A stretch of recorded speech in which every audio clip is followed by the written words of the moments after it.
up to the chat? What's up to the chat? What's up? Shark Tank representing. What's up, fam?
What's up to the Shark Tank? What's up to the Shark Tank? What's up, fam? Shout out to my main man, self-made Kennels. What's up, fam? My man, Double and Desbo. What's up, fam?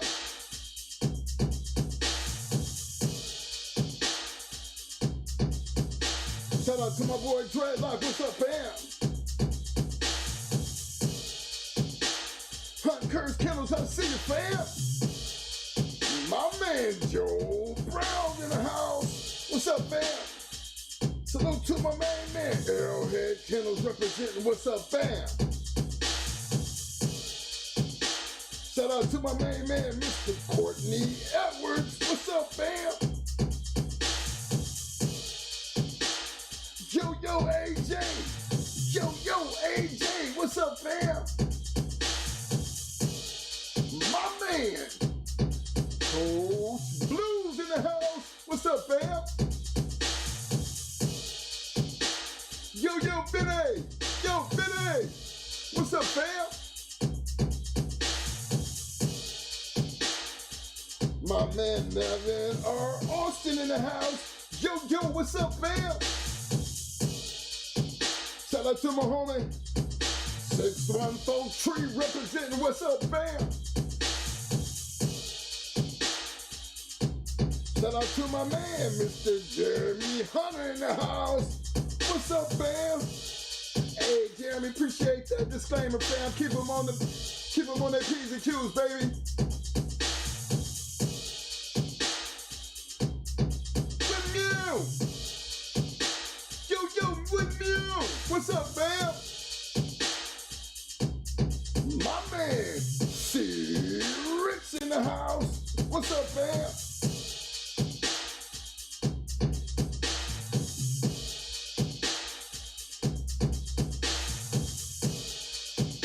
My man, Fat Farm Ray in the house representing in the Shark Tank tonight. What's up, fam? Yo, Crockett. Yo, Crockett. What's up, fam?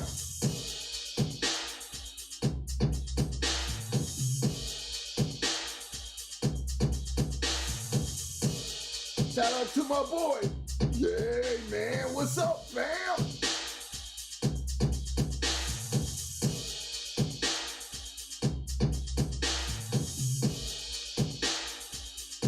Salute to my man, Rooted Kennels representing. What's up, fam?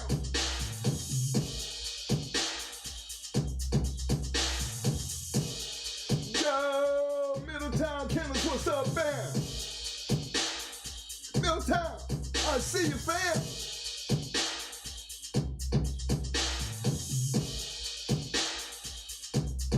My man, Bulldog Jones in the house representing. What up, fam?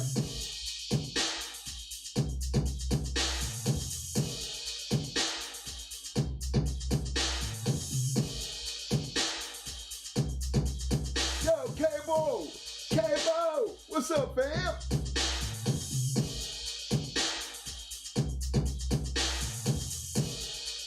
Shout out to my man, Magnolia Kennels in the house. What's up, fam?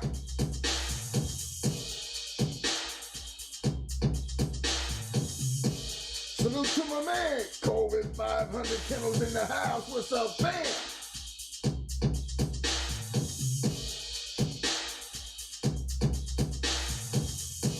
Salute to my man, J.C. Clark, representing in the house. What's up, fam?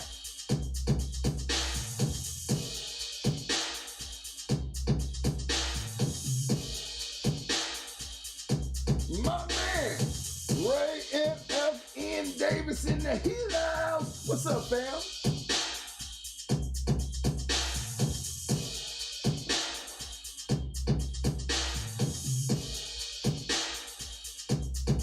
Shout out to my man, longtime supporter, Mr. Paris Jackson's in the house. What's up, fam? Yo, money! Yo, money! What's up, fam?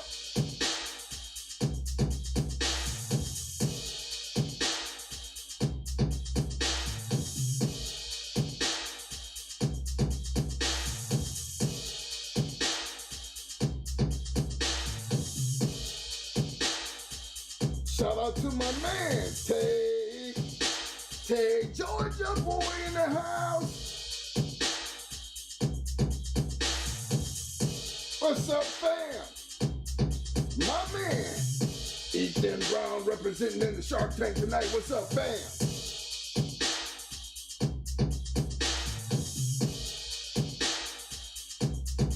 Oh, Donald Jones up in this mug representing Horde. What's up, fam?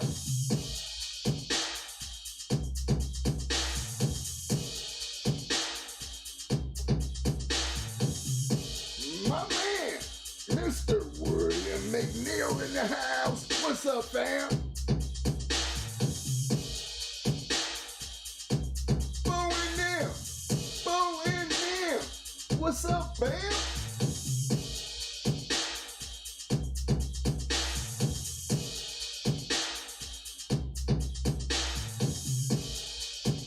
My man, Mr. William Torres in the house. What's up, fam?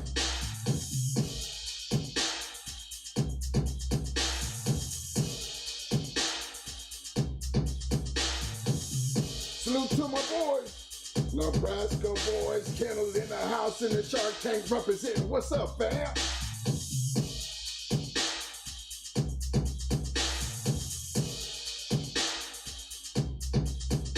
DB3, I see you, fam.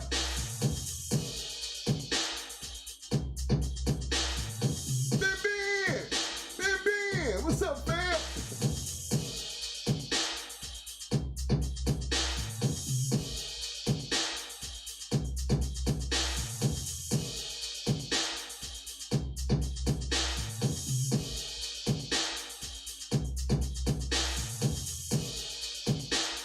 My man, Mr. Eric Collins in the Shark Tank tonight. What's up, fam?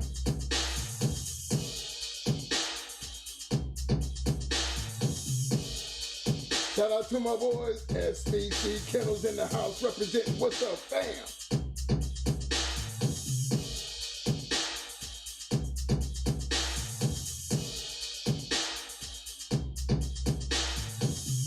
All right, Shark. I see as y'all gathering in, y'all don't forget to hit them like buttons. Y'all do not forget to hit them like buttons tonight. What's up, fam? Shark Tank represent.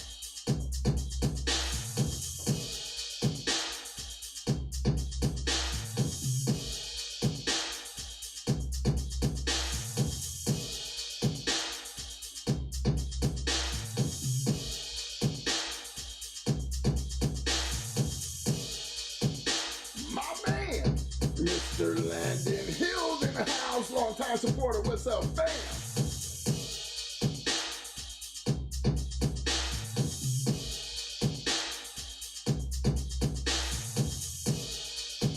Hey, y'all don't forget to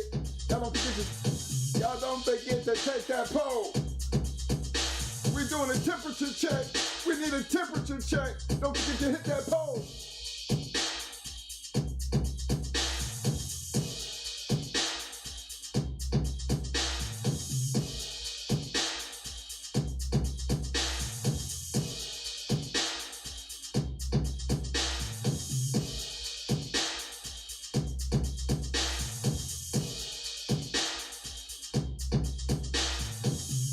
Shout out to my man, Hogs in the house. What's up, fam?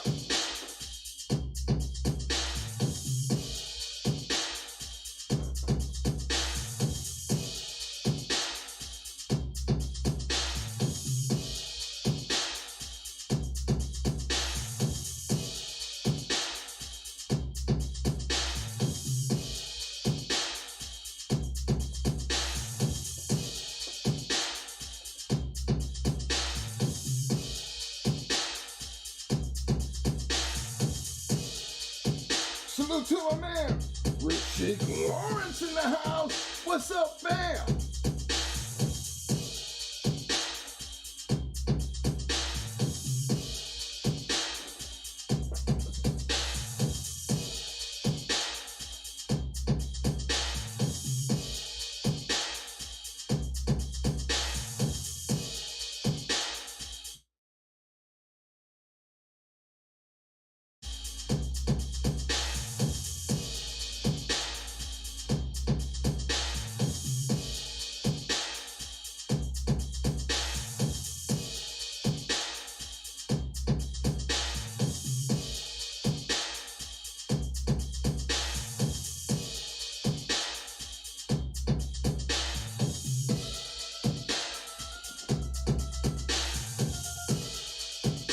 Shout out to my man, longtime supporter, Miss World's Kennels Combine in the house.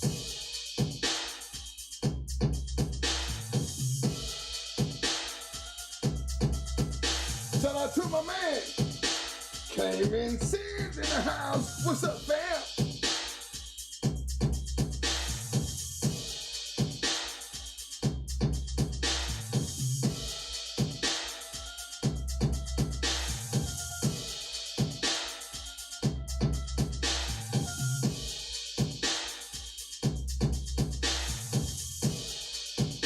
Yo, Hogs, pick up that hardware, fam.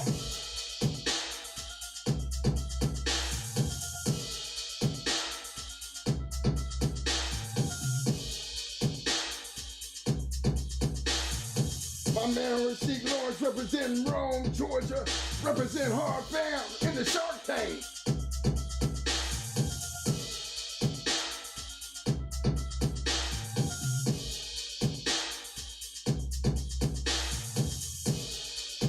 Shout out to Future Kennels in the house. What's up, fam?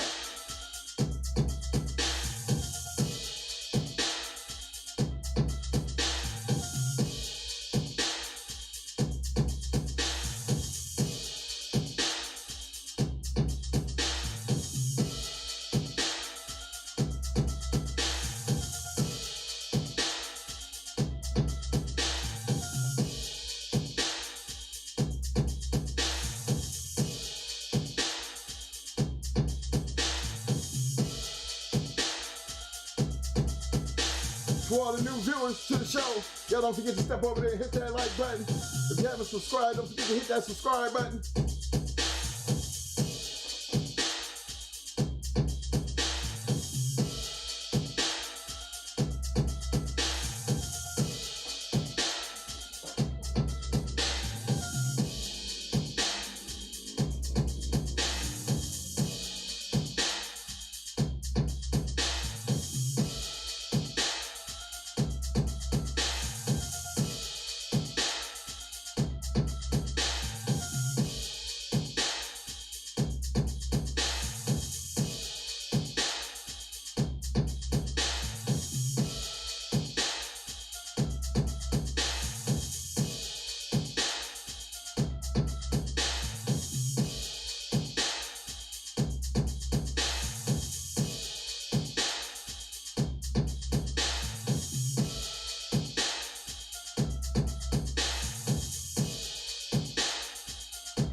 Shout out to my boy Vladimir Irvin's in the house. What's up, fam?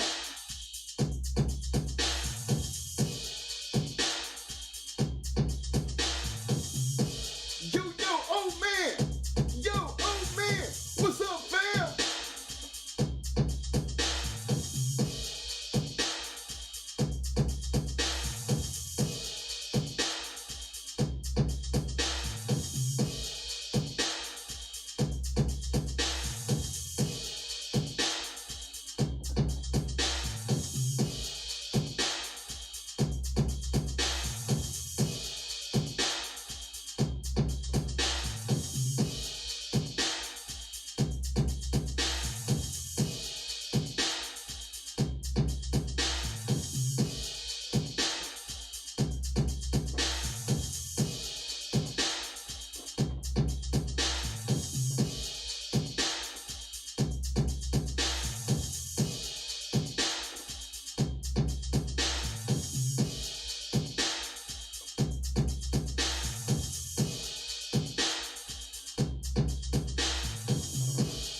Come on now, I know we got more than 47 damn likes up in here with all these damn sharks up in here.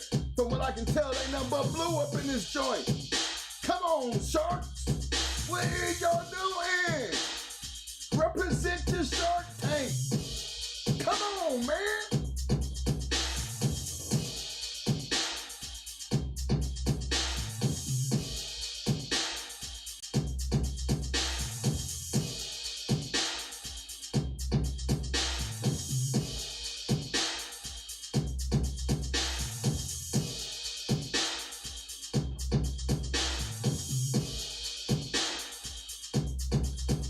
To all the viewers out there, to all my viewers out there, new and old, check it out. Don't just sit here and watch the show. Pay attention to what's going on in the Shark Tank. A lot of stuff been going on in that Shark Tank, a lot of information they've been representing here from day one. So don't just sit here and watch us. Pay attention to what's going on in the Shark Tank and enjoy the show. That's what I'm saying.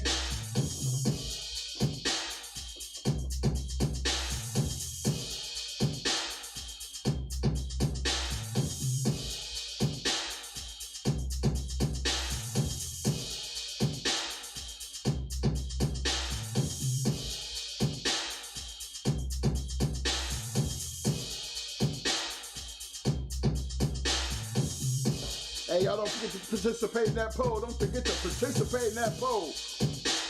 We doing a temperature check. We doing a temperature check. See where we at.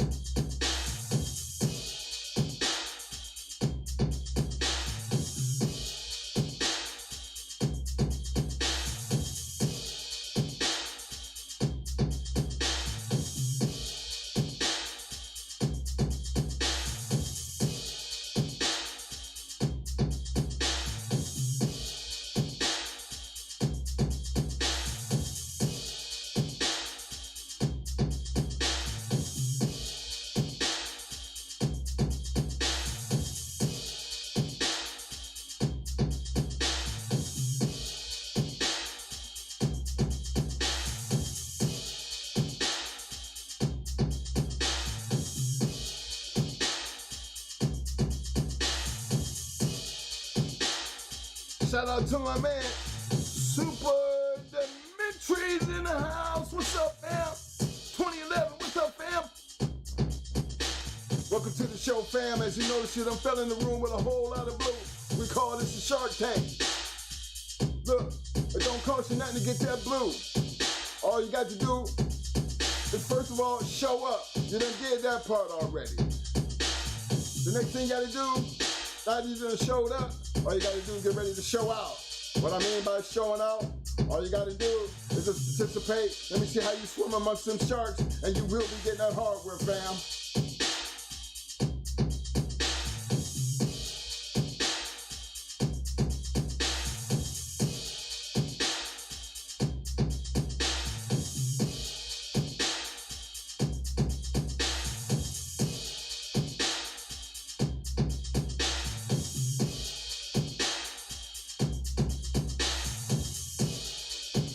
Shout out to my man, Mike and Family LG up in the house. What's up, fam?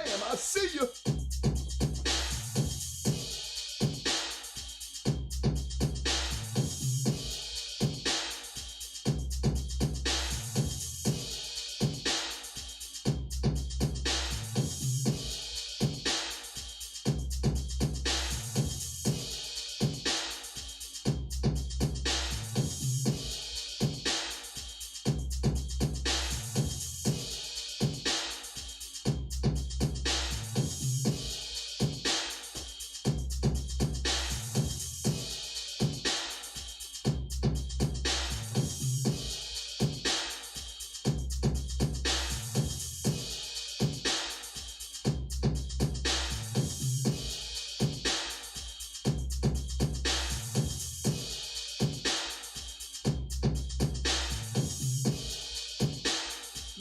High speed, I see you, fam.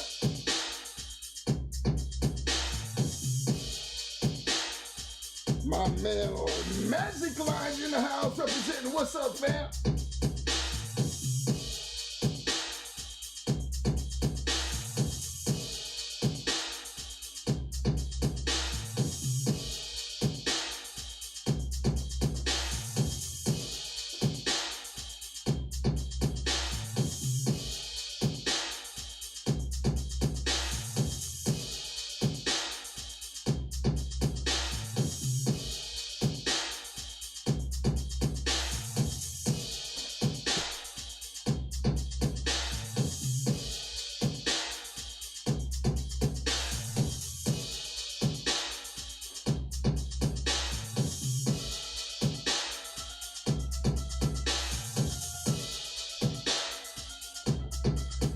got that creeper. Yeah.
All right, fellas, y'all know what time it is. My man, Mr.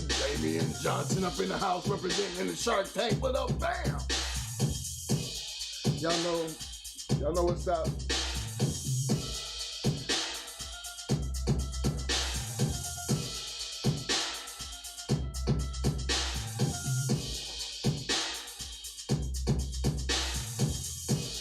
Y'all know how we do this. My man Scratch Line News, baby bro, in the house. What's up, fam? You know, before we sit down, we gotta make sure we done got y'all feed them dogs, y'all clean up that shit, y'all give them that water, you check them cameras. Y'all did all that. Then y'all know we ought to be ready. Shout out to my man, Mr. Charles Johnson. Welcome back to the show, fam.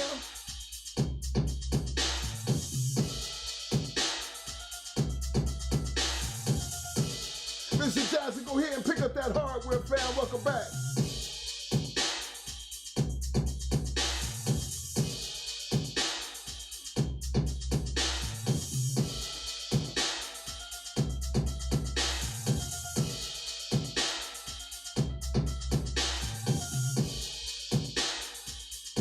Shout out to my man, Mr. Bruce Morgan's in the house. Welcome to the show, fam.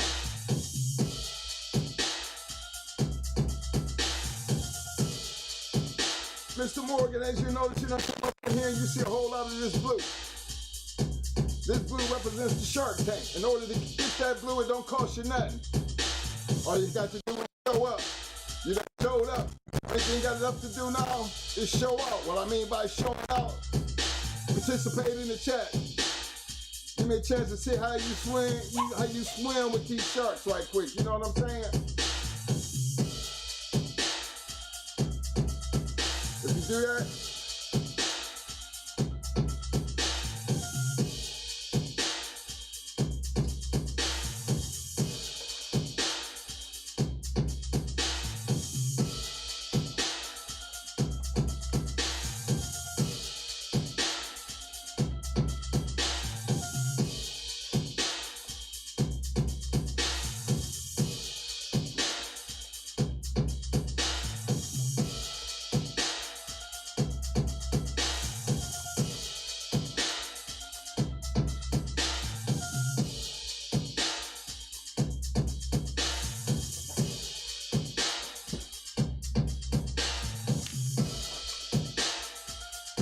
yeah.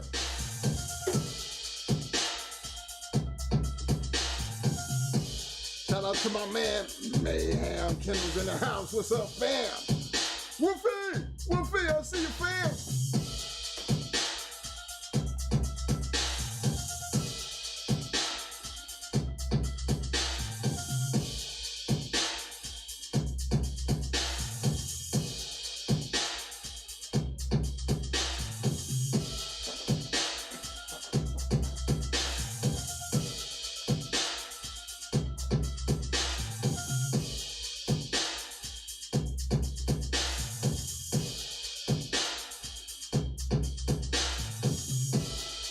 What's up to the shark? What's up? What's up?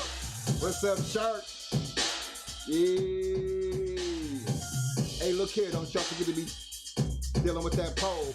You know what I'm saying? Don't forget to take that pole. As we get ready to do this, get this thing started all right. Want to give another special shout out to the Shark Tank and all that boo. Thanks again, fellas. Y'all always showing up. Now let's get ready to show out. Don't forget that super chat, that super sticker. They still be working. Hey, look. Use the super chat if you really want to get something done. That's all I'm saying. I actually follow the chat. There were so many pedigrees, and I can't get to them all, but I try to look at them all. That gives me a chance. I'm giving it a fair look to see what's what and how it fit in. You don't have to pay to get your pedigree looked at. But if you have something to say and you really want to be heard, hit that super chat, man. It don't matter how much you put out there. It could be 99 cents. Hey, look, it's not a matter of how much you spend. It's going to all be appreciated anyway. So why not just take a chance? Hit that super chat. Yo, Mo, you ready to do this, baby? Oh, yeah. Oh, yeah. You already know I'm going to check in. You checked in already, money. Everybody ready to get down? Everybody did they get down? Y'all did y'all get down? Let me tell you, you better get that get down before you sit down now, all right? Check your change. You clean up that shit. You get some fresh water. Dog fed. Okay? You check your collars. You check your gates. Everybody safe. Huh? Make sure that shit, and then make sure you check the camera.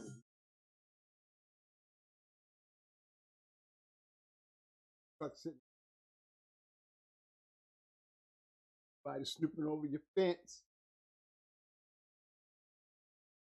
Note to that, the damn camera go out there and just go to the utility truck and just start looking at it.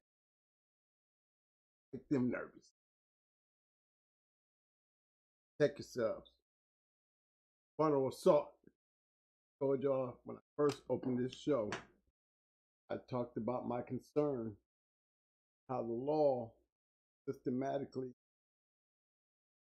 destroying game dog breed. I mean, you get the government involved in things, man, they get down into that. Remember, this is the same people that control our military.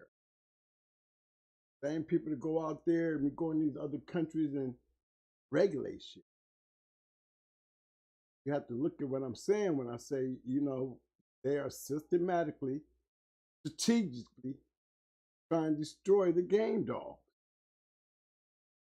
They're going to have these pit bulls being pet bulls.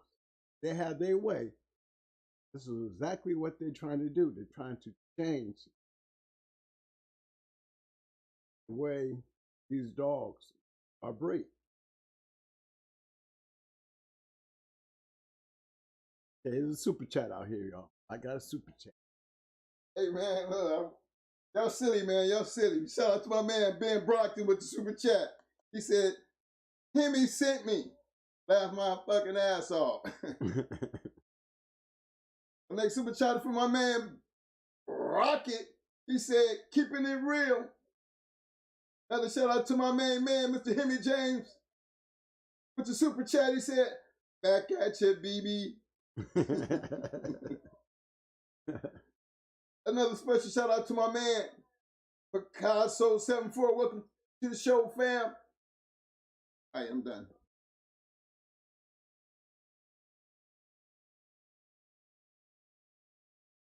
Okay, y'all. On the serious note on that situation, y'all, and they're using some of the simplest things as, you know, you worry about doing the right thing, and the right thing in your county, if you have registration, that is the right thing. A lot of guys is trying to shy away from the registering your dogs, you know, by avoiding them knowing what you got. Might as well tell them by registering your dogs. Don't care how many you got. Keep that tight, because see, where you looking like, you know, they're going to come anyway. Whether you register them or not, assume that they're going to come anyway. So you might as well have them registered. See, when you're registered, you stop a whole lot of shit, because they know they registered. Now, how they gonna come at you? When you got them registered, they got their rabies shots and all that. How they gonna come at you? How they gonna get on this yard? You got all that shit on point. And imagine you got cameras pointing at everything that they trying to tell you, everything that they trying to do. You know what I'm saying? They're trying to get on the yard.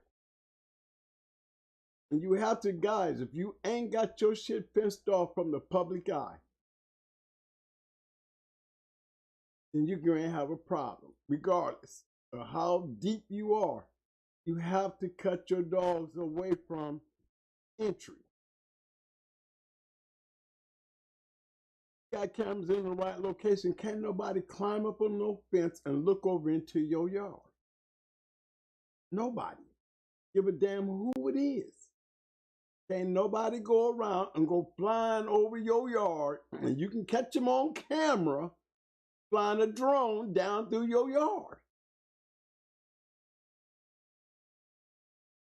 Bottom line, down how high in the alphabet they are, they're going to do whatever they want to do. Remember, they're going to act the way they act. And you have to be prepared to defend yourself, and that's just the bottom line.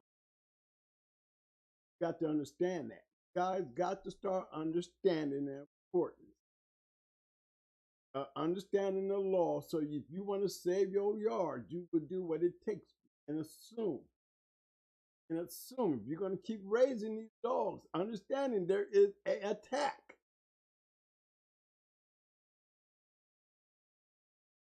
They're trying to destroy the game dog. Cutting out the pedigrees, harboring them in by the numbers. No, based on me, I checks out all your shows. Pelican Bay had one up there where he was talking about pedigrees and all that stuff. Okay, one thing for damn sure, y'all want to blame ADBA and all that stuff about, having to follow subpoenas. Remember, I wouldn't care how big the ADBA is and how long they've been around.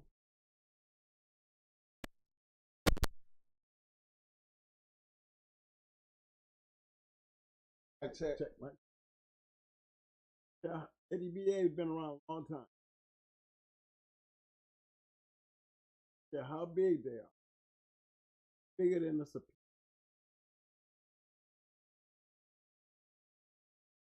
That goes for any other registry that the government send out that subpoena to any other registry. They have to abide by that subpoena if they don't want it. Period.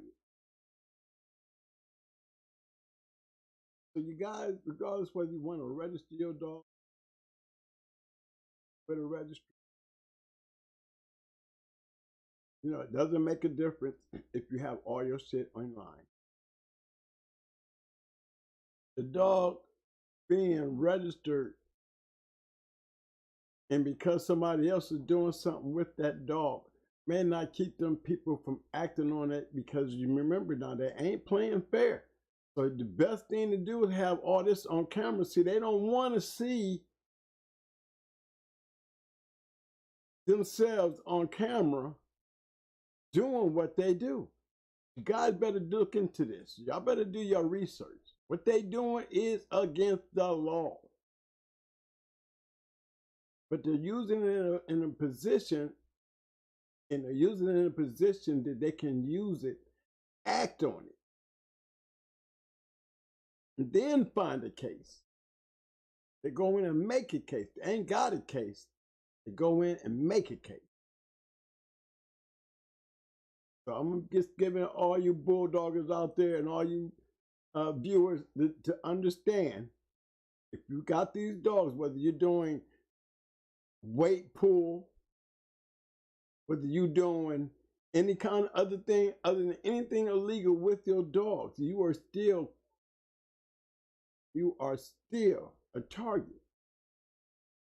Because if you're raising a lot of them for the enjoyment and the love of them, you're doing the right thing, they're not going to stop them. What's going to stop them? Because you got some great bred dogs. Registered. Don't got to be registered. But you've had them on Facebook where they can pull up your pedigrees. They're not just pulling names out of hat. Been advertising, you've been on Facebook a lot, or you've been in certain rooms they might be looking into. When they see you have a lot of dogs, they're going to assume the worst of you. And they're going to come and see if they can find something. Nothing you can do about it, but be prepared. That's what I'm trying to tell all y'all. Just get prepared. Shout out to SBC Kennels for the super chat. All right. Appreciate the love, fam. Let's look at this poll. Move on. That was my warning out there to us doggers. Look into that, fellas. You're going to find out what I'm saying, and I'm being totally correct. We're all at risk if you got dogs. Yeah, the poll is, when breeding from mouth, is it guaranteed that most of the dogs will be blessed with mouth? 5% said yes. 68% said no. 14% said less often. 13% said more often. Well, it's a shame to see the more often at the bottom of the list, y'all. It really is. We'll talk about it. Less often should have been at the bottom. Less often. Yes. I mean, that's the total bottom. I mean, it's not even considered. That's like saying don't breed for mouth. Basically, right? When breeding for mouth, is it guaranteed that most of the dogs will be blessed with mouth? 5% said yeah. 67% said no. I don't know about the guarantee. You know, I mean, if I was going to take out the guarantee, because that's like you're guaranteed. There's nothing guaranteed. So to get that, you know, where I could bring the yes back up to better numbers, guaranteed most often, that's even better. That gives me more to work with. Guaranteed most often. You know, that's down there with them, you know, more often. Them two down there together, right? Yes. And more often. Right? Them the last two. Okay? Well, I'm going to tell you like this. My experience.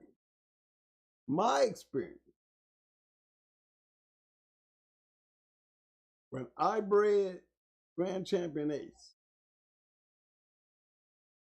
had a style and he had a mouth.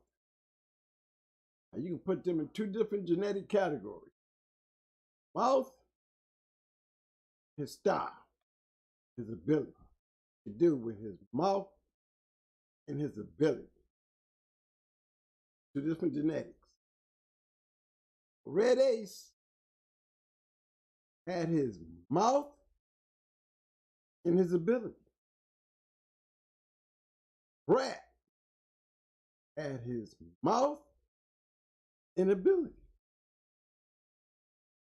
Made two, a lot of those dogs. What are they? At the mouth and the ability. Made two through dogs. They had the mouth and the ability. Now maybe y'all might not be that lucky, or maybe y'all have not experienced the line in your own line to see these things. I'm only telling you by my experience, and I think everyone in my name were champions by using the mouth and the ability as a major factor that would lead you all the way back to Grand Champion Ace. I'm gonna go on hard dogs. You had a going hard dog, you're gonna see a dog with mouth and this style of ability that they want to get back to the back end. And when they get back there, they know what to do because they got the mouth to do it with. So you already know my answer. By experience, can it be done? Now, some people say, well, Twin, you a trainer. I know you was working mouth. I was working mouth because I wasn't working for bite power. I wasn't working for that. I was working for, if you're going to do bite work with a dog on a human being, then I think I need to be using bite work for the betterment of the dog. Now, I still feel like, a dog don't want to bite as hard as they want to bite. And me personally, I can encourage you to bite harder if I'm working with you. You know why I can say that? Because I've done enough to know that it can happen. I know when I got my arm in the sleeve how hard a dog is biting me. No, it don't make him no damn difference for me to use the same thing that I used to get this dog to bite into that sleeve, into my arm harder. If I encourage him to bite me harder, then I should be able to do that with a bulldog too. They all dogs. So when I use mine as encouragement. That when I say dig in there, we have done this enough times that he knows I want him to dig in there. And I know he understands me when I say get in there. Because he's worked that. Now, if he has an extremely hard mouth, that's based on how he's bred. Maybe that's based on he was born with a hard-ass mouth. He got them yappers in that mug. One thing for damn sure, though. Do some bite harder than others? Hell yeah. Yes, they do. But when I work my dogs, I'm going to get a taste of how hard they are biting. Because everybody hits the sleeve around me. Everybody. Battle Walls, Pit Bulls, they all do the same thing. They have to work their mouth. And as growing up as puppies, you teach them certain things, they grow into it. I mean, all the way down to the shake. I'm telling them because I'm interacting as they grow, and you doing this as a method of training your dogs as they're growing up. These things they adapt to. They don't stay dumb. They don't stay dumb. So it's all in the time that you do and what you're wanting to do it for. Mine ain't just to be out there working with them to get a little play in, and I'm on an agenda. You know what I'm saying? I'm on an agenda. If they say you can't make a dog gamer, then guess what? I don't want to waste my time because it boils down to me. Don't all Malinois make guard dogs or protection dogs? Just because you got a Malinois don't mean you got a badass dog. You gotta have the right Malinois to have a badass dog. Have the right bulldog to have a badass dog. Everybody got a damn dog. So what makes these particular ones special?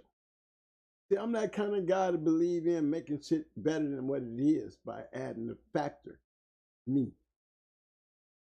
I always felt like what you got in you genetically, I can make better. Use it to our advantage. You know what I'm saying?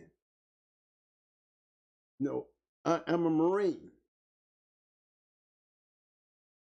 And if you don't understand what that means, all I can do is say, look into your research about what a Marine is and then put that mentality into guard dogs, pit bulls.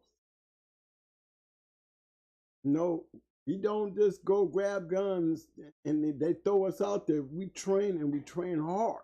This is the government work. Now, the government does this, so you already know they better conditioners than we are. They got all the right doctors, they got all the right foods, they got all the right brainwashing way of doing shit, you know. They know how to build a goddamn complete military to go anywhere in the world and dictate. You understand what I'm saying? So I look on that frame of mind and say, well, this is what they done to me. You know what I mean?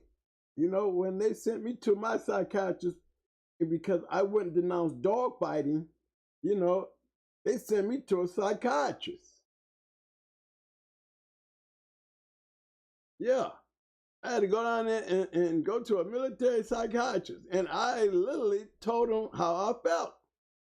And why I felt that way. Because you got to get me to understand.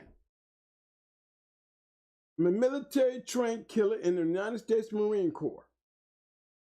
Understand that. I understand clearly how you got me where I'm at to be that Marine. Now, because I feel that way in the loyalty as a Marine, why can't I feel that way about my damn dogs? They're a reflection of me. It ain't bothering nobody. It's just me. Yeah, that's what I told him. Don't make me no bad person. I love my damn dogs. Y'all never understand that. But there's a lot of people out here don't understand why Marines act the way they act. Why Marines are the quickest ones to go out and commit suicide because they can't deal with life. The quickest ones to go to prison or be out there, you know, taking their military brains and hitting the streets with something that the government taught them to do.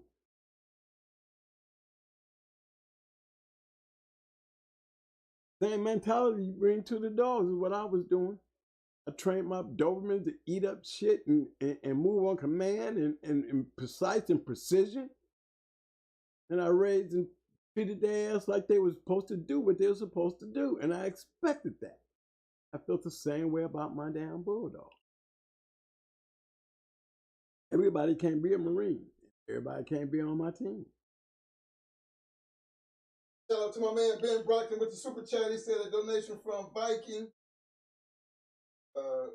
Ben and Coach Blue. Appreciate the love, Ben Brockton. Hey, y'all, I'm following what's going on in the chat, dog. Okay.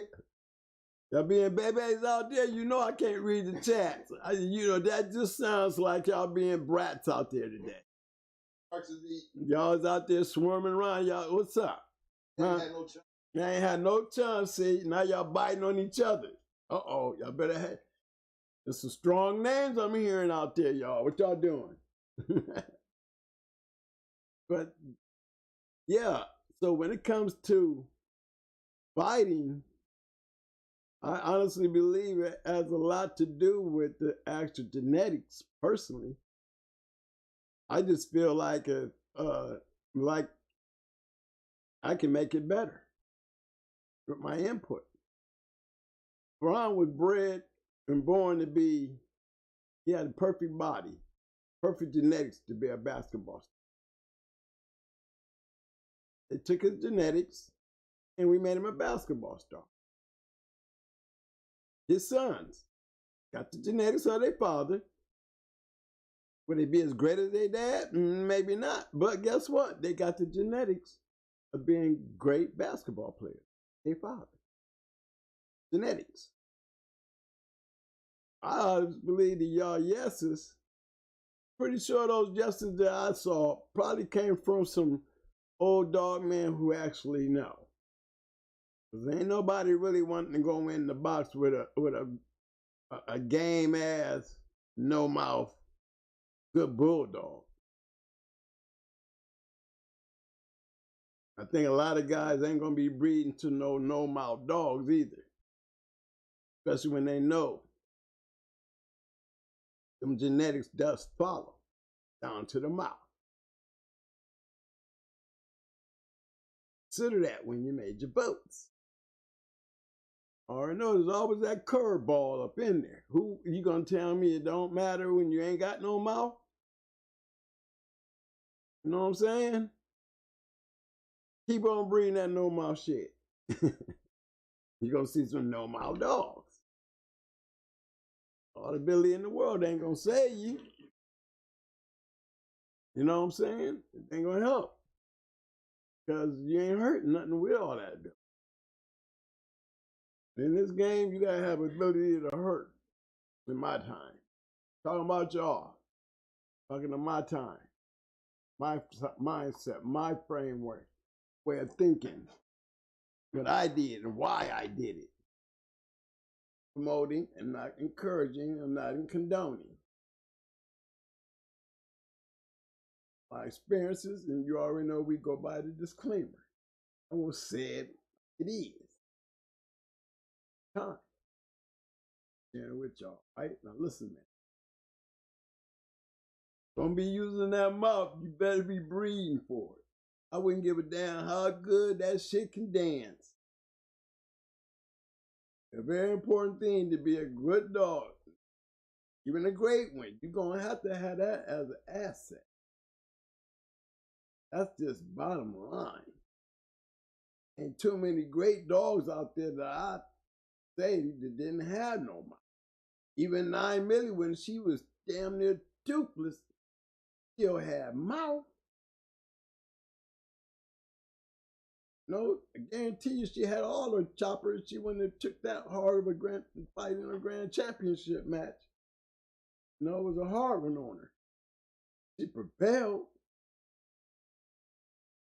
She was a no-nonsense dog, so you can just about imagine what kind of bulldog she had to be on the damn 2 hours.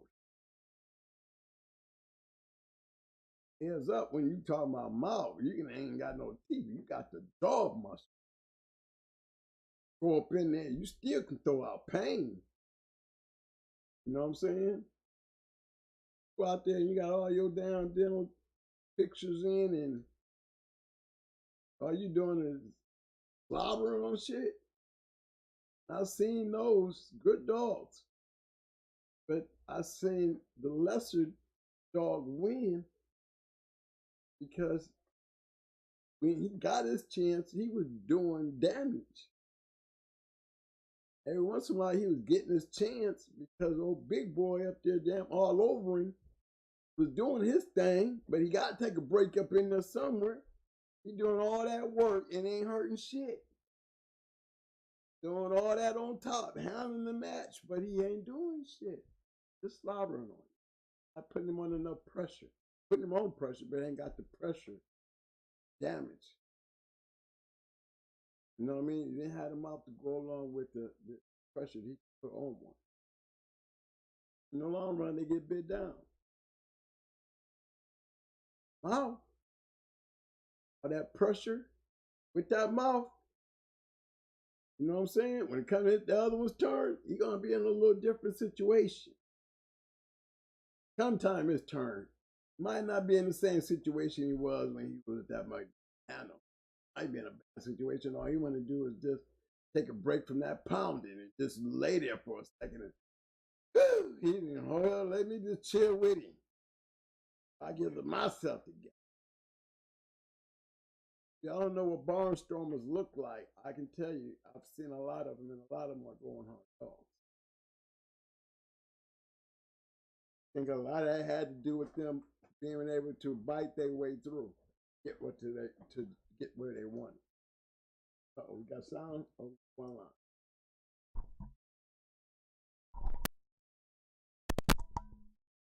I check.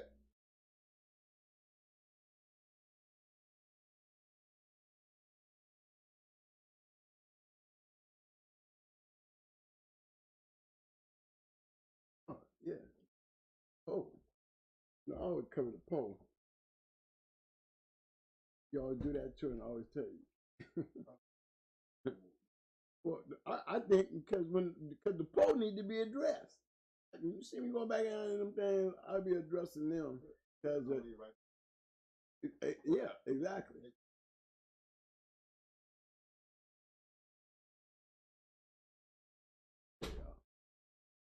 The, the, the, the whole purpose of the poll, me, was because those two were so down there at the bottom.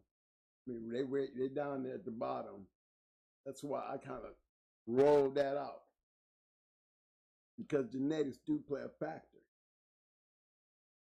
a pretty big factor if you're trying to produce good dogs. Right. Now, the main show today, we got Honey Bunch and we got Awesome Baby. Why those two dogs? Well, for many years, at least all the way through the years of the Sporting Dog Journal, those was the top number 1 and 2 bitch. Many years in the journal. That was 1 and 2. Honey Bunch was number 1. Awesome Baby was number 2. You know what I'm saying? One was a champion, other was a cold bitch. One was a champion, one was a cold bitch. It was mic check. One line, they kind of just to up Mic check.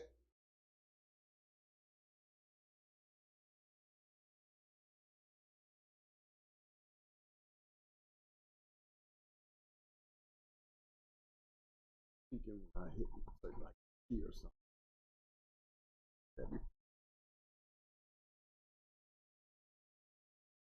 Having an outcome.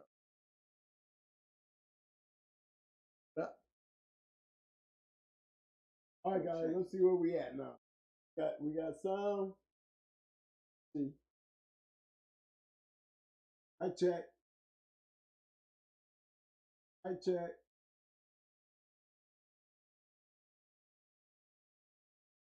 I check one. I check one.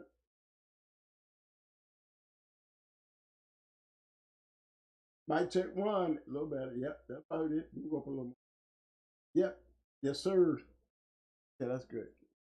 Hey, fellas, thumbs up if y'all can hear us, man. I guarantee you this is not going to I can guarantee, because I guess it's the way I talk. I think that air is actually hitting on that mic, man. I just believe that. So we got to put up.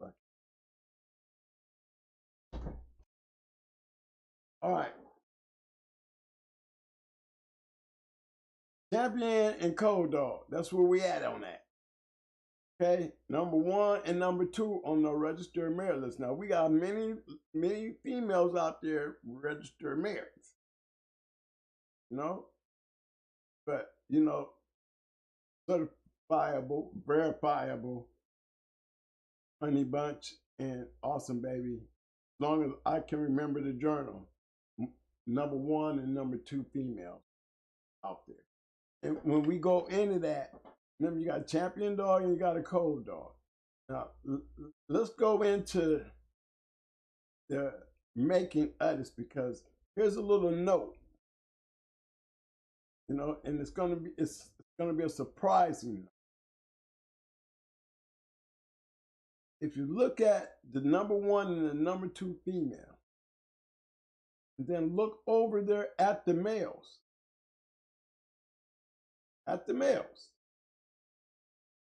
Jeep was number 1. Yellow was number 2. And Champion Buck was number 3. This is before Frisco came along, and there was a little thing there, but Frisco never took out those top 4, which was Jeep, Yellow, then Mayday came in there and took out, let me see. Yep, it was Jeep, Yellow, then I think it was Mayday, then Grand Champion. For but many years it was Jeep, Yellow, and Grand Champion Buck. Okay. Now, if you notice the top 4 dogs, has a lot to do with the two females on the chart. So that kind of gives us a understanding. I don't know about y'all. I don't want no haters to start screaming and hollering. I don't want y'all to start getting mad. I'm just showing you facts. Take the top 4 dogs that we all knew back in all the way up to 2010, whenever y'all can stop doing the journal. Then we're the top 5 dogs. Actually 4. You know, prior to Mayday and his rise to up the RM list, they all got something in common. The dictation of those dogs on both sides, male and female. Right? Awesome Baby got a lot to do with Yellow. She also got a lot to do with Grand Champion Buck. Honeybunch got a lot to do with G. All right? Honeybunch got a lot to do with G. Notice, all of them got Eli. I'm not talking about the Eli when it comes to Jeep, because when we talk about Jeep, got Finley's bow. So he goes all the way back. Off of that, when you're going all the way back like that, you're going to run into that Kobe stuff, and you're going to see Kobe and Red Boy. Just like you're going to see Kobe and Finley's bow. It's just that genetics. Just think of this. Genetics. You would think that, you know, there's no possible way that Kobe stuff should be able to matter. But why wouldn't it? When all we've been doing was maintaining the genetics the whole time through those particular dogs anyway. Not them dogs that just them pop down. Those genetics. You know the ones, the right ones that comes through and that dog has carried. But that's why people don't understand. But I believe that's why Jeep and Red Boy work. The genetics. I mean, we all know that the Boudreaux, Eli stuff, very stuff that made Bully son. We all know that if you look, he's going to be in Chinaman Frisco. He's going to be, that Eli stuff is in there. And then when you start talking about Mr. Maurice Carver, you look in those pedigrees, guess what you won't find too much of? Oh, he's on the list of a lot of ROM and great dogs. But we talking about them top ones over here on the males, but we mainly on those bitches. Because those bitches stayed up there a long time. And in relationship, look at the line. Look at those top dogs and look at the line. Okay, here, let me go in here. Let me start with Honeybunch. And I'm doing Honeybunch. Because we've been messing around with them Eli dogs a lot.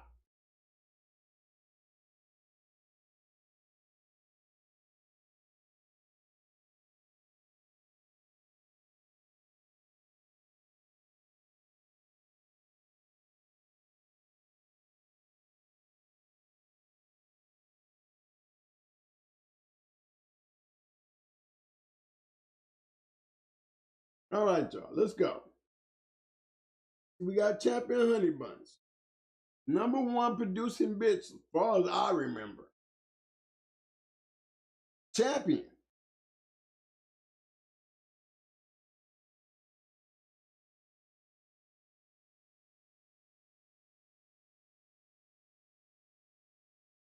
Look at the line.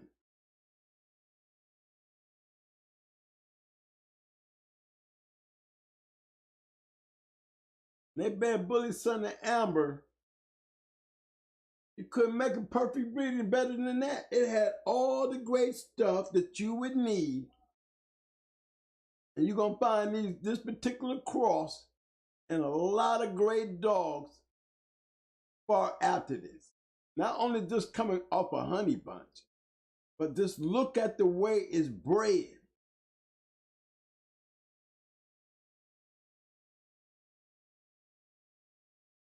Now remember, anytime we got ADBA,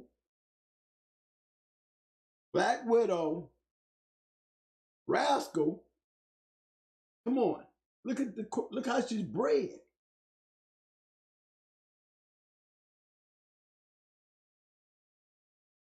Let me go hit on Bully Son.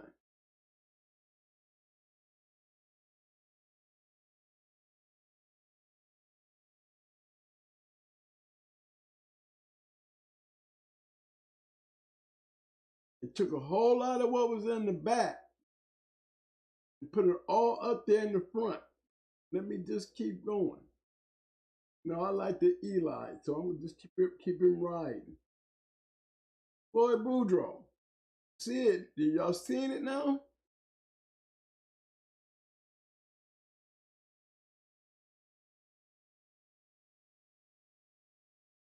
Y'all catching on?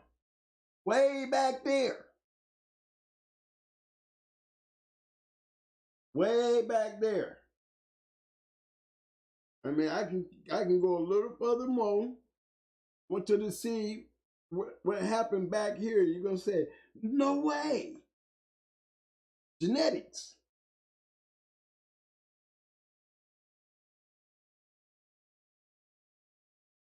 Genetics. Because these guys are breeding dogs. That was this Bully Son. We seen all this in Bully Son.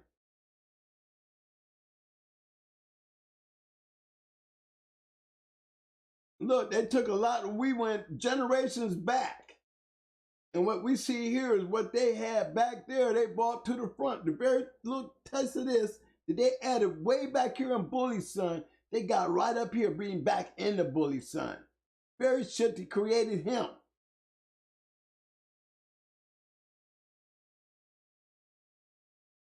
Produced the perfect bitch.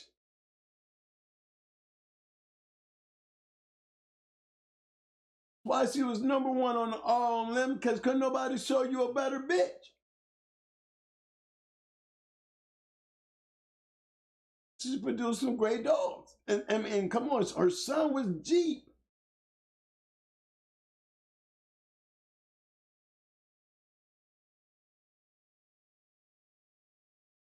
Three-time winner and registered male female. Bred perfectly. You don't see a bunch of colors in that pedigree nowhere. See the work getting done. You see the work getting done, though.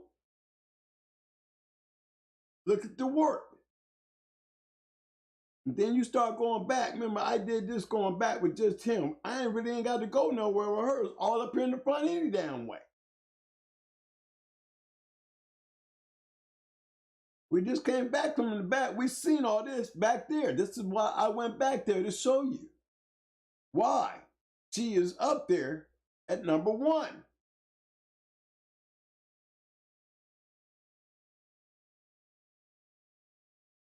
But damn, you gotta remember, in her one breeding that produced Jeep.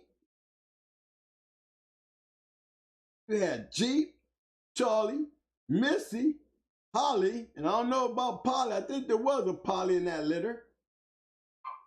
But I know it was a Holly, Missy, Charlie, and Jeep.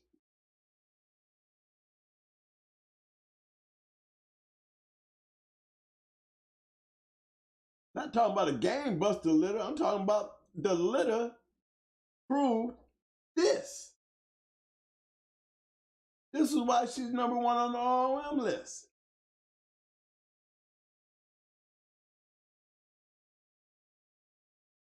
And this line of dogs, not just Honey Bunch, We seen these line of dogs. We can go back in here and we can find a lot of great dogs bred like Honeybunch,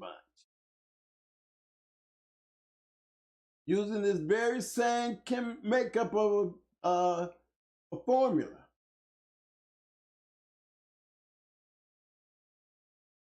You guys, we've done this before with the Boudreaux dogs. We didn't seen this on our screen, but we're looking at Honeybunch today and just looking at how she was bred and why it worked so well.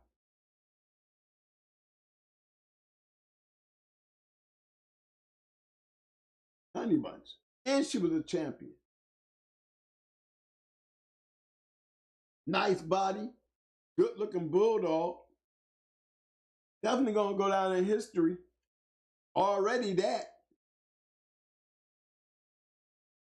Everybody wants to produce their own line and breeds and all this. I'm pretty sure these guys was thinking a little different than that. You know, that's what made me learning pedigrees and really getting in there, man, and trying to figure out how and, you know, just to come up with it. They just wasn't throwing dogs together. They weren't. They weren't.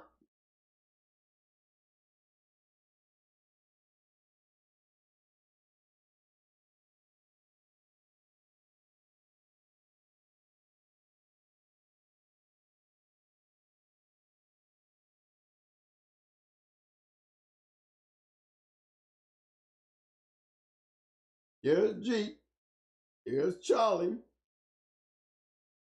A two-time winner named Dolly. They go Rascal Jr.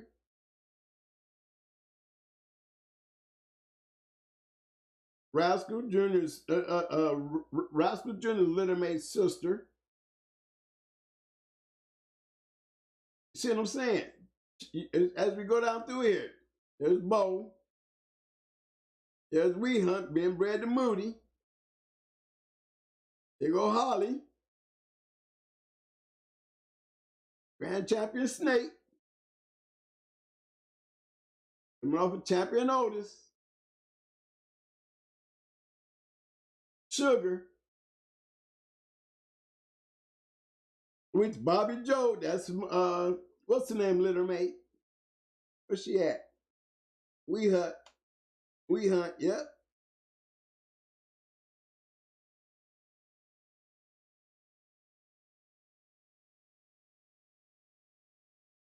Crypto, another one off of Rascal. Champion Ginger, another one off of Rascal. Otis got a champion off the littermate the Snake. Yeah, y'all see him?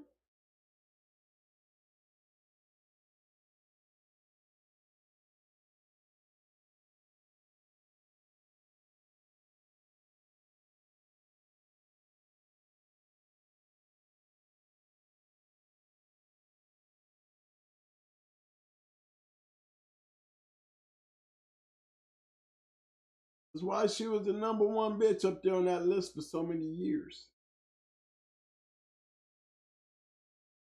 We don't see a bunch of damn males here either.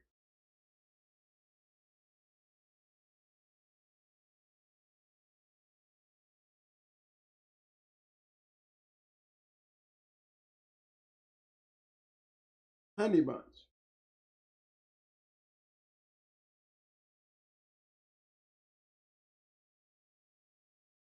See that?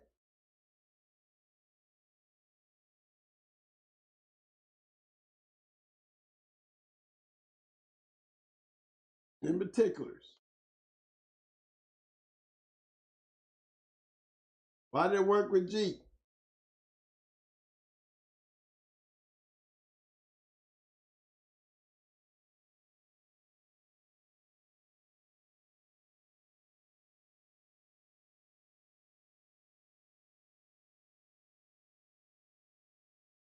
I give Philly Bo his prop.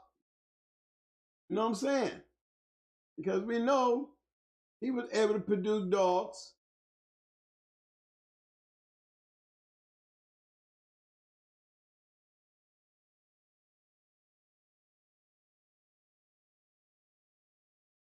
other than Honey Bunch. You know what I'm saying? You know, that's So-So Boys right there. You got Bully right there coming off of Duchess. You see what I'm saying?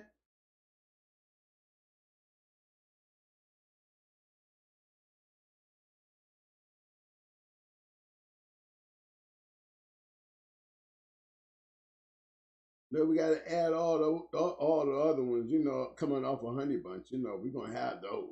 We're stepping outside of Honey. And we can look and see.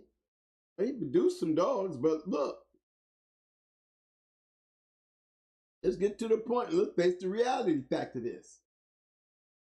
That's Finley Bow, right? Okay, that's Finley Bow.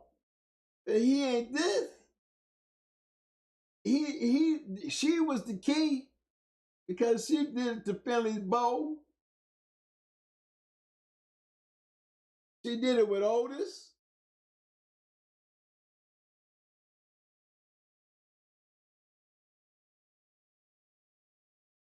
The grand champion snake right there. Otis. You know, he all him.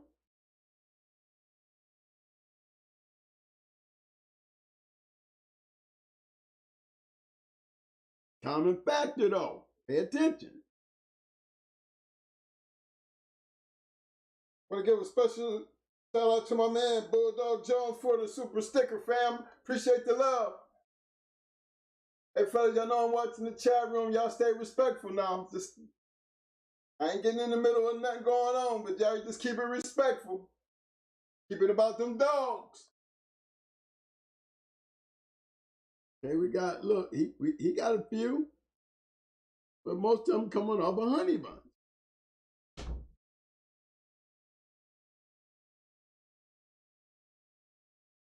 Turf Man coming off of Jerry.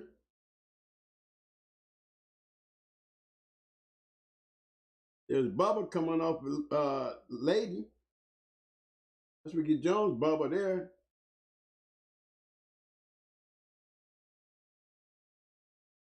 He got him an all well. You know what I'm saying? But he ain't. Then we got a common factor. It ain't them, it's her. It's her. Point to be proven, right? I'm just going through here while we talking about these bitches. You know what I'm talking about.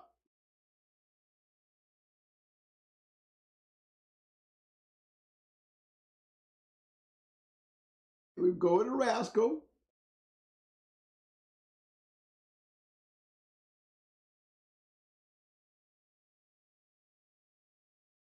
The pedigree.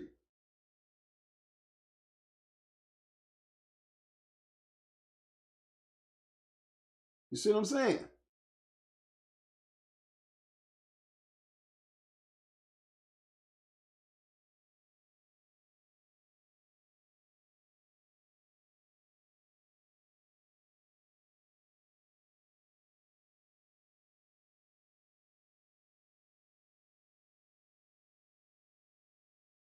Grand champion Pedro, all around. Rascal Jr.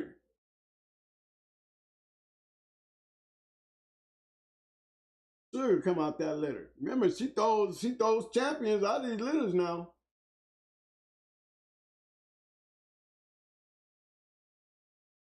You got Rascal producing Bumblebee, Demon.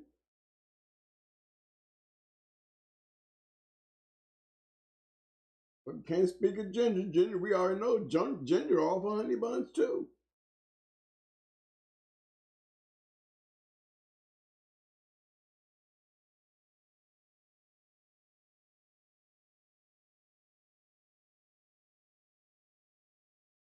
I'm pulling champions. It ain't off of Honey Bunch. You see what I'm saying? Not a few. A lot of these came right off of HONEYBUNCH. He got 2 pages. But the major factor, let's go back. Hold on. Let's go back in here and look at this.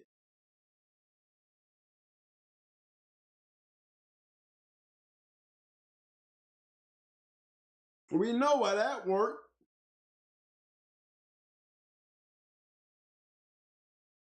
We know that. Well, we know why that worked.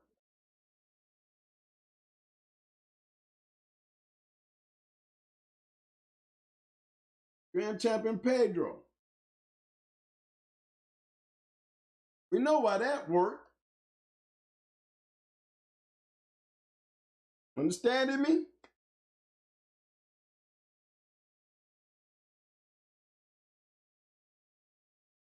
Every one of these was bred back to the common factor,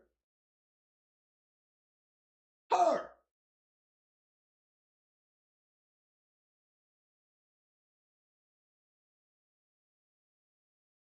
Her. Understanding her pedigree, understanding the breedings, y'all.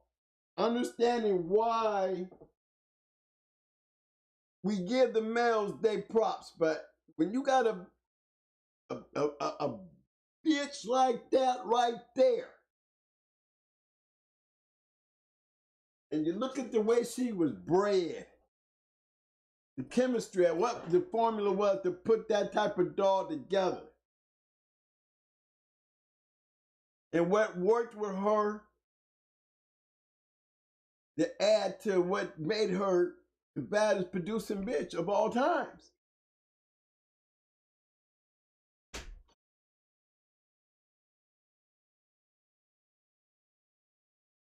Crenshaw had it was questioned bred. He didn't read how she was bred. Pretty sure Carver.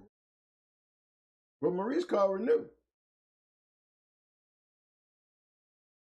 One thing for damn sure, Maurice Carver knew exactly what the hell he was doing now, whether she was bred like this or not. Here's the common factor here, guys. There's a formula here, or it would have never worked. Understanding that part of how this thing worked here, regardless of how they claim she may have been bred. You know, it made sense to put it down like you got her bred here because it makes more sense. Maybe she was bred like this. Because it makes sense. Now, if she was bred any other way, what other way would it have been? Being that she is still the common factor to all those other males. Why she's sitting on the top of the list as a winner and a producer. Hey, whatever the fable is, if I'm going to breed my yard, I'm going to breed what I can read and not what I hear.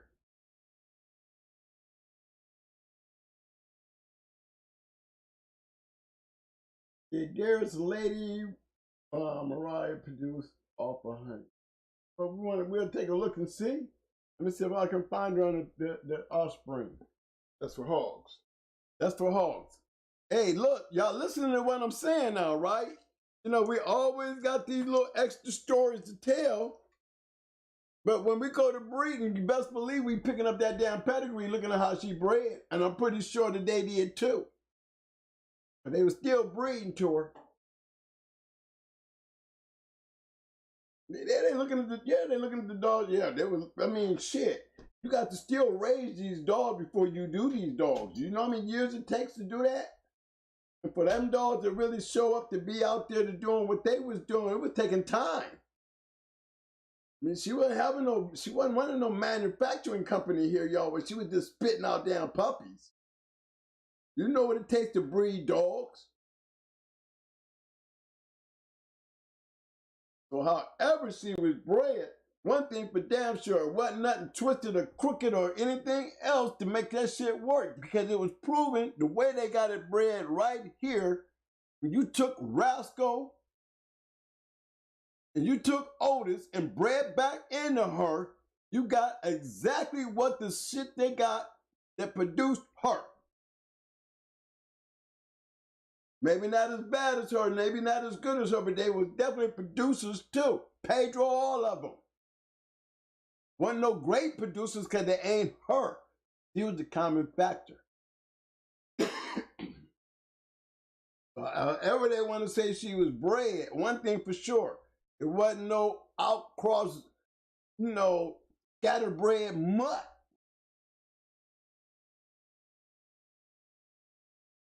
Couldn't have been.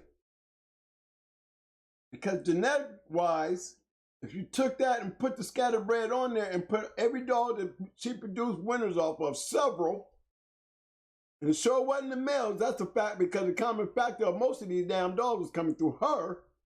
So you would be telling me the story, you want to convince me there was a scatterbred, Honeybunch was a scatterbred dog, wasn't bred the way she was supposed to have been bred. You know, everybody want to defend Maurice Carver, and then some people want to down Maurice Carver. Regardless of what the hell Maurice Carver was doing, this is the pedigree he put on her. You know what I'm saying? Shit. If you're going to say it like that, we might as well question Bully's son. Remember, he had Bully's son.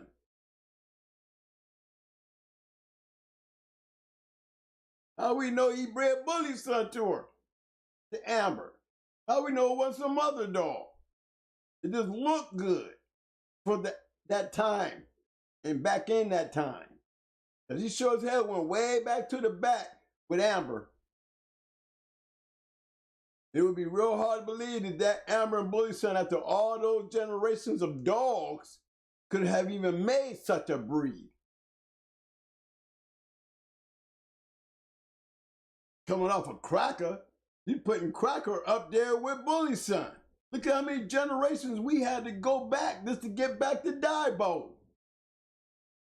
The question is, come on, you see the question? There's a reason why they doubt that, because it don't make sense.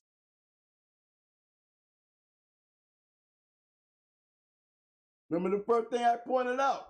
They went way to the back and bought what was producing Bully's son way to the front and put Bully's son on top of it. That's a Maurice Carver move.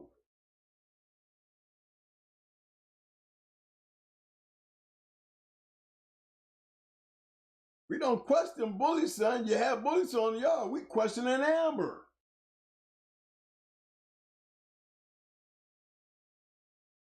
And I'm going to go by what I read. I ain't going to go by what I hear. Tell me anything. I'm going to go on what I read. You know, the best way to confirm anything is confirm it by reading it. All that hearing shit don't mean nothing. Let me read about it. If it's relevant, I should be able to read about it. And that's why we're reading about this right here. There's all the controversy and questions right there in the pedigree itself. I just took you there, didn't I? I took you all the way back to the back of Bully's son. And look how many generations we had to go back to get to that part. Right there at the bottom. Sitting right there in the third generation, Dibo. Right there in the same generation, Grand Champion Rasco.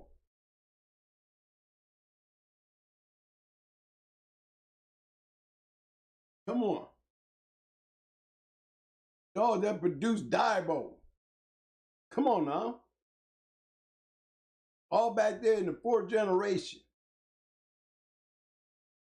Then you got Bully's son. We got to go way back there, damn near 8 generations just to get back to that. Look.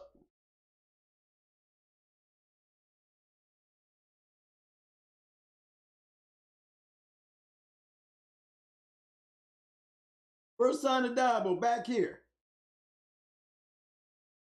That would have been his 5th generation on Honeybunch. Top side. First son right there, Blind Billy.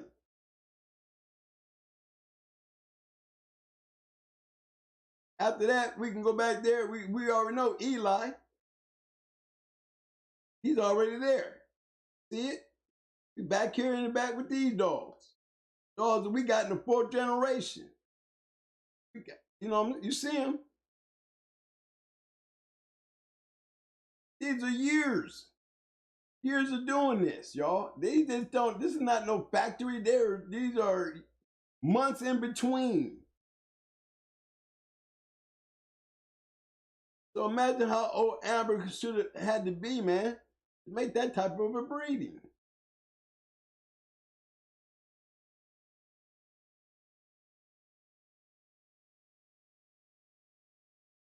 One thing for damn sure, Maurice Carver he had some goddamn papers to give you, okay? It's just one damn thing for damn sure. And they make goddamn sense. I'm sorry. Anybody want to question that? One thing for damn sure, he made sure he did. He made sure his papers made sense. A lot of us learn off of reading and paying attention to Floyd Boudreaux and Maurice Carver. Period. You can even go in here and throw Mr. Don Mayfield in that category of what he was doing.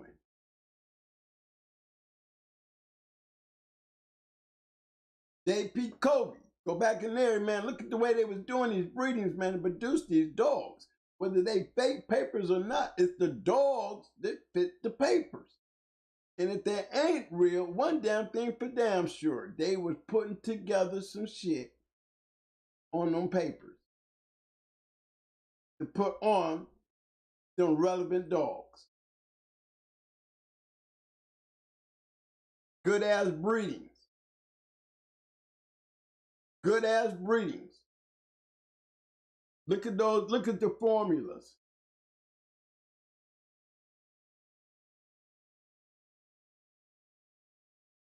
Somebody grabbed this paper out the damn drawer. Said, shit, go back here and pull this one. Look at that.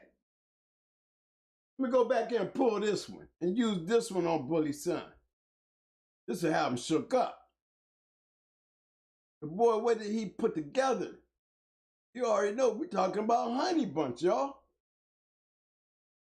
You know, we had already pointed out why she was such an important thing to the game.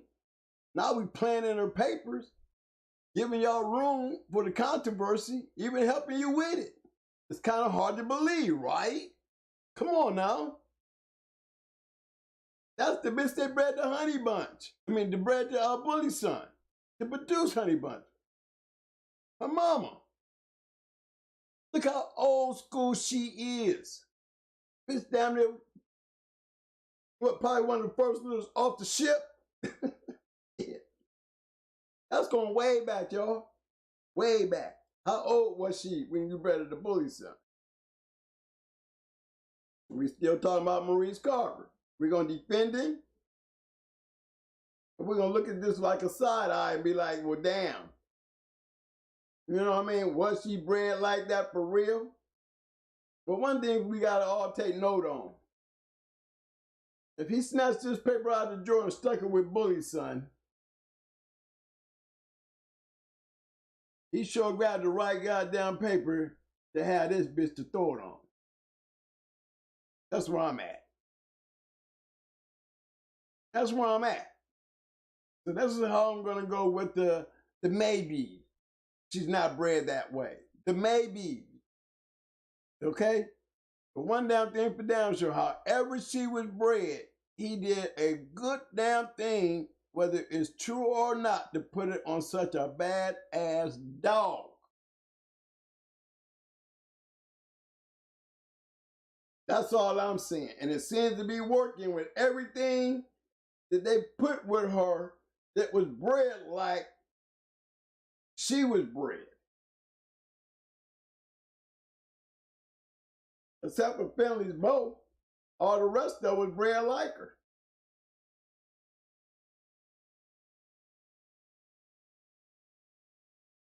And she did a hell of a thing with Finley's Bow, and we already know why.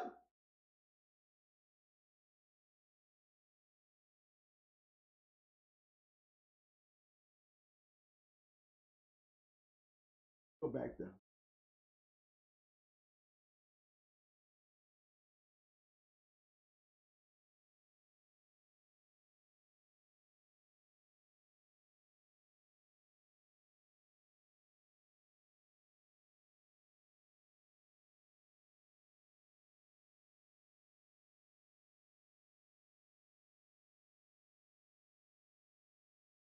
We know why. Look at Finley's bow.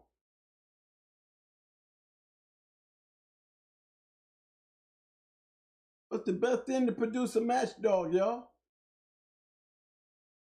What is one of the formulas that we use?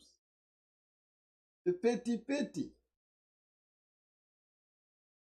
We always talk about it all the time. 3 in, 1 out, 50-50, right? Ain't that what we say?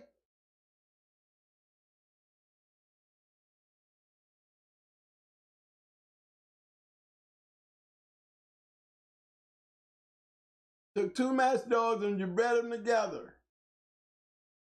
Total outcross on an inline cross already there. Tight inbred, tight line bred, whatever you want to call it, put it together.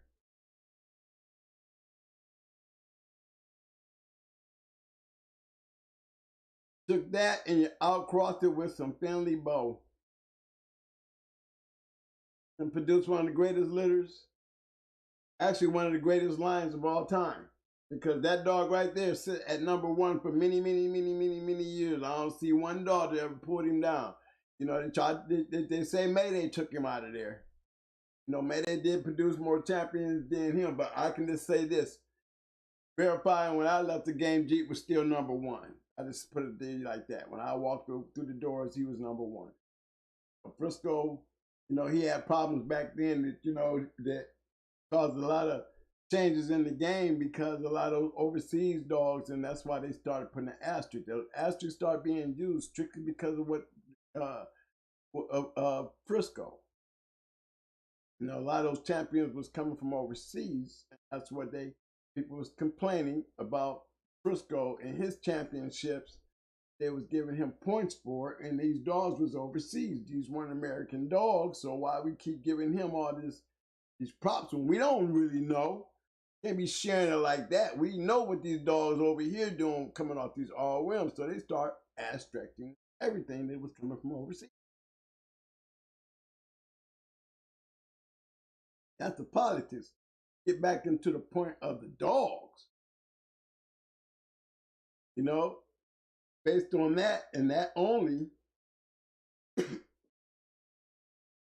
it's a known fact that Jeep produced some great dogs himself.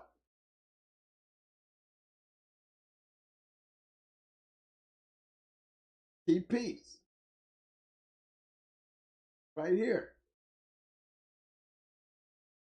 You go to looking for all this shit right here, you're going to find it in Dread Boy,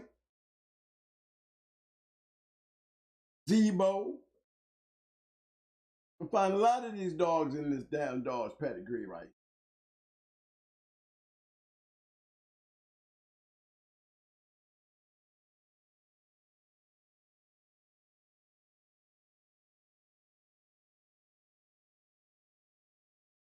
here. Okay, you know what I'm saying? So let's go. We've been on Honey Bunch now, right? Just got done talking about this. Now we're gonna be moving on. But I said pay attention to this back here because we're gonna see it again and we're gonna talk about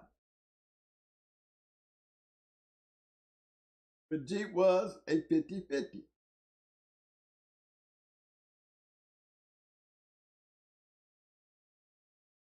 Two battle dogs does produce match dogs.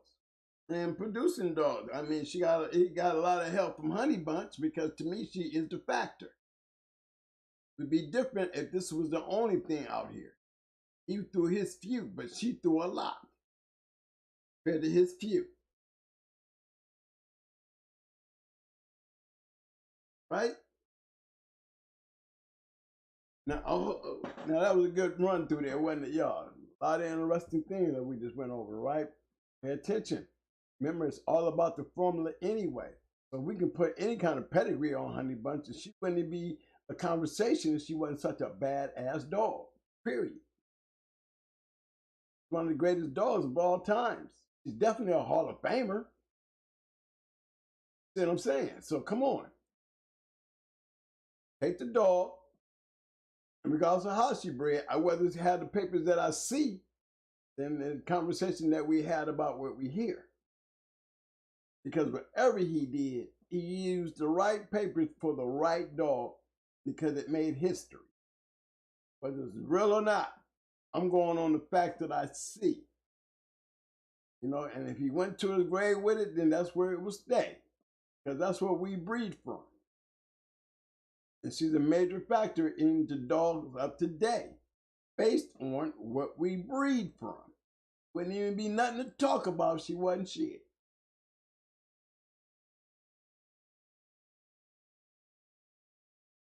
Based on her breeding, he did swap out. He took some, and to bring up that Carver's Amber like that, knowing how she was bred, yeah, that would be a question mark. It wouldn't be Finley's Beau or Bully's son.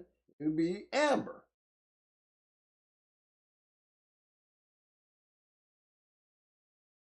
You know what I'm saying, fellas? Come on, y'all, ladies and gents, and fam, I hear me.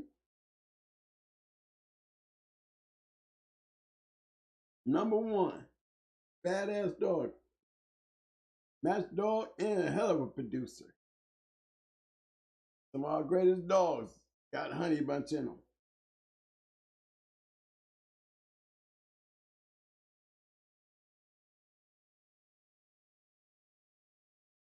Our next venture, y'all, now we're going to number two.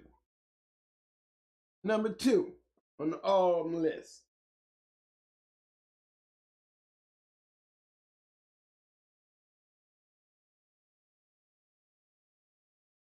Stone City's Awesome Baby. Always been number two since I was around. Things might have changed, but I know this much. She was number two when I left the game, and that was in the 2000s.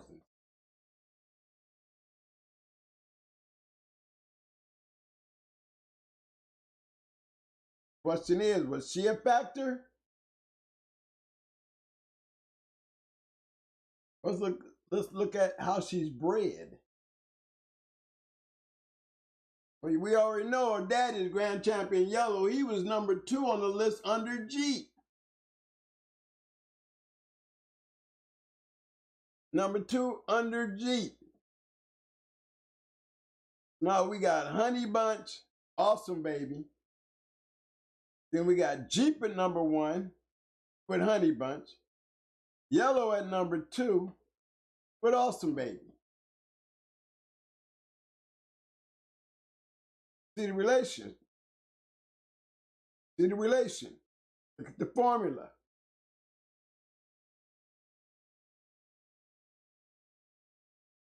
Cold bitch.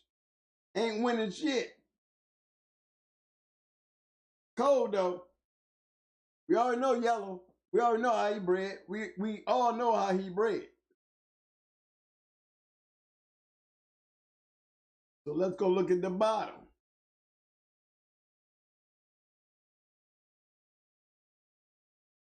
See what the bottom is like, right?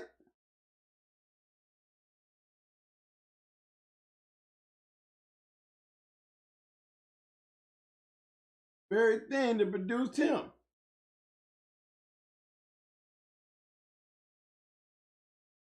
Let's go on over here. Let's go back a little further. So we said we was going to talk about it.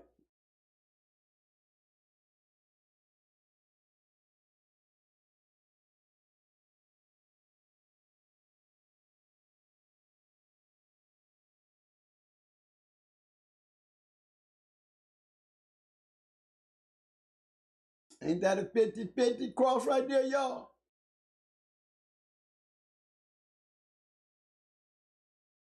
Crossing Red Boy and the Jocko. Very thing that created Yellow.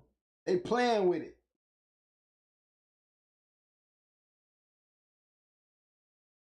We know all this down here. Because it's up here. See it?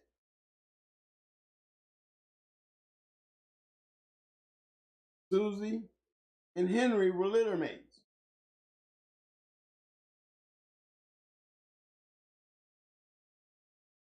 You see that? Susie and Henry were litter mates. They took Red Boy, and bred him in a Jocko.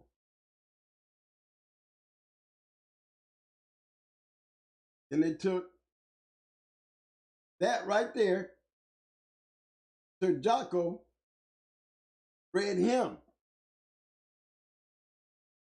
to her to produce him. So we got Red Boy Jocko right there. Litter mates.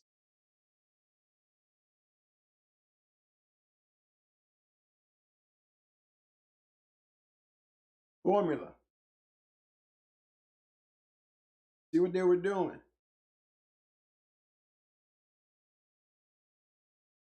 Still 50-50. And there was run on just like we were doing with Jeep and Red Boy. It's not really a 50-50 though. We speak of Red Boy when it comes to these yellow dogs. Because Red Boy, and if you want to say it, Red Boy and Finley's Bow is still coming out of the same line of Kobe dogs.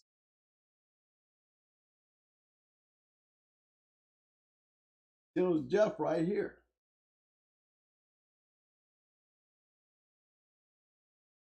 See that? And that was just us going back, coming off the yellow on the bottom side. See all that? That ain't nothing but that up here. Same thing. See it? All the same thing.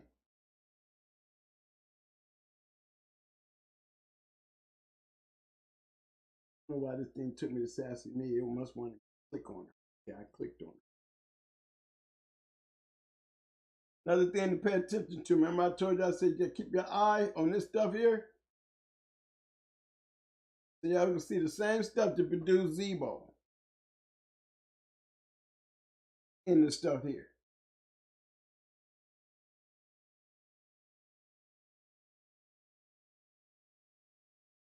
You know what I mean?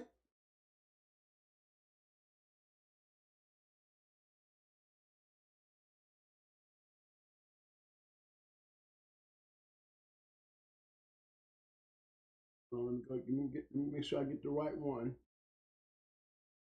Right one.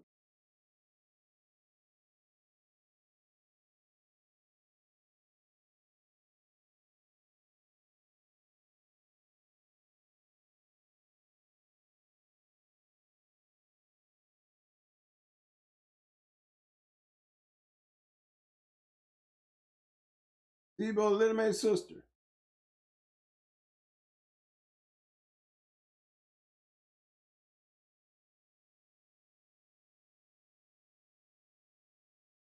Vindicator and Zebo.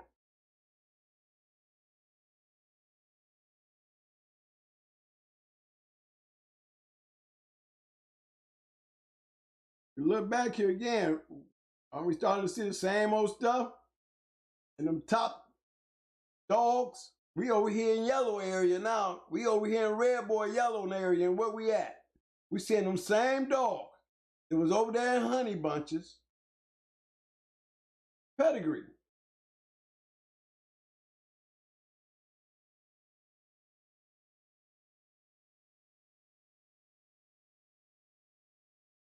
Remember where we started from? We started up in here. Remember I said something wanted me to go back there and hit Lady Sassy Me. I did, okay? He wanted me to go back there and point that out. Remember I told you I don't forget about that right there.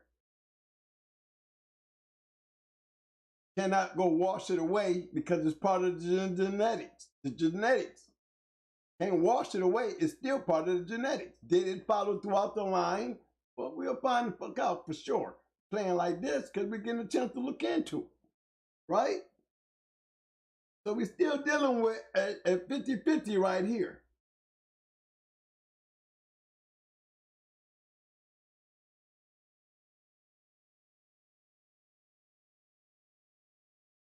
Combination of Red Boy.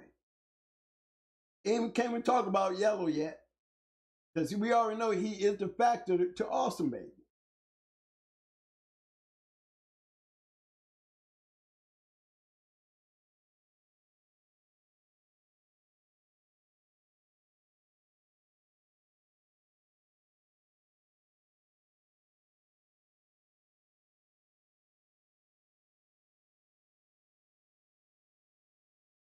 Ain't he on the list? Say yellow was number 2. This was number 3. So now we got Jeep, yellow, and now we talking about Grand Champion Buck. 3 other males.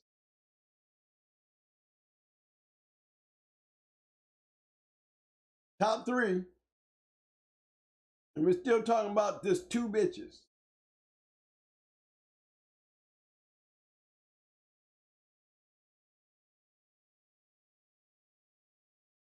Grand Champion Buck. What's the factor in that? Again, when we were talking about it, right? Orbolio.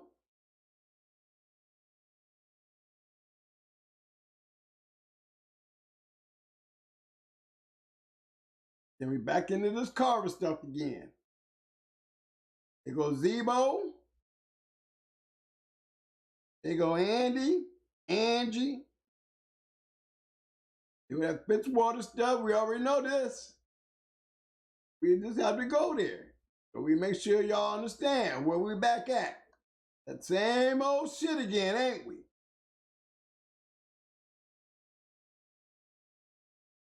Remember, y'all, we are talking about the top 5 dogs in history. Uh-oh. Hold on, y'all.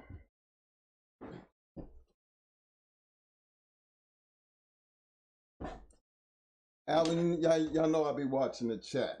Now, I'm just going to address this. Now, y'all know I usually don't talk dog, but I'm not even, it don't take a rocket science. I seen a comment, the Little Rock said, HONEYBUNCH and Zebo produce curs. Now, I know my brother's sitting here, and I know you can't be watching the show, so I'm just going to put it to you directly. I think everything that he's sitting here talking about, he is actually putting up pedigrees. And if you're paying attention, you can see. Right? Now, I have yet to see you put up anything that would come anywhere close to that comment that you made. Now, I told you I've been watching the chat all night. So when I look and see people doing certain things, it makes me question why you got that blue and what is your purpose in the chat room if you can't bring no more than a bunch of BS to the chat, and especially to the Shark Tank. Because I really am truly trying to understand that comment to say, HONEYBUNCH, the #1 producing bitch, but yet you can say she produced curs. Turn it into chump. What the hell would make a person who in Bulldogs make a comment like that when you cannot change her history at all? But yet you would make a statement like that. Like we just down here, we just making this shit up. Like you know something that we don't know. Or maybe you just want in the chat room just talking about the shit, don't think I'm gonna call you on it. Because I'm gonna call you on it. Because I want you to show me your proof. Because you don't make it to #1 of the RM producing curs. There's a whole bunch of odds that do a whole lot of damn breeding. And if you could produce anything close to that, you would be at the top of the damn list. Or you'd be worth somebody that we be talking about, or what you produced. Or you have some type of proof that can verify why you would make a comment like that and not get called on it. There's a lot of dogs that get bred, fellas. A lot. Oh, but you notice we didn't do a whole bunch of bullshit ass breeding. Understand, we kind of got a better idea of what the formula was. When he sit down here and he talk about this, one thing y'all gonna all see in common, and it don't take rocket scientists to figure this out. The new schoolers might not understand it, but you old schoolers, y'all know, because you can go all the way back, something that we can't change, and all these dogs gonna have that one thing in common. It all had a start. And it wasn't breeding on papers, it was breeding on dogs. They was always gonna have that genetic combination because they really wasn't getting away from what they was doing back in the back. This is why we didn't do nothing but breed the grand champions and champions. as much as possible. Why? Because likeness gonna breed back to likenesses. You follow the damn likeness and you go far enough back and you doing your damn homework, you're gonna see there's a whole bunch of damn likeness back there. All my dogs got zero in it, you know. All our dogs got Zebo in it. All our dogs got Jeep in it. All our dogs had yellow in it. Well, all our dogs had Buck in it. Come on. There's a reason why. Because if you go back and look at everything else, where do you think it come from? We just copying what everybody else was doing. And he could read papers. And he trying to show you something. That's why I don't understand who in the hell would make a comment like Honeybunch bread number curse. And she at the top of the ROM list. Get me to make sense of that. So I'm trying to figure out who's in the chat room. Who's in the chat room? And if you're in the chat room to make them kind of statements to start some shit, now you know you got my attention. So I would be, personally, I would just love to see you put up some proof. no, who's that? Lil Rod. Lil Rod. And I would think you would know better. Because you know I'm going to call you on it. And you don't want to be called on it, you should already have them books right there in front of you to prove that point. Don't talk about it, be about it. You know how that roll. That's how the game go. We don't talk about it, we be about it. You talk that shit, let me be on the other side. Now, where you at? I'm watching the chat and I'm looking for some information. You made a comment and I just called you on it. Now, I need you to be about that comment.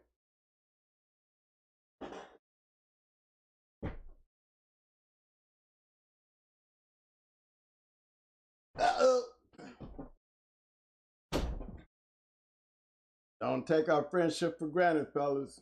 I appreciate a lot of shit you do, but that don't. Better know what's better than that. Our shit, and it's the way we run our shit. Friends should know how to respect friends.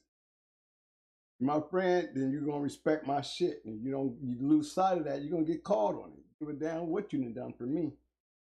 You gonna do for me, then you be right by me. Right by you. But you come with that shit, my brother got to come in and say something to you, then you must have took what you did for me the wrong fucking way.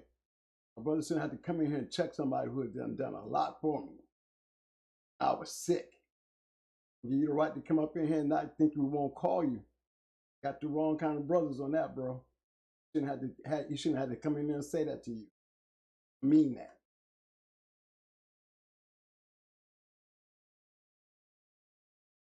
Got me off of what I was doing. We was on some deep shit this damn fellas before we got interrupted with some clowns. I was on Bolio.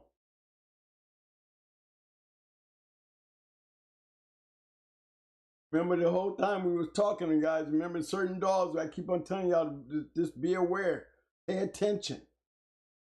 Still talking about 5 top dogs. We can't even throw Mayday in there, okay? But I'm not ready to throw him in there yet. I'm just going on the history up to Mayday. It was like that for many years.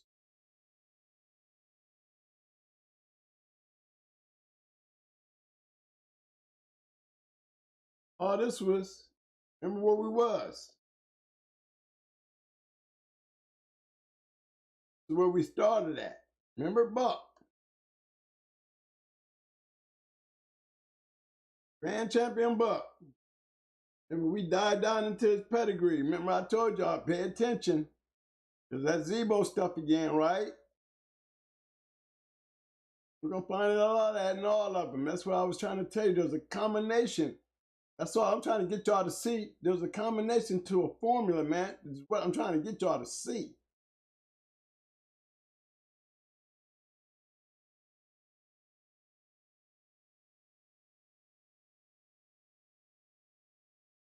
But produced a lot of winners. I'm going to start with Awesome Baby and hers.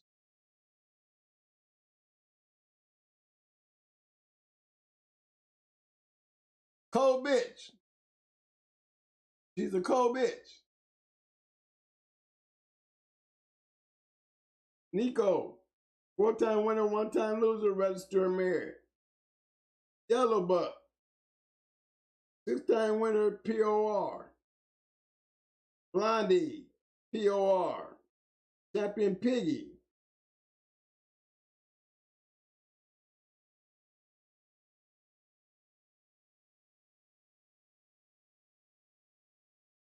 Champion Luger.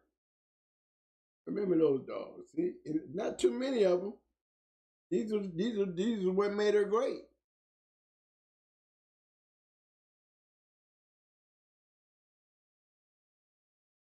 Breeding that produced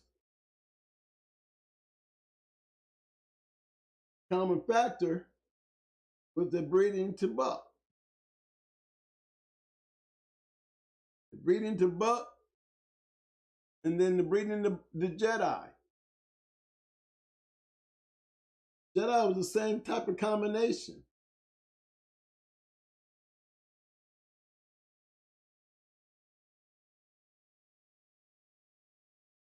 You see the breeding on Jedi? It's Buck and Sassy, not Buck and Awesome Baby. Buck and Sassy.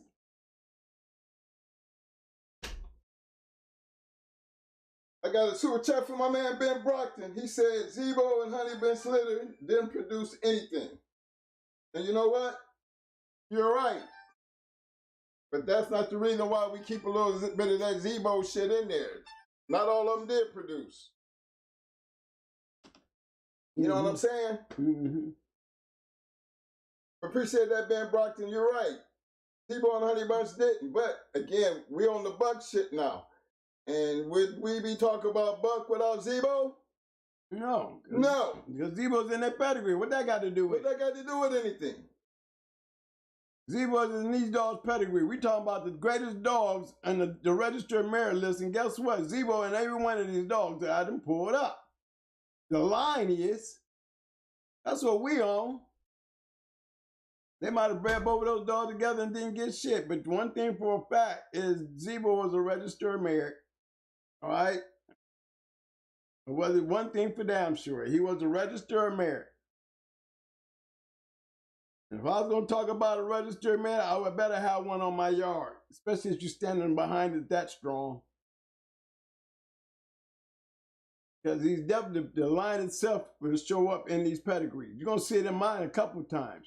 You're going to find Zebo and Champion Pretty Mama, and you're going to find Zebo and Champion the Brat.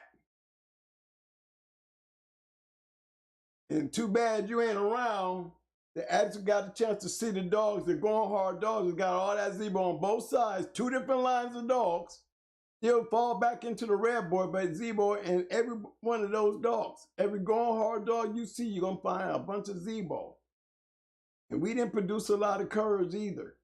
I don't even talk about the dogs that were curs. I talk about the dogs that were worth talking about. So all this old time bashing like you saying something, you in a dog man's room. That shit might work in other people's rooms and you make you sound like you know something. But when you talking that stupid shit in this room, you sound stupid, y'all. I'm just gonna give you straight up. I'm gonna keep it real. So what did he didn't produce? Zebo didn't really produce a lot of good dogs anyway. But it just so happened you find him in a whole lot of these great dogs is the part that just really shocks your conversation. But you're trying to say the dog ain't shit, but he's in every one of these great dogs we've been sitting here talking about. So where's your conversation at? You sound like you green. Because you sure don't sound like you talking around a bunch of dog men and know. A lot of these guys, maybe they don't, but you're in my room. And you don't know more than me. And you sure ain't done as much as me. So you got my attention. When y'all say ignorant stuff like that, say that shit for somebody's podcast where you sound relevant. Because when you say it in this room, I'm going to show you where it's not. Just for saying. What relevance was that conversation? It sure didn't make you look anything, but got my attention to have to say something to you. So what? Explain why he's doing it in these great dogs over here. Explain that. That's where you become more relevant. How did it work over here? Not about what you're talking about over there. What you talking about over there wasn't shit anyway. We talking about these two females and the relationship to the top 3 or 4 dogs on this damn register of merit list. Now, if you got some better input than the input that I'm hearing, believe me, we'll call y'all so-called dog men to think you know everything. You know, you will find out the hard way over here. I ain't Dougie. I don't have to read shit. You gonna respect my room and stay quiet? Or you got something to say, make it worth saying. I'm not gonna be going back and forth with this ignorant stuff going on over here. Taking away from what we're trying to do.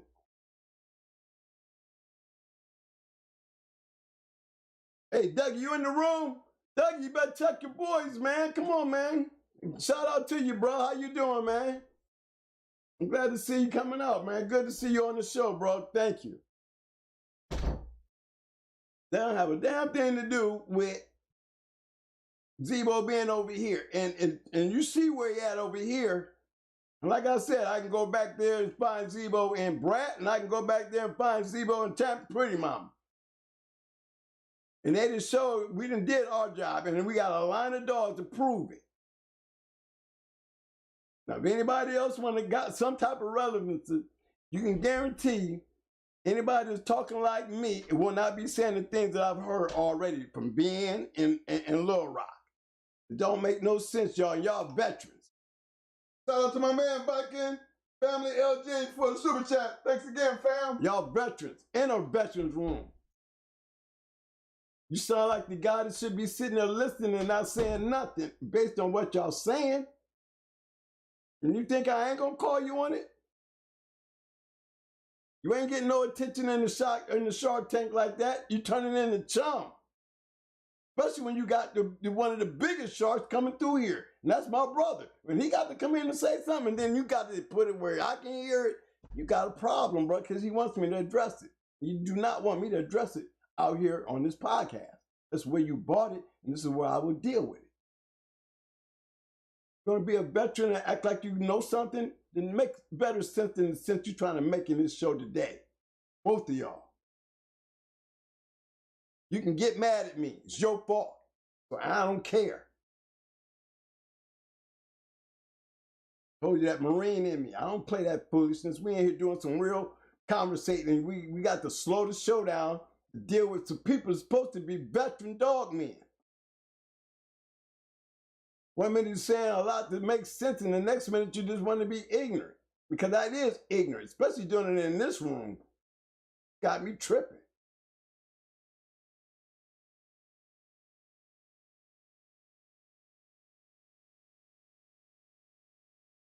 All right, y'all, we was over here on Jedi. Jedi was the daddy to Nico. The combination, you see the combination, right? Same thing Awesome Baby was. When they bred Buck to her, with the same combination. That produced Yellow Buck.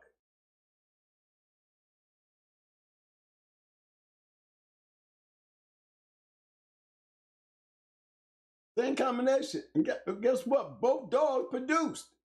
That's the other tripped out thing about it.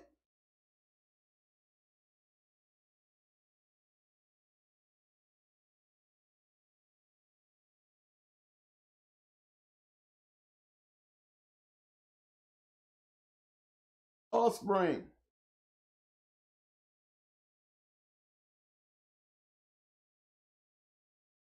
Sir Kale.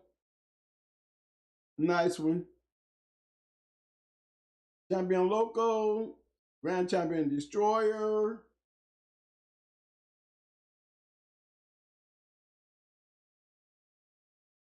Got a couple one-time, two-time winners down through here. You see them?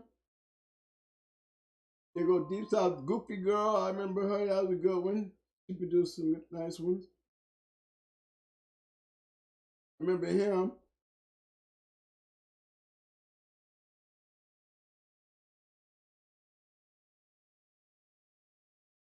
Going down through here, y'all. You know, the colors throw me off, especially when you barely can see. Two-time winner, two-time winner.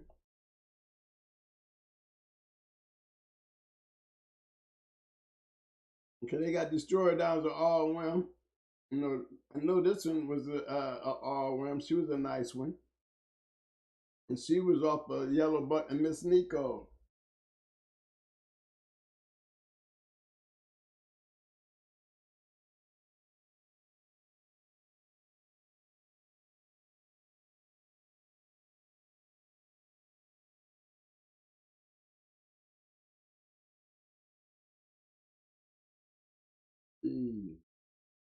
One grand champion, 2 champions, and many more.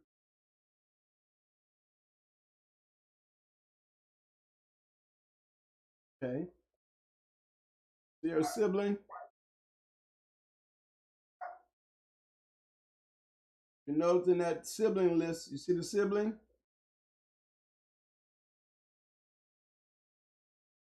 Sir Kel, I had her.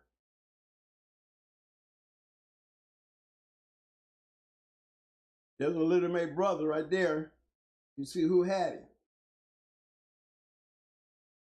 It wasn't red but one time.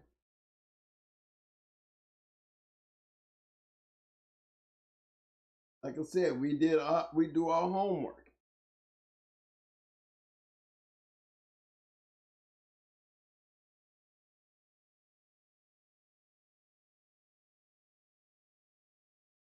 You know what I mean?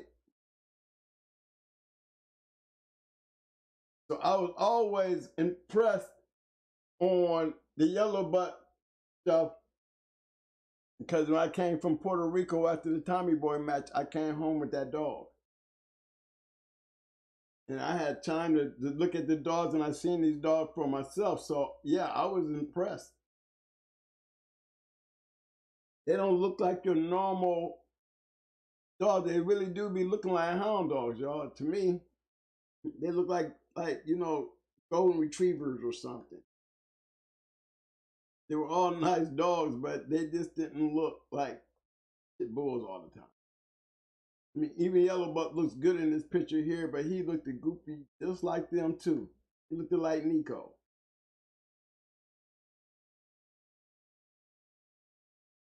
But this is all coming off a cold bitch, y'all.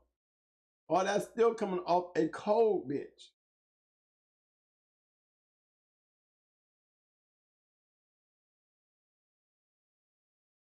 Producers.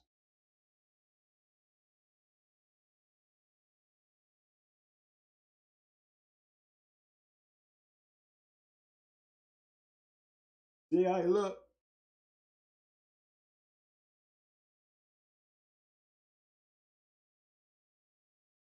It looked like a combination of Buck with the goofy, with a hound dog look. I mean, they looked like real good old-fashioned country hound dogs when I saw them. These are some good pictures of them, but yeah.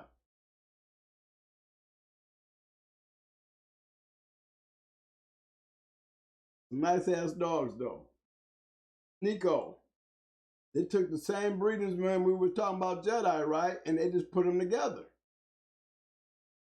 You see it?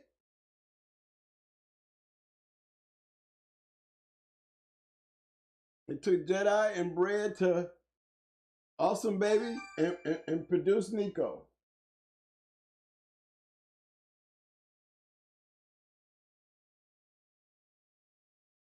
And he was a great producer.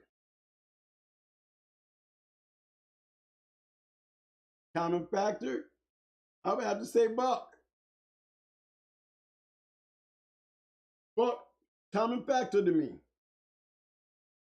I mean, you can't eliminate Yellow. That's for damn sure.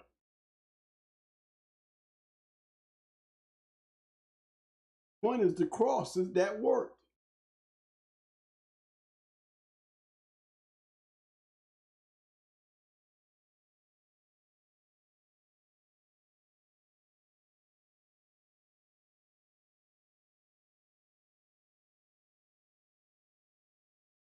You're not going to find too many lines that can give you this right here in itself. all wham, all wham, all wham. It's not. You're not gonna. It's just not gonna happen.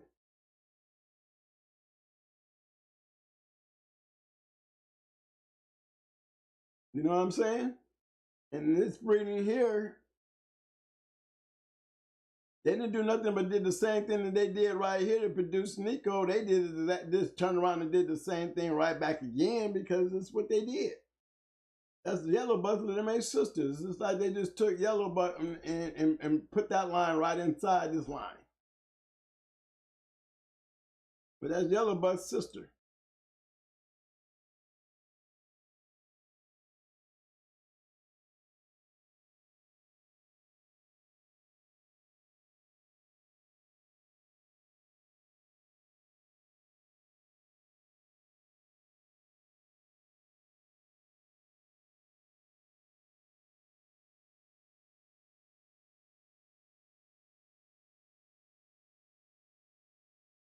Okay, you see that? Common factors. It's the way the line is. You see what's going on here. And you see a whole lot of registered merits. No way you can overlook the genetics, guys. There's just no way. I mean, how you see what we're looking at here? How is these dogs not able to produce when you're doing breedings like that?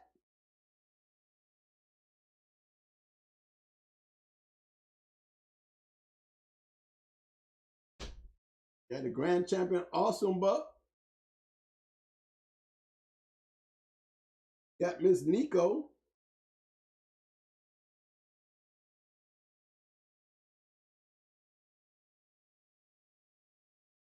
See what they did?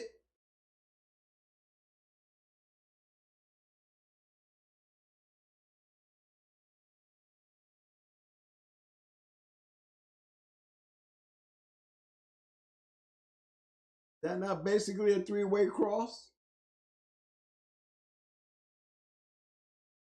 Are the very same top dogs that we was talking about? You got Jeep, you got Yellow, and you got Buck. The top three dogs at that time were over there with Awesome Baby, and Honey Bunch.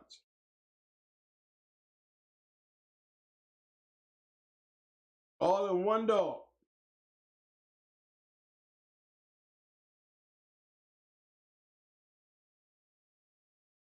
And who's Miss Nico?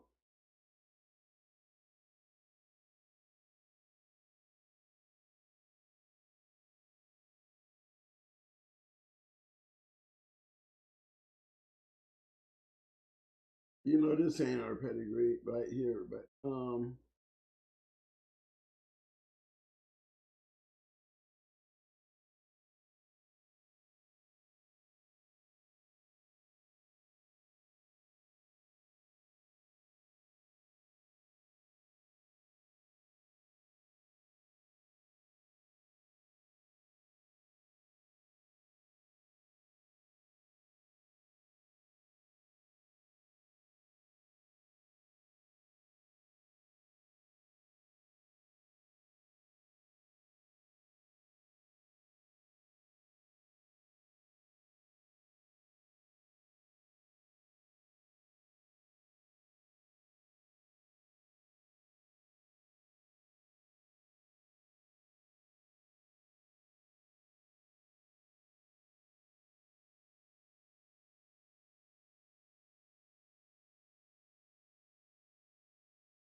combination of what Nico was tossing out, it shows you that was just Nico. I mean, he got a son who was producing too.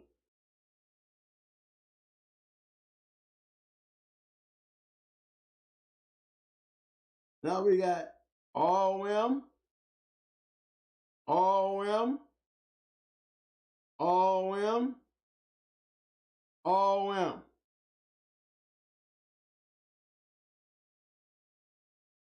What do they have in common? The combination of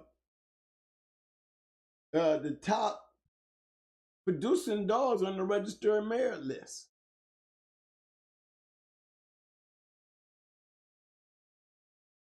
You know what I'm saying? And when they add Jeep to it, they got results too.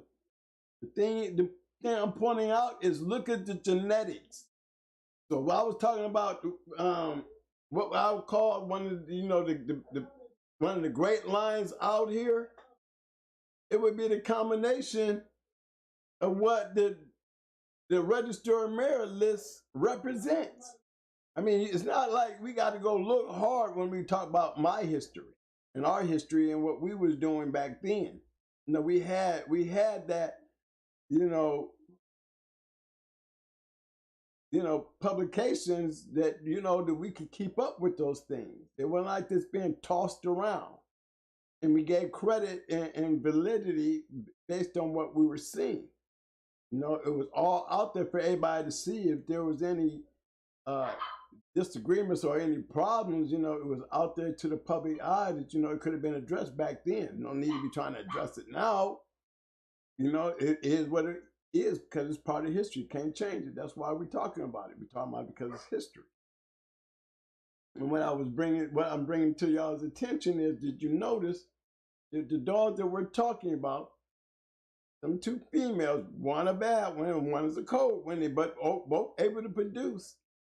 And then the factors behind both of them. Factors behind both of them that help them all work. You know what I mean? Now, I just had Baby's pedigree up.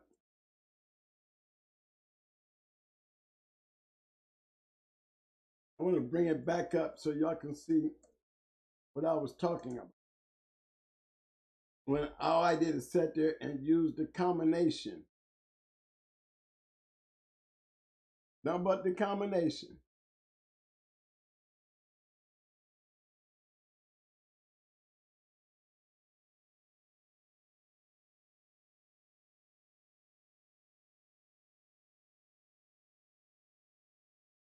That's Baby.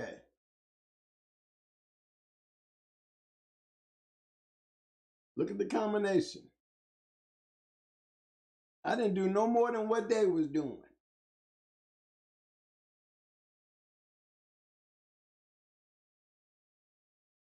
That's all. I understood exactly what they was doing. Here's the Jeep, right? Gonna find some Jeep in him through Ace. It's gonna be Charlie. It's gonna be Honeybunch. Rat's brother right there. It's Charlie. Honeybunch. There's Zebo. We know we're gonna find Zebo all in this shit because we've been there already. There's Amber. Yellow John.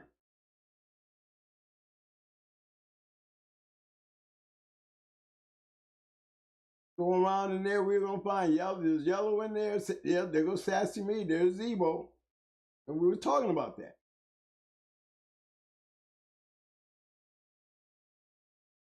I didn't do no more than use what was already there in front of me to use.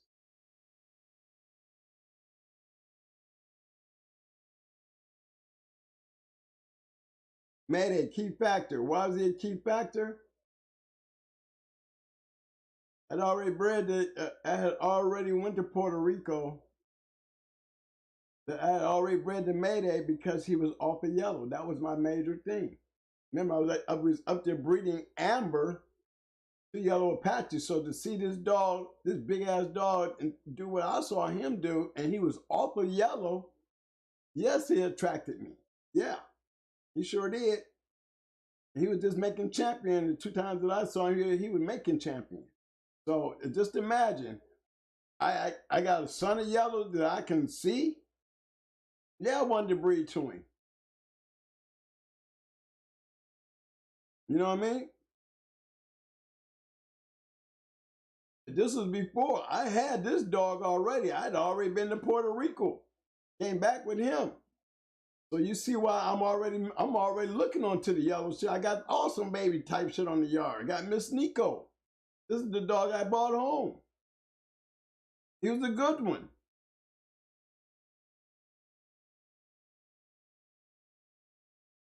I went out and waited a whole year to get this dog right here.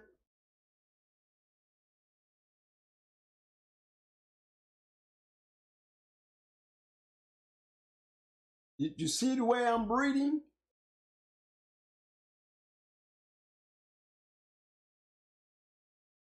I'm not doing nothing but what they was doing.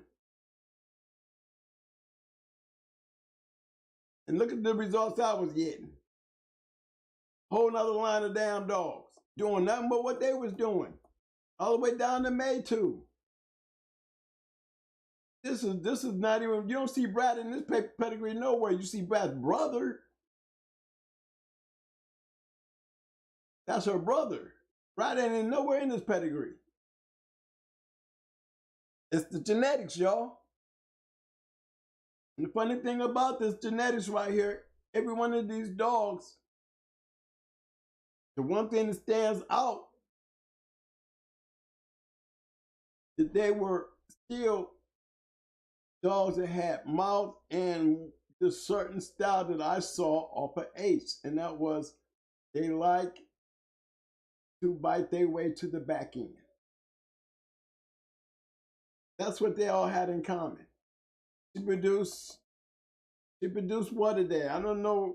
I mean, they said Elrod got his face tore off from doing that. Cause he took a real bad one on his 4th. But he didn't get number 5 because his face was gone. So whoever was chopping off his face, trying to get him out that ass end, did a hell of a good job. But I saw his face, he was tore up. Usually when a dog is getting you in your face like that, boy, you're somewhere that he didn't like being. Evidently he prevailed, but it took a lot of damage in the face from that. And the damage that I saw was career ending. But that's all I did, fellas. I used the top dogs. You're going to see all the top dogs in there. You're going to see Yellow. You're going to see Jeep. You're going to see Buck. Honey Bunch. Awesome Baby. And this was before Mayday. Now, this was a pedigree before Mayday was the great, the great producing Mayday. But you even going to find him in there. I went and I started building a yard and understanding, after learning how to understand the breedings, that I changed up, I switched up. I had Eli dogs and all that, but I switched up because I seen something better. If I had never went to Tommy Bar, I probably would have never had a Stone City dog. If I had never went up there with my boy to breed Amber to Apache, I would have never seen Mayday. See, it was in the sports guys for that shit to work out, because it all worked out exactly the way you would think. Only a lucky person can have those kind of things, and something good happens out of it. And, especially me coming from, that's all I wanted to do. I wanted to have me some winners. I wanted to have me some good breedings. I wanted to be competitive like everybody else. Best way for me to get there is follow the pattern of everybody else. Because in every one of these pedigrees, I can go back here and expect to see what I was seeing up here. That's all I was doing. I was back here expecting to see what I wanted to see up here. If it wasn't being bought down, then what was the purpose of all these breedings, y'all? If it's not, it doesn't work that way, right? If the back never meant nothing, then what was the purpose of us breeding this way to get it all the way up to where it's at? But most people breed by pedigrees. I breed by dogs. If I'm breeding the right dogs that's got the right pedigree, then I should get exactly what they would get. I didn't want to make my own song. Going Hard strain came off a strain of dogs that was already working. There's nothing special to Going Hard dogs. It's a strain that's already working out there like that. What makes it a Going Hard dog is, hey, they started producing like everybody else. Put my name in there like Stone City and Hardcore. Nothing like them. Never did get up to their standards, but it's the fact was that I made myself relevant in the game, not meaning to, but I like doing what I was doing, you know, and I learned from watching and understanding what they were doing, all the way down to Floyd, you know, the connection.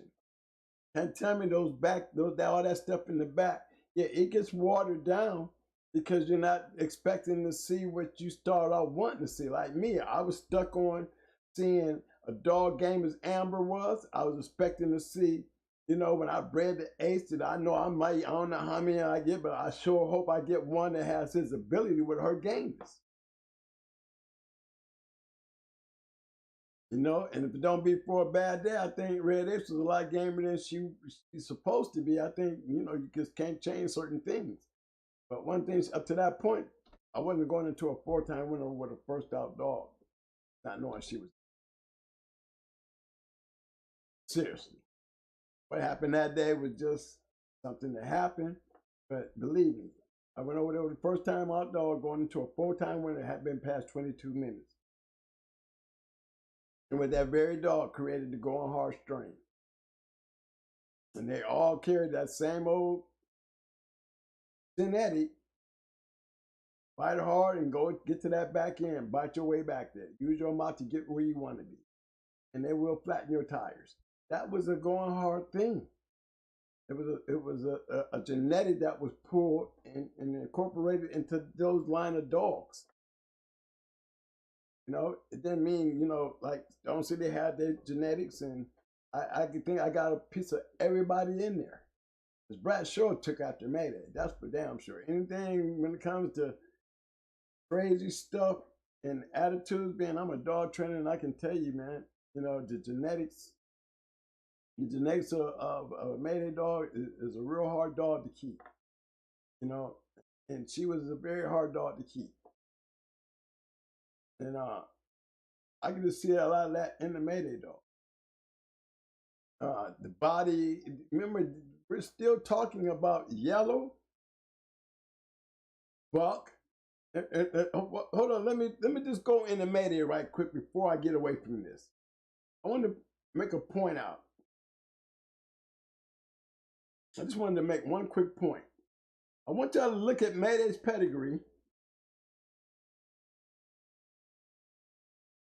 Okay, we see the yellow, and we see the Patrick, right?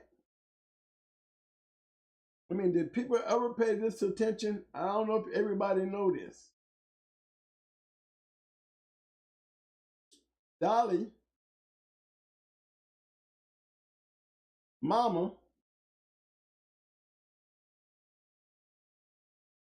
was actually, hold on. See Reba? Letty in red, right? Reba and Letty in red.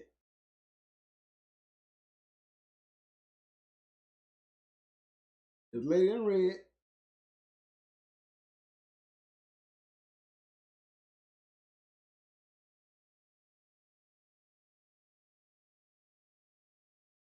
There's the Eli dog. Oh, let me click on him.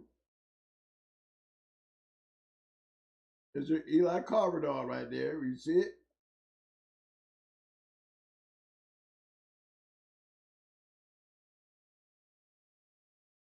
And then the May Bully son to put Jeep in there. Don't forget that, y'all. But the point I'm trying to make, these two dogs right here, both right here. See? Tater and Rose. Tater and Rose.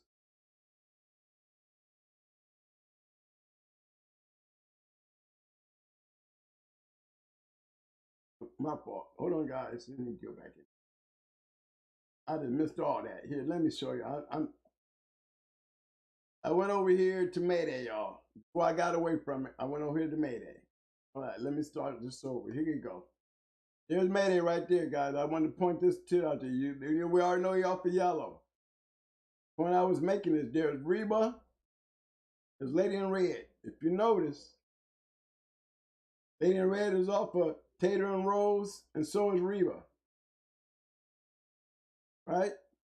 Actually, they took Reba and bred it again. Eli, Carver Cross, right? We see that. Same old shit they made deep. You're going to find it in there. There go Bolio, but we know that. We see how it's being bred, though. We have Black Widow to the spike. They got Black Widow again. You see that? What I'm saying? Ironhead.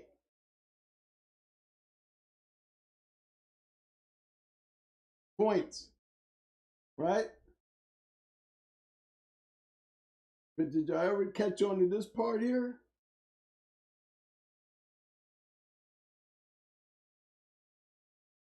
Grand Champion Buck.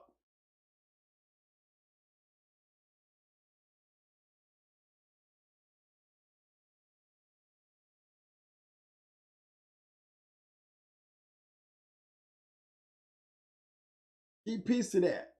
Same type of breeding from the Hollingsworth. Cross it into the yellow, same thing. All they did is follow the pattern. That's all they did.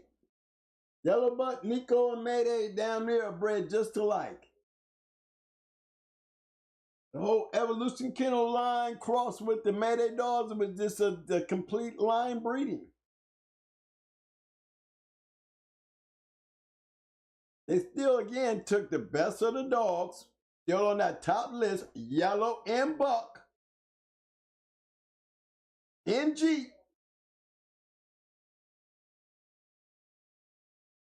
Right? Am I right? They're the top dogs. Each one of them got them bitches in it. Except for, like, you know what I'm talking about, the lines. The lines. So you would have to say, Red Boy has to be included in that because Yellow was a Red Boy dog. And you know, you can't throw Jocko on the list because Jocko is not on the list. Yellow is on the list. He's a yellow Red Boy Jocko cross. But the fact is the Red Boy part of it, okay? It's been proven that when you cross Red Boy with Jeep, you got Tab and so many others out there. We can do the same thing that we did with Buck. Because these are the top ones. You know, Tab can be put in there, Chinaman can be put in there, Frisco can be, we can do the same thing with these dogs. But we're talking about the top ones in my era. Jeep, Yellow, Buck. Then you got Mayday, you know, came in later, but he's a combination of it. Something was already working. But then you got Awesome Baby and Honey Bunch, Cold Bitch, and a Champion. But producers of some great dogs. And they all have certain things in common, especially when it comes to the chemistry beating the best to the best. That ain't a bigger statement in looking at that and just those alone, because if you look in my yard of dogs, you're going to find those dogs there. So it wasn't hard for me to do something that it was working for everybody else. I just had to know how to get it and take advantage of it and do it the right way, like they was doing it. That's it. Just follow along to the actually the formula. My whole yard consisted of that same old formula, mixing the greatest dogs of all times, whether in the box or out the box. They carried it, you know, they carried a banner. Damn near every one of them did. A Cold Bitch produced great dogs. The Bad Bitch produced great dogs. Jeep, great dog. Yellow, great dog. Buck, great dog. When throw Mayday in there, he comes on there later, but you still got these other ones that created to put him on the map. Without them, he wouldn't be there. I can sit there and say the same thing about the crosses. Remember about Jeep and Bully's son? If it don't be for them type of crosses, all these other dogs that came in after that, like Frisco and Chinaman and those dogs right there, they wouldn't be there. Because they got this very same dogs that's on that list too. Jeep, Honeybunch, Bully Son, the Eli line. It's just still the Eli dogs, whatever. You say Carver, you say Carver. You got Snooty, Boomerang, Arch Missy. All those dogs you can relate all the way back to Eli. Boomerang. Red Boy, these are dogs of the genetics of today that we still talking about years later. They are still major factors in the dogs. Y'all can come up with all the other lines in the world. But I'm going to keep with the combination of the top 5 greatest dogs of all times because it seems to work better than anything and consistent. And consistency of producing throughout history. Chico Lopez got famous off these very same crosses.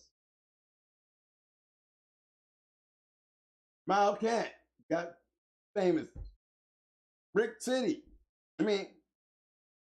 Super Kennels. So many other kennels that came behind them using these very same crosses. You know what I'm saying? So if my argument would be, well, what would be one of the greatest producing lines? I wouldn't say the greatest producing line was the line that had all 5 of these great dogs in it. You might not like it, but it's proof. We just went over a lot of it today. Some of the greatest dogs came out to them top 5 dogs. And we can say HONEYBUNCH more than we can say AWSOMEBABY. AWSOMEBABY had a lot of help. HONEYBUNCH was the key factor to me. Hers. That's why Jeep was such a factor over there because of his mama. That's why they deserved 1 and 2. 1 and 1. Jeep and his mama. You know, for many years it was like that. And well deserved. Like I said, I had to have a little bit of all that in me, and it worked. It did work. That's all I can tell you. Can't change history. But if I was looking at this and I was looking at what I was trying to do in the now, I'll just remember what we talked about today and how we got to where we were. You know, it wasn't matching pedigrees, y'all. I was actually knowing and seeing the dogs and then looking at their pedigrees. Remember just in how they bred. And I was talking junk when I was talking about Zebo because I was laying y'all down that line. The various, I always got somewhere to take you. And if you following along with me, it'll bump you dead in the head. I talked about Zebo way back there. Pay attention. I talked about that bounce and Dibo shit way back there. You know what I mean? Pay attention to watch how this thing works. Because there's no way in the world you're going to tell me you can just write off the genetics of what's going on back there. Then why are they making these breedings? Aren't they making these breedings to bring some of these genetics up? So I'm counting on these good breedings that I'm looking at and the results that I'm looking at. I'm looking at the dogs personally before I look at their pedigree. So if I can look at this dog and know that this is bad, man, I'm going to go back there and see why.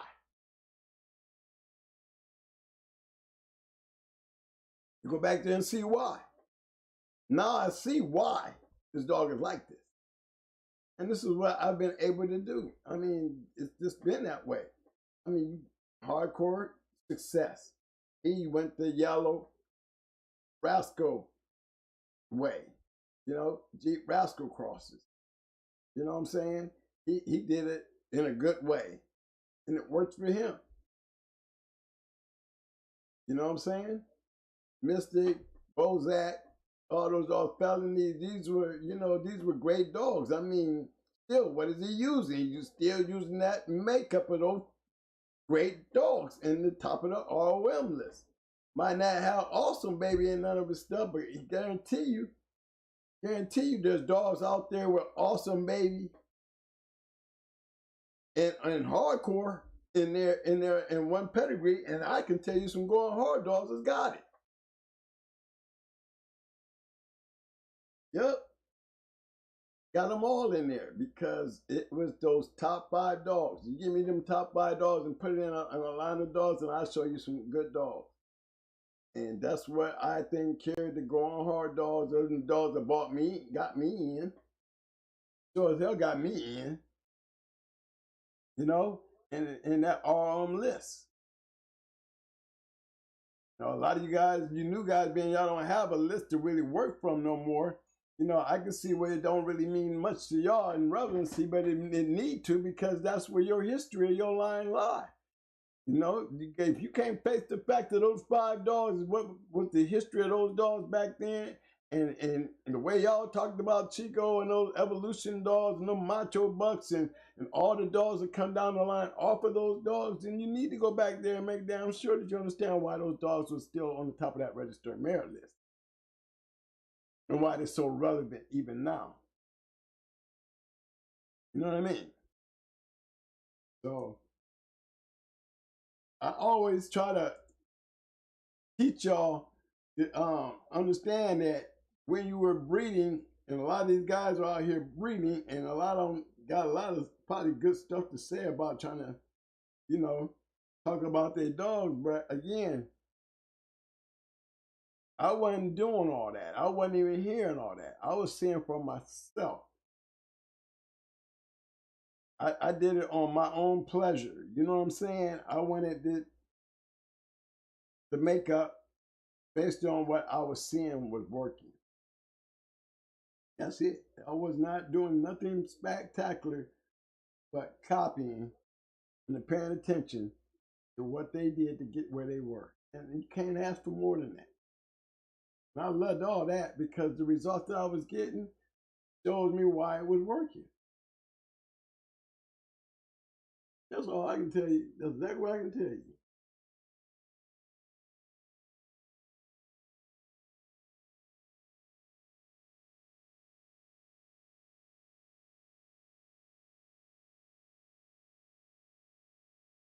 All right, I'm going to take y'all. I was telling guys, I was talking about Pretty Mama here, and I wanted to pull her up just to show you guys, if you actually looked at her pedigree, you would literally say she was a rare boy dog.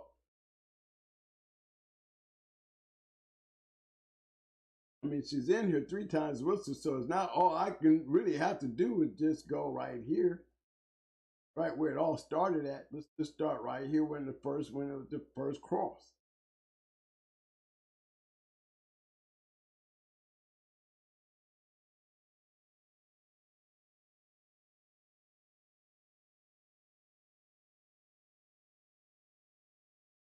What do you see? Down at the bottom.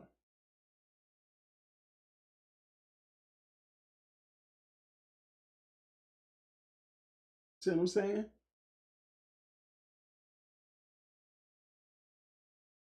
I said every dog.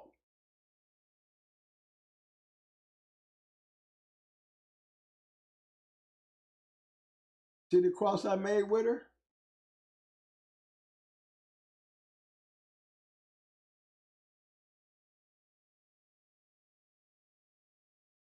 And this dog here, she ended up in PA. You hear what he said about her?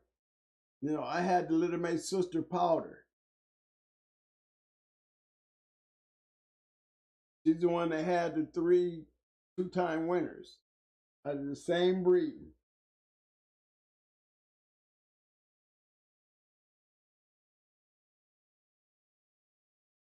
You see how I went at her? You see what angles I went for? See my angle? I was living by that rule.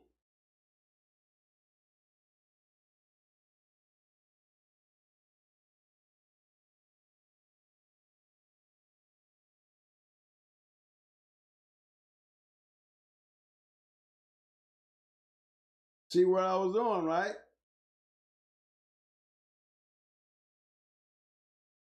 I know how my dog is bred.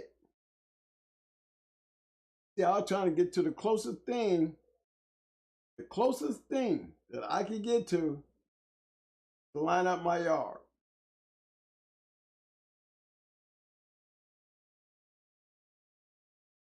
Had all the right ROMs in place. See what I'm saying? Right line of dogs. See the double honey bunch. And the red boy. And then the thing I liked about this red boy is this part right here. Had a different side of it. This was a battling side of red boy that I liked. Because of this right here.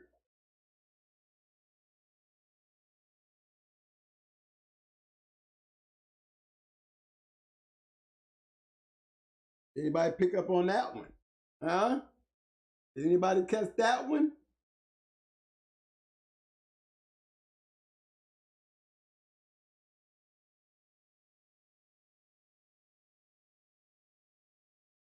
Those crosses, fellas. If you're gonna have some badass dogs, don't you know that it seems like they all had these characteristics and genetics, and it all seemed to be running hand in hand. And this is how I looked at my breeding program, guys. I wasn't just out there breeding dogs. I started understanding. That's why I can dive in these papers and just pull this stuff up and say, did anybody would ever caught that? You know, it was a combination of what they was doing. We're not talking about just average dog. We got all of them sitting here.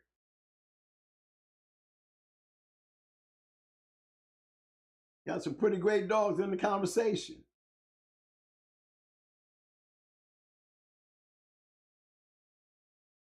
We have some pretty good litter mates too. See what I'm saying?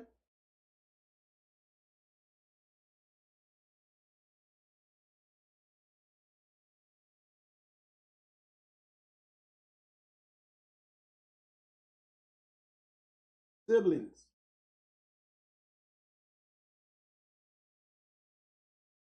I took that and I bred that to Pretty Mama.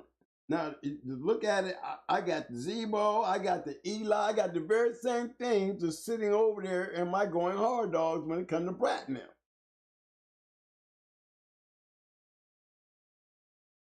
You know what I mean?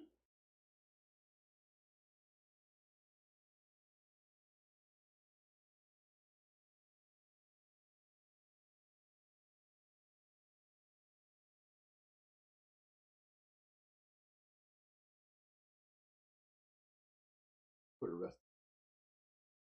Hold on.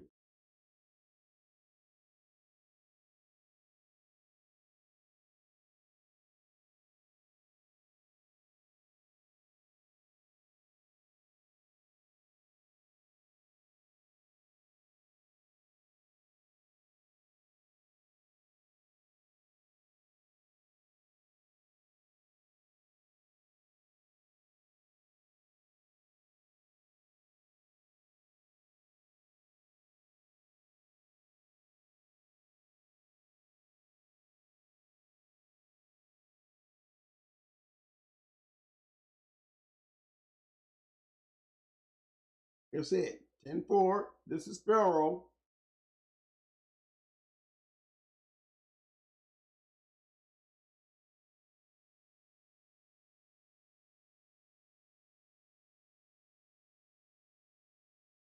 See what I'm talking about, guys?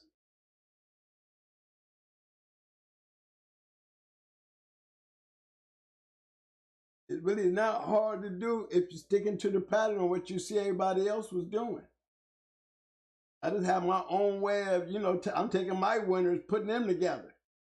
But the whole time you see what I'm trying to maintain.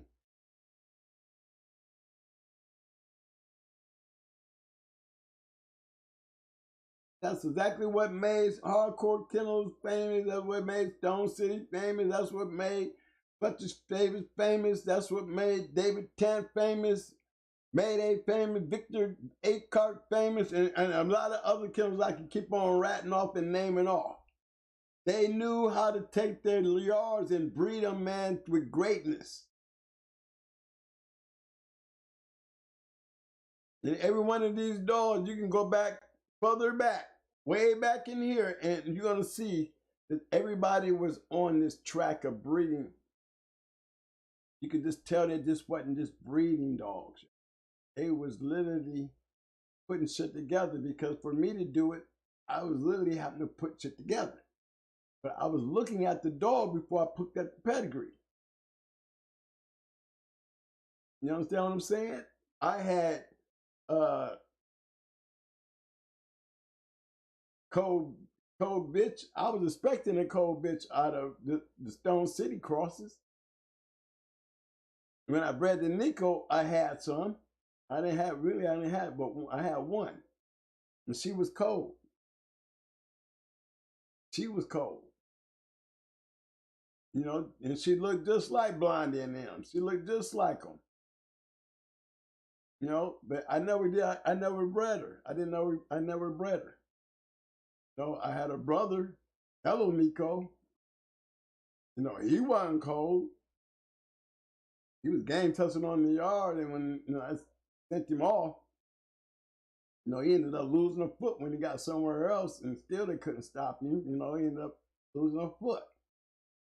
How you lose a foot when I'm going to game test a dog that should have been sitting back being bred?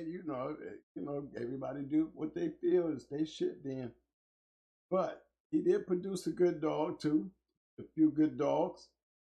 But the majority of these dogs, man, if you really want something and you want to cut the chase, I wanted to cut the chase. See, I didn't want to come up with my own shit. I just wanted a bunch of damn dogs that I could go out there and snatch up and play with. The only way I could do that, if I wanted to have a Mercedes or a Rolls Royce, then I needed to go over there to the people who had those kind of cars, and they got to show me how they got them. It seems to be working for them, then I need to take up on their plan and see if it can work for me, because all I want to do is be like them. You know what I mean? Right. I wanted the results like them. The only reason I'm talking to them because they're relevant to me. I want to deal with so I can be like them. Remember I had a chance to, I've been around all of Detroit. I've been around all of Ohio, all over New York. And why did I end up with these particular dogs? Out of all the other dogs and choices, because of that list. Tell you the truth. Because of them top 5 dogs. Jeep, Yellow, and Champion Buck, Honey Bunch, and Awesome Baby. I never let my mind be distracted from that. Period. I'm telling you, that's what it was. It didn't have nothing to do with Mayday. It had everything to do with that list. Once I figured out how important that list was, only way I knew about that list is I had the book. Once I understand what the list was, I reach out and look for those people. Got a chance to see it all in action. Watch it all unfold. Remember, guys, I was a step ahead of everybody when it came to Mayday. I was by pure coincidence. Again, I'll always tell you that. But it was not the fact that, he wasn't even made the dog like everybody think of him now. But it was the simple fact that he was off the yellow. Me. I like what I saw. from a son off of yellow. Remember, I had Little Buck. I'm already stuck on the Stone City stuff because I got Little Buck. I went and got the Apache bitch because of the yellow in her. The bruiser and the yellow in hers wasn't really because I'm adding yellow to this stuff and I'm adding buck to this stuff. And I'm trying to get everything that I can get with yellow and Jeep in it and not being stingy, but not forgetting about Zebo. And everybody always screams Zebo was not a good producer. Oh, that dog didn't produce shit. Yeah, he all on it, bad to enough bitches. But guess what? I started noticing though. And each all them dogs, I started noticing the Zebo line back there, y'all. And he just so happened to be in the same fan champion ace dog too. So the way I was looking at it was, there's something in the genetics. They can talk all the shit they want about Zebo. But one damn thing about Zebo's in every damn thing that I had on that yard. At least the line. The line. That Lonzo stuff was definitely in most of these dogs. If you notice, all these dogs coordinated in the long run, they all line bred dogs. Because there's a web and there's a genetic tree that consists of all of them. Then you'll find on that tree.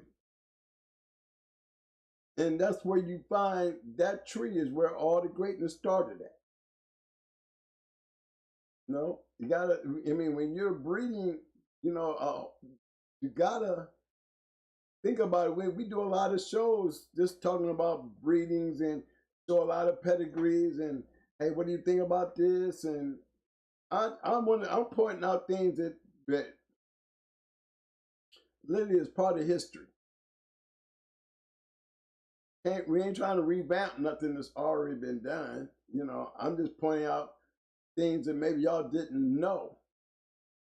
Like how important them top 5 dogs were, especially in my world. You know? And like I said, we can do the same with Chinaman, and I can show you why Chinaman produced the way he produced and Briscoe produced the way he produced, because you're gonna see there's certain things in the genetics, even when it comes to being way back there, where you be like, oh, that shit is watered down. You never had no to the diabo dog. Well, yeah, you will, as long as you got tutor in your bloodline, you're gonna be there.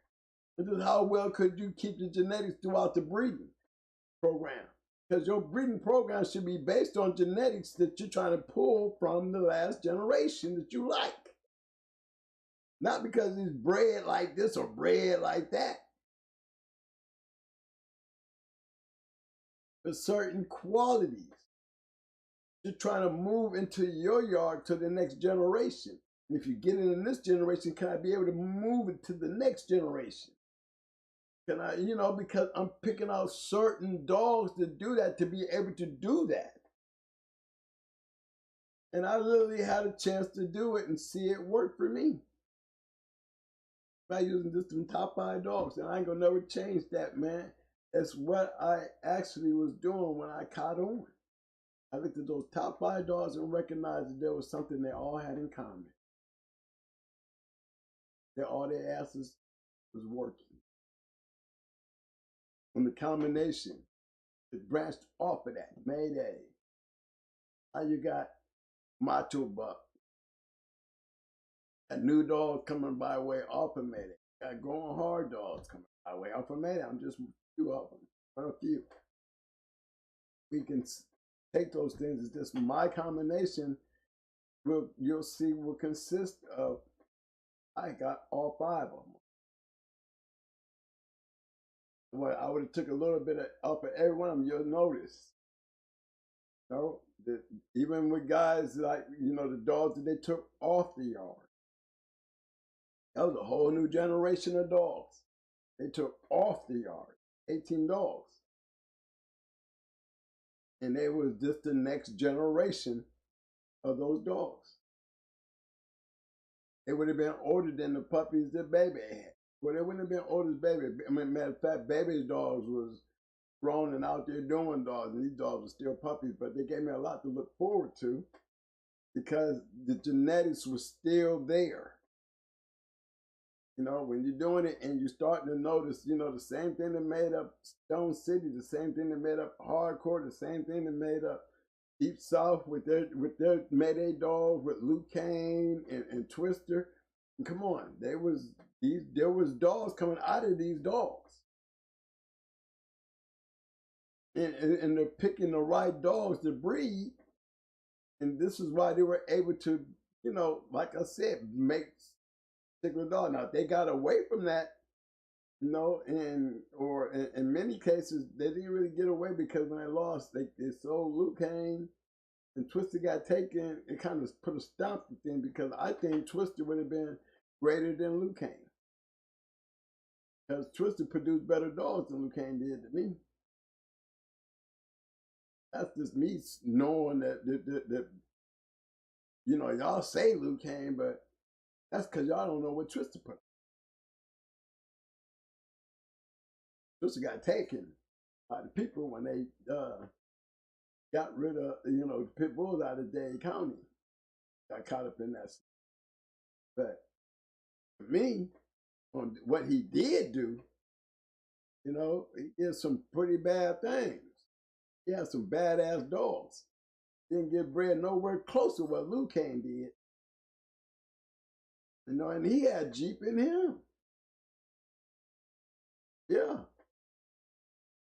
He would have Yellow, Jeep, and Patrick. He was Honeywork, heavy Honeywork. But you always see that, you know, the Reba and them, they're like real close to Buck. They all came off of Patrick Tater. So they all, in accordance to me, Mayday bred just like Stone City. And then you got the combination of what Hardcore was doing with the Yellow Rascal stuff. We saw that in some other pedigrees when we was going through Honeybunch. Finding Yellow in those pedigrees. Remember that? So I hope, you know, one, I covered, you know, the blank spot on the poll, which the poll was. I took the yes and put it at the bottom. You know what I'm saying? Down there with, you know, the less than, you know, with the more than likely. There was two bottom ones. When more than likely, you want that to be the more of, you know, the bigger part of your boat. You want to have that confidence that the genetics will carry certain things and attributes of your dog. If my dog has got mouth, and I like me, I saw Grand Champion Ace. You know, he won 6 matches, and none of them go over 40 minutes. That was the longest one. Everybody else was really under 20. He had a style, and he had a mouth. And the dog that I seen that come from, that was the dog that I rode with. Remember, Red Ace had Little Mate brothers and sisters. I mean, the one I wanted was the one I got. And that was the one that I saw the ability at an early age. You know, and that mouth and that back end thing was something that was a genetic that I saw that I wanted from Ace. I got it, and I held on to it. That's what I built from. You know, Red Ace was the key factor. Happened 2 puppies. Had 3, but the sister died. But you know, it was just her and Little Mayday, Rat and Little Mayday. Them 2 dogs carried the factor. See, Baby was able to throw. You know, Baby was off of Little Mayday. Nowhere, Brad is nowhere in that pedigree. Brother is. And he was better than her. He broke her leg. You know, I just couldn't deal with two crazy Mayday dogs at one time. I was taking them up to Michigan and had rented a car to drive it. Damn dog had took out the whole back seat. I just went into the bathroom to, you know, on the road to go to the bathroom, and then I went and got me something to eat and came back out, and the back seat was no more back seat. It was metal plate. It chewed all the fabric, the fluffy shit. Everything was all over the car. He just got into a match with the back seat. So it was one of those things where, you know, I was glad that I could not have a brat, them two on the yard together. It was definitely it was just so happened that, you know, I had a chance to grab Pretty Mama, so he was the choice taker where I'll just come back and get you and get these females out the way. So I could deal with those two, then deal with Brat and Lil Maydays. But they chewing up cages, you know, kind of get to each other all day, all night. It was good to have them separated off the yard. But to bring them back, it would have been probably a headache. But I had a big yard, and it was not like I was before I left. I could put them back on out there, and probably would have been a better life than I had when I was in Ohio with them in cages and watching those two destroy my skins because they spent all day trying to get to each other. But the thing, how room to really put them on chains, Ohio. I had my cages in them. But I got out there on the chains, it's different. Gone. The whole thing of it is the frying board that I was using was based on those 5 dogs. You can go on Hard Dog and start looking through it. You'll start seeing the damn twin right. He was playing on those 5 dogs. You know, and the belief that the genetics do follow it. If you pick the right dog that you want to carry. You know, I ain't no mathematician, you know, or genetic geologist, or you know, I can get down there and do that. I just know what I'm looking for, what I'm willing to breed, and what I'm looking for out of a breed. And it's not breeding because the papers look pretty.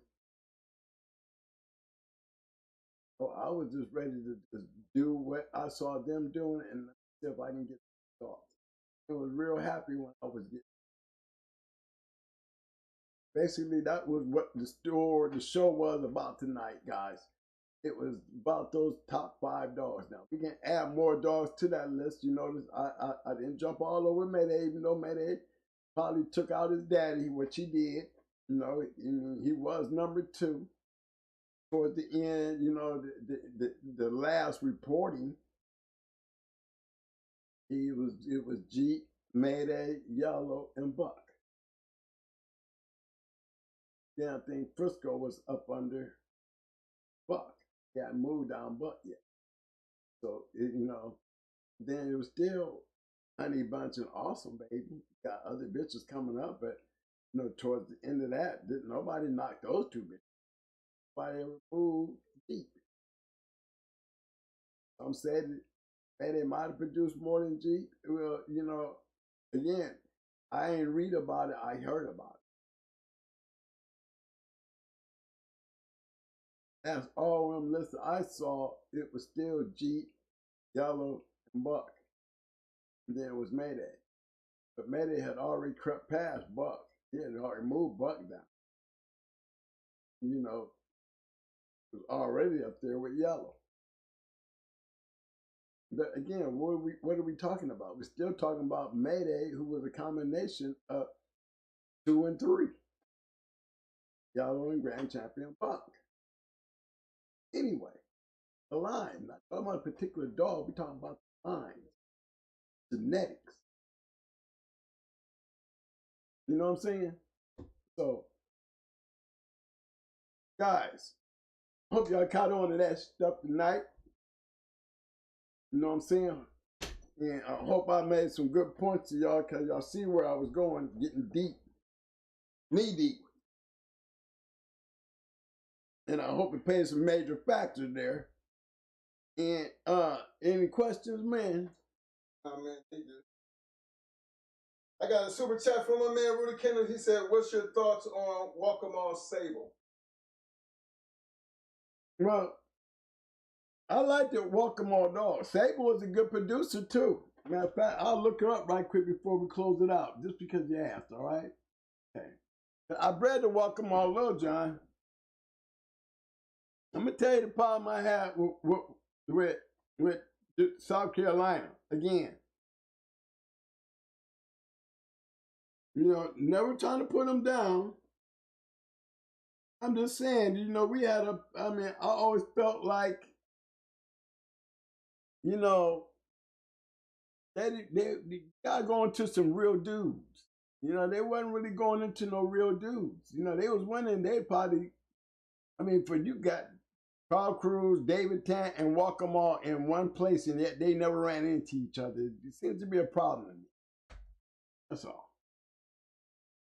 Y'all can agree. You know what I mean? That ain't me putting them down or talking shit.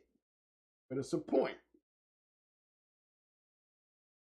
They want to go out to Mayday instead of go out there over there and beat up some Little John shit or some Big John stuff. You know what I mean? Y'all all in the same area. They ain't seeing each other. So that always was a problem to me. And actually, when I made the breeding, and I would have to say the same, you know, I think Walkmall dogs are good dogs. But I don't think they're, you know, they're not what I would call,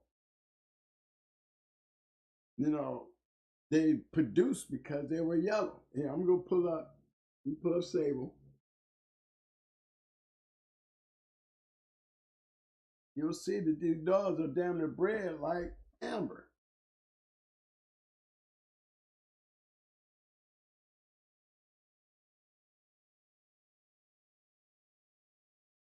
See the breeding there? That's Sable.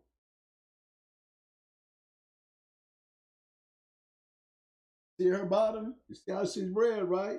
Now, hold on, let me go pull up Amber. Hold on, let me see if I can find her. There she goes. Look at Amber's pedigree. They look alike, don't they?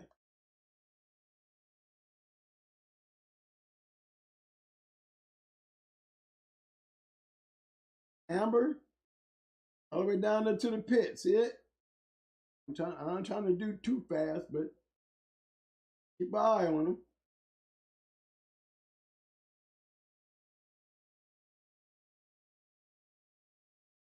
See what I'm saying? Remember, guys, I've bred to Little John. So I'm very familiar with the Walkmall dogs, or I would have never bred to them. Why would I go breed to somebody I don't think nothing of?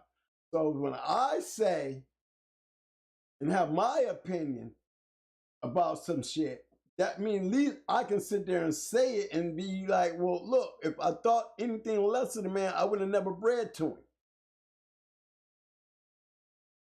Understanding that. And you will also look and see why. Right? So you Little John.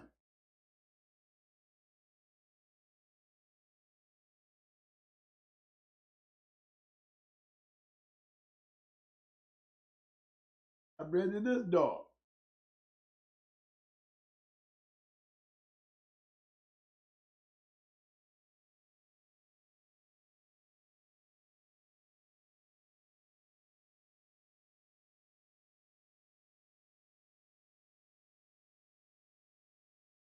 See all that Walkmall in there, right? You don't see Little John in there with one of my. I find it without the POR. Guaranteed, let me go click on him and get him without the POR. Sibling, no sibling. This is put together.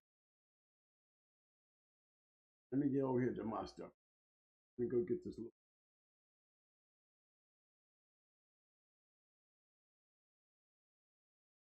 See, that's Amber.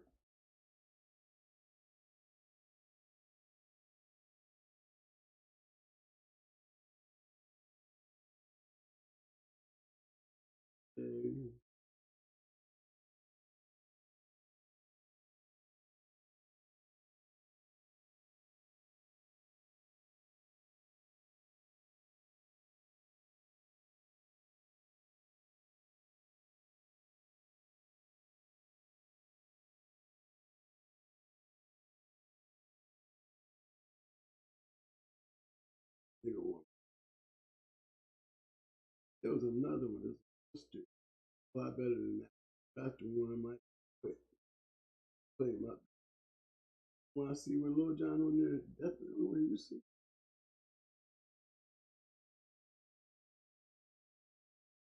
That's how bad I didn't like it. Okay, see this breathing here? And I'm gonna show y'all what the dude said. That's going hard and walking on Lil Jon right there.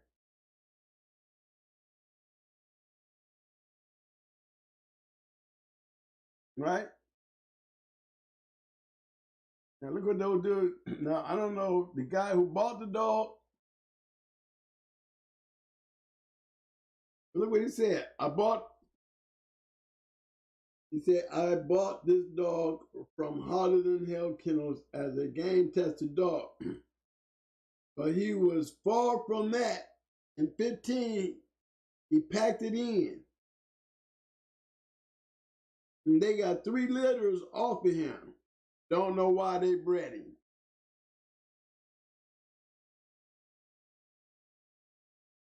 Don't see no litters, and they bred him. Now, I want y'all to look on my pedigree coming off of Sassy. It's sure to know that I didn't breed him. I mean, you know I didn't put this in, right? Out of all the other dogs, do you see any more dogs coming out of that litter? And there was a couple of them.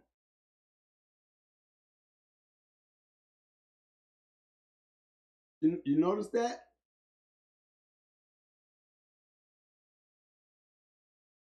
Because when I told y'all to walk them off stuff I wasn't impressed with, I had bred to him. It just didn't work with none of my dogs. That's you know what I mean? I don't take nothing away from them. I'm just saying it didn't work on my yard. And we went through them. Here's one. This one here. That's a little sassy girl.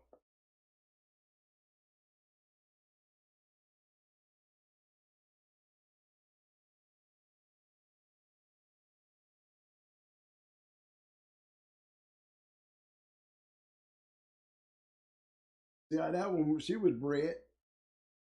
She was bred being bred back in the Maytoo though.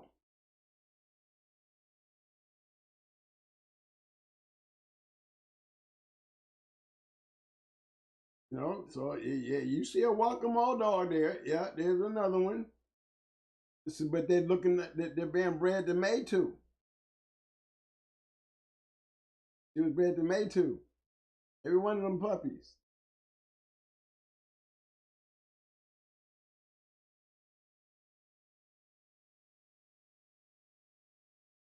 Still coming off of Maytoo.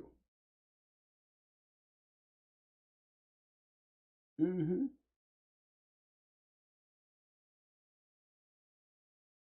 You added Maytoo to it. That came from a litter of 6 puppies. But you only see but one dog left on the yard. The only one that stayed on the yard, she was doing. You see what I'm saying? When the male did what he did, he shouldn't have never made it to another yard. You don't hear me talking about none of them other puppies, do you? You get my point? That's what I thought about the Waccamaw stuff. I got another super chat from my man Rudy Kennels. He said, appreciate the love, Rudy Kennels. That I asked because I would think she could be added to those ROM females today that Waccamaw line is based off of her. That's the only problem with the Waccamaw dogs. See, y'all reading something, but y'all got to go a little deeper. Talking about the guy that matched dogs. All right? You got to look a little deeper. Waccamaw never left South Carolina. They didn't travel. And like I said, did you see Waccamaw ever go on the crossroad? No, it wasn't. No, they weren't. They all had yellow dogs. They all had yellow dogs. But Shavers was down in there. You got David Tant, Walkamall, Crossroad, and we ain't even talking about the rest of the fellas out there. You know what I'm saying? Not too many badass kennels or fast lane kennels you're gonna see Walkamall going into. Now everybody else go holler, well, again, there y'all go. There y'all go. Built on their line of dogs was built into, but they're all Walkamall dogs. Where are the dogs outside of Walkamall? I mean, when you look at the numbers, they're not that great. I mean, it didn't work for us. It worked when we added the Maytooth to it, but when to us, you know, compared to the breeders that we made, it wasn't going to work for us either. Because out of all that whole litter, I only kept one female. And the male, when he didn't make it, you know, for him to be game tested from where he was at, then, you know, to put him in somebody else's hand and it don't last 15 minutes is no, that dog quit before and you got rid of him. That's what I see.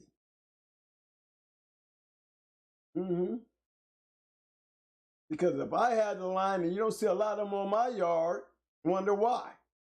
Remember, I don't talk about curs. I'm being straight up, and you'll look.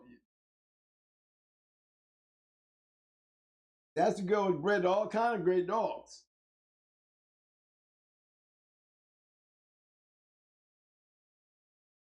Okay?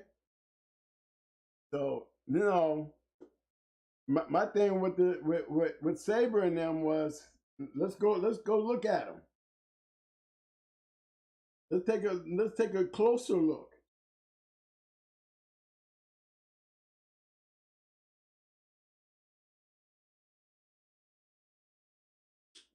Champion, okay. Champion split ear. Oh, come on, dog.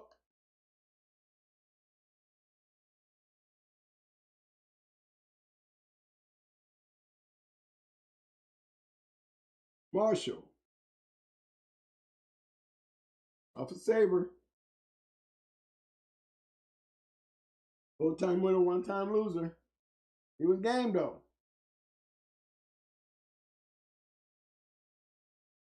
They're definitely game dog because of this shit right here. Remember, this is the same thing that created our yard. That's the same crosses.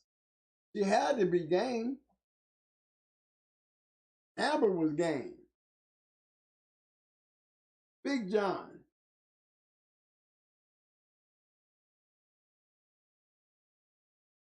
I mean, there's not much to her when you talk about the line. Okay, let's talk about Big John. Still, walk them all.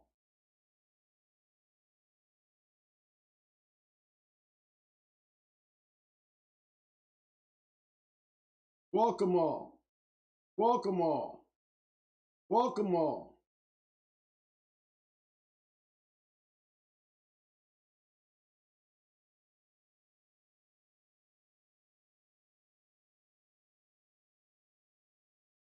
Y'all catching my point?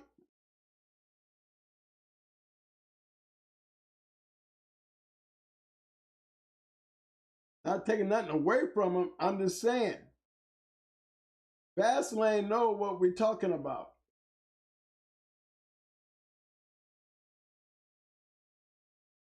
You know, Fastlane, no Fastlane. Ain't taking nothing away from walk 'em all, but you know, the question still, you know, I don't want to go back to the walk 'em all thing again. But again, if you're not traveling, then I would at least expect you to run into David Tant. Look, David Tant didn't give a damn. If you trying to breed his type of dogs, he gonna go up in your yard. He'll test anything to make sure everybody know he got the best. Yeah, he live in the same state with y'all, but y'all ain't going into each other doing the shit that he tried to do with Mayday. Question number 2. Why can't anybody else win with that shit? I mean, the only registered mares I see coming out there is the registered mares. They making registered mares on their yard. Where is y'all registered mares with the shit? No, it didn't work out for me. And it's bred very much close like mine. And I'm not knocking it. I just say, hey, look, I bred to him. I'd have bred to Big John. But I did breed. But you see, it didn't go far. And I really didn't have much to say. And the one that did get out there, you see what happened to him. And like I said, the Walk-em-All bitch bred to mate to really fixed it up. Probably put some real in the shit. And that's why he was able to go to somebody else's yard and at least do something. You see what I'm saying? Y'all know what I mean? That Walk-em-All little female was bred to mate to. So that if she could throw some nice dogs, which I heard she did, you know what I'm saying? It was definitely due to mate to, helping the situation. She might have had a big part in it because she still was coming again. Brat's literally brother. You know what I mean? Sassy girl bred to, was off of Brat's literally brother bred to that camp dog. Same thing that when they bred that Champion Ramel to Sarah Kell, produced the same line of dogs that I had with Little Buck and Baby in them. Where you think he got the ideal? Mid-competition kennels were very close. He followed the lead. He heard what happened. Got another super chat from my man Rudy Kennels. He said, I understand when historically not many was able to get performance out of them but the creator. And then who was he winning with against? That's the other thing. Who was he winning against? You in the same, you ain't traveling. You don't see anyone to go on the crossroad. I don't see David Tan knocking on your door like he was so quick to knock on Mayday door. Then you hear these little crazy stories about Lil John before he got stolen, you know what I'm saying? You know, they just have their little thing, but you know, I still bred to the dog. I gave them a chance. I bred to him. So you can't say I'm a hater. I can tell you about the results. And then looking into the situation a little further, and you're not traveling, you know, I can go in the crossroad, and you right there in the same backyard down there. You ain't ran into these boys, all this yellow they got. And by the way, you got David Tanner over there calling out, everybody got a yellow dog. He got the best yellow dogs in the country, yet he ain't knocking on none of y'all door.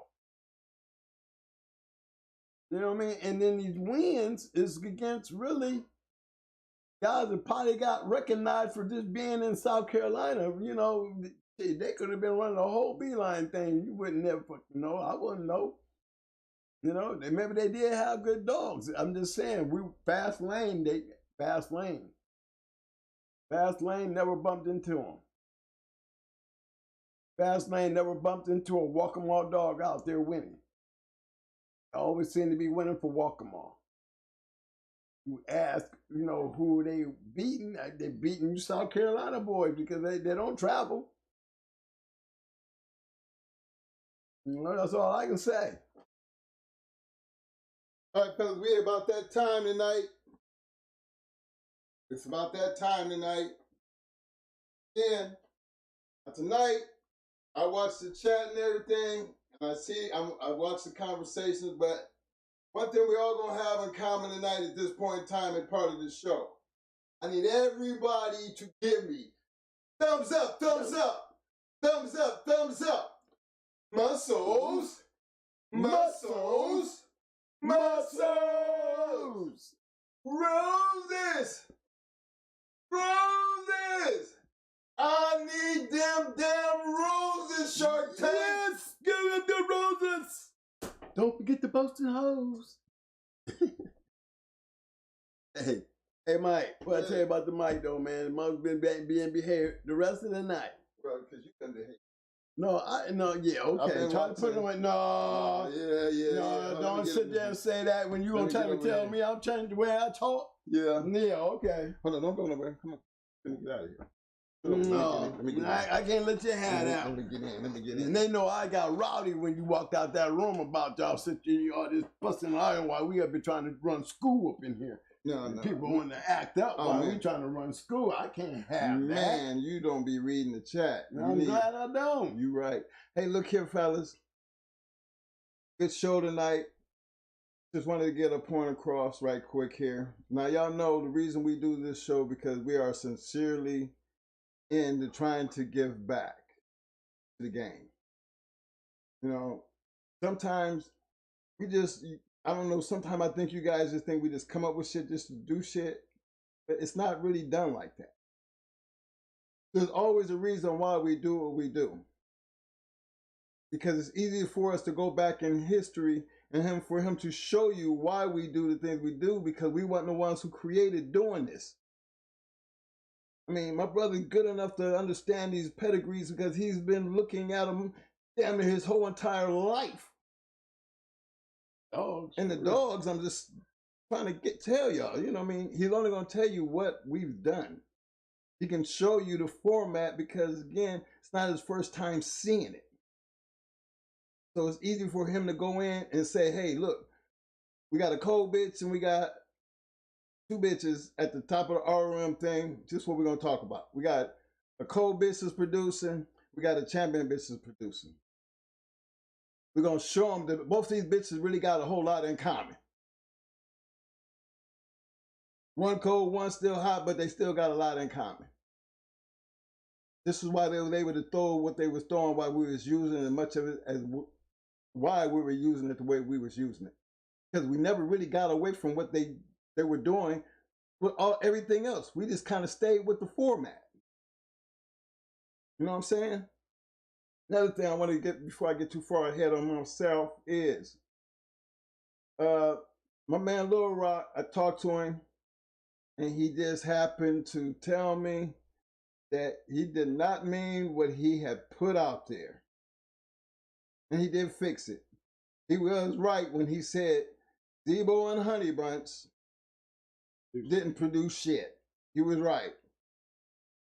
He just left off the produce part. He said Debo and HONEYBUNCH produced curves. That's what ticked me off. Because we're sitting here doing a show about the damn ROM. For those who don't know, Zebo is a ROM. You know what I'm saying? So I misread it. I actually read it right. And he corrected it further down the line. And shout out to my man Ben Brockton. Because Ben, even though I did see what he had wrote, I appreciate you stepping in there, my fam, and putting that super chat out there. And you put that out there. But you see how Mo addressed that problem. You know what I mean? True enough, they didn't produce shit. But so what? You know what I mean? You know how he handled that situation. Because they hammer did look crazy and shit. Because that part didn't make sense anyway. Because again, we're not talking about that part. I mean, HONEYBUNCH, Zebo, there's a whole lot of shit. Remember, we just showed you us what we did with Walk'em, and that was a bunch of curves. So yeah, I showed y'all Zebo and every one of these damn dog pedigrees. And every one of them. So top, I mean, really damn near all of them. So just because they didn't produce, what was that supposed to mean? Genetics wise, they're in the very same dogs we talking about tonight. Right. You So know, that was the point that I was trying to make to you guys.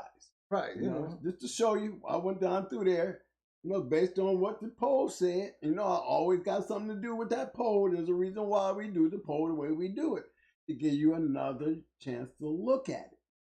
Right. I just showed you Zebo all up, down, and through there, and that was not what our conversation was about. We was talking about two great bitches. Two. I remember it. This is a HONEYBUNCH and AWSOMEBABY. Yeah. Two of the top R1 bitches of all times. And the fact is, one was cold, one was hot. It was both bred, registered married. But let's see what made them ROMs and the two top bitches. Genetics. The genetics. The combination. It's a combination, fellas. Y'all got to read into that. That ain't meant for you to sit up there and just throw punches and knock on shit and all that other bullshit. I'm going to throw this out there, you know, just to put it out there. you guys, we support Fat Bill. We support Arrowhead Kennels. We support Wells Kennels. We will support all you guys. You know what I'm saying? I can understand, you know, and I'm going to just throw that out there. Fat Bill hate Mayday dogs. But to me, he really got a reason to hate Mayday dogs. Yeah. I mean, just being straight up honest. Come on, he hate. He has the right to hate him. But it wasn't like he wasn't scared to go into one. So let's keep that thought in mind. You know what I mean? And for him to be able to say that, he had all the rights. Look at all the people he went into. So you can't never say he ducked anybody. So before anybody else want to get on that conversation right there, y'all got to first put yourself in the position of a Fat Bill.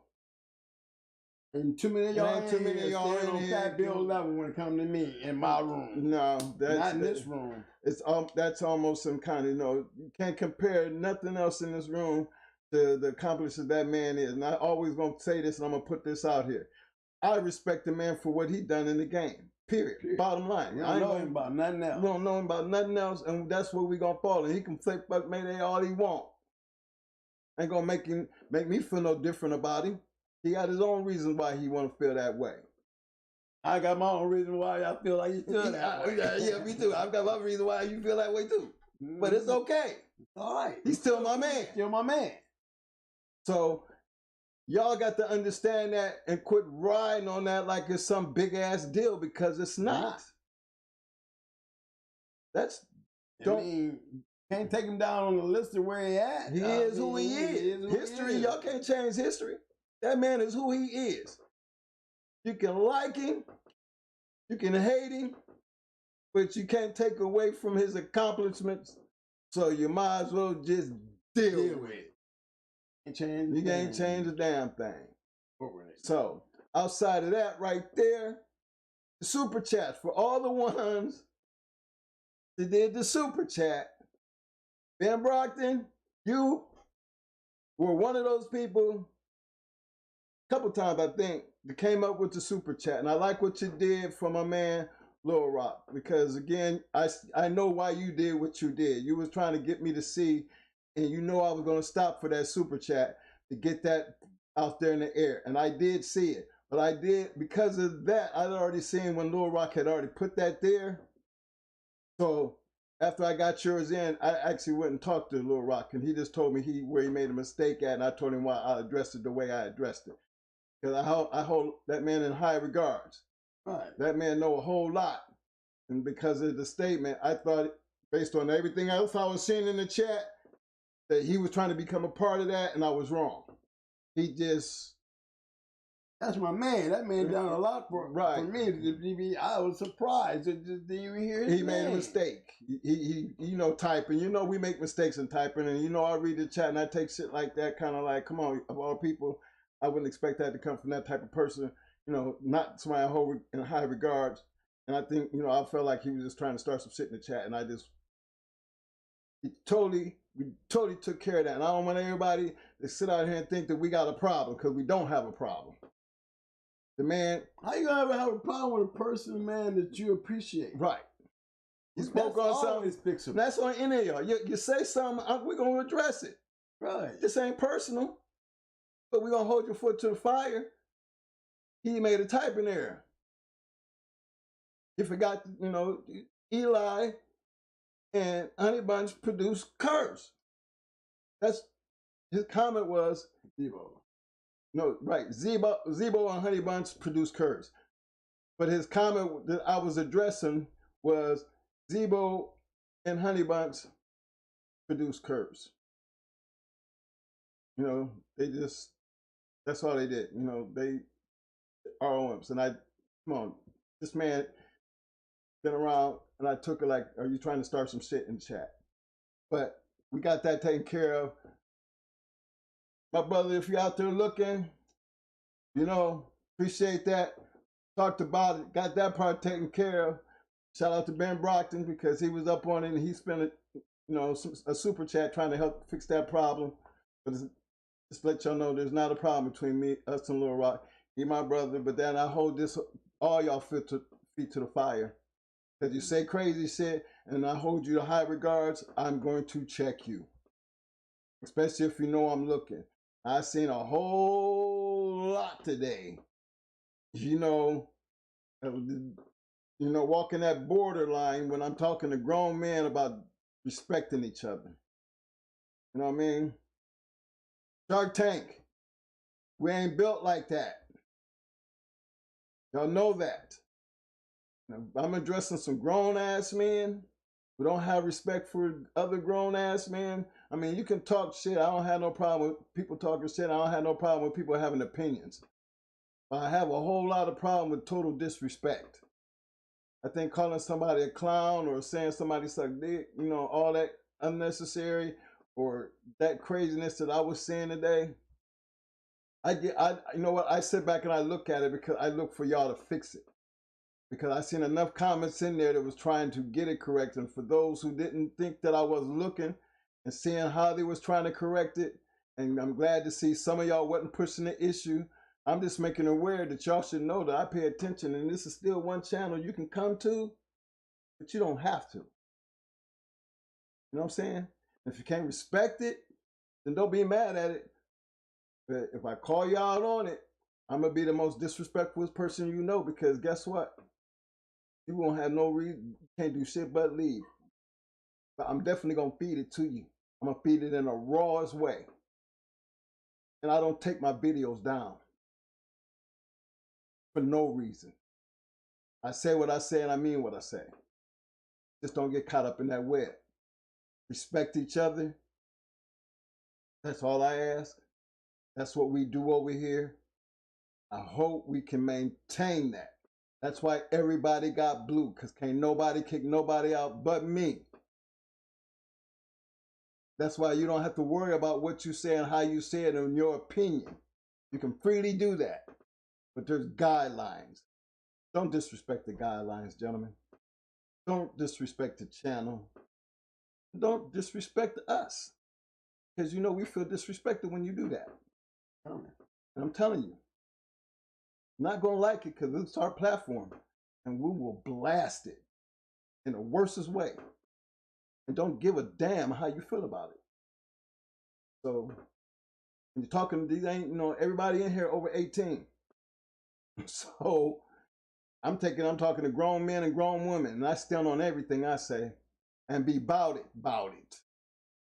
You don't know, you will know.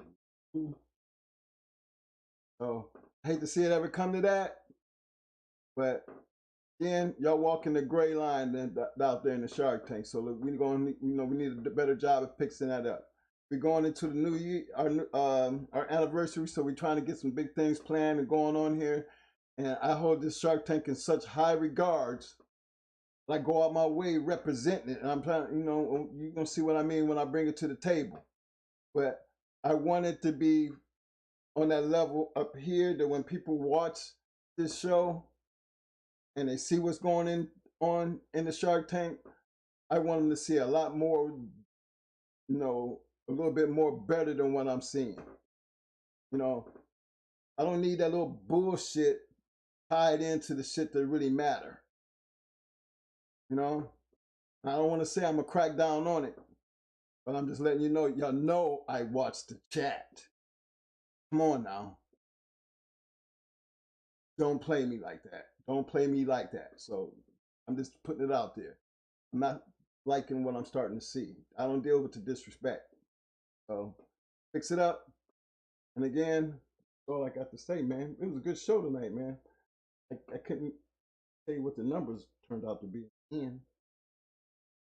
I did have it, but it didn't really change much. Let me go get it. Yeah, we can go.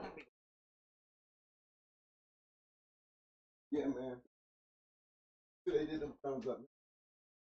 Did I get the thumbs up, y'all? Did y'all like what I was doing? I guess y'all was probably watching all this other madness that was going on today. I was real weak on the thumbs up and okay, yeah, y'all did okay. Yeah, all right, I feel y'all. Thank you, fellas. Thank y'all. Like I said, I felt like I was feeling unwanted.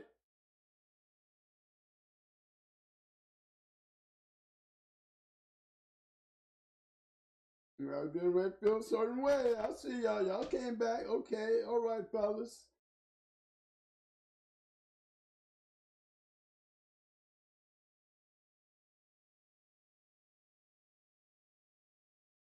Okay, well, kiddo, let me tell you what, though.